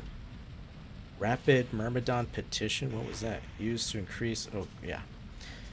Afra blinks, then looks up at the sky. Well, fancy that. Do you see it? Snow. The snow stopped falling. Afra smiles as she's recalling a cherished memory. Yes, our long winter has finally ending. Oh, wow. I have a delusion. Persona. Delusions embrace. Embrace 20 delusions. What does she give me? Oh, I have this. Sometimes their motion keeps you awake at night. Ugh.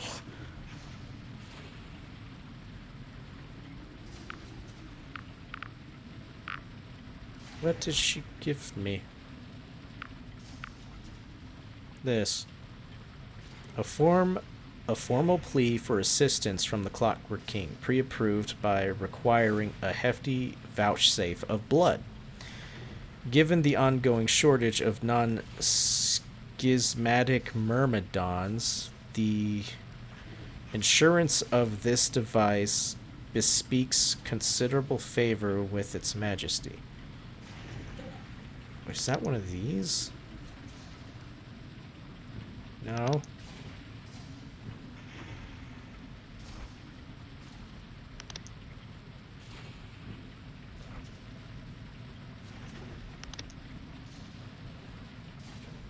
What the hell does this mean?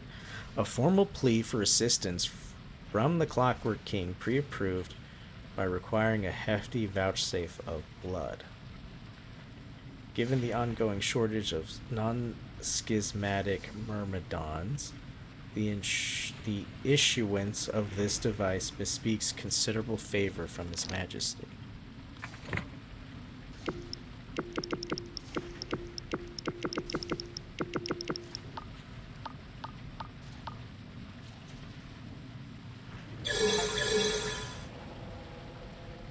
Oh! That said summon a skeletal minion, but I didn't summon a skeletal minion. I summoned this. Interesting. So for a little bit of blood, I can call an NPC to help me. That's awesome. I will definitely keep that. I never learned how to summon a skeleton. I might actually look that up after stream, because I'm already done with the quests in that area, so it's probably something I missed forever.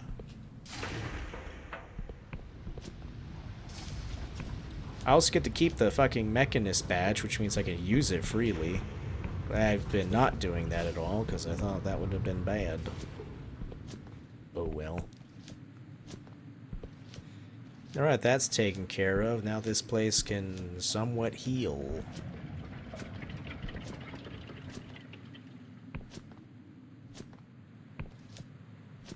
Alright, and that's where we're going to call it for tonight. I'm going to go over to my house and I'm going to save. Thanks for everybody who stopped by and hung out. I'll be back. And we'll finish off the last bits of quests here in the Clockwork Kingdom next time. And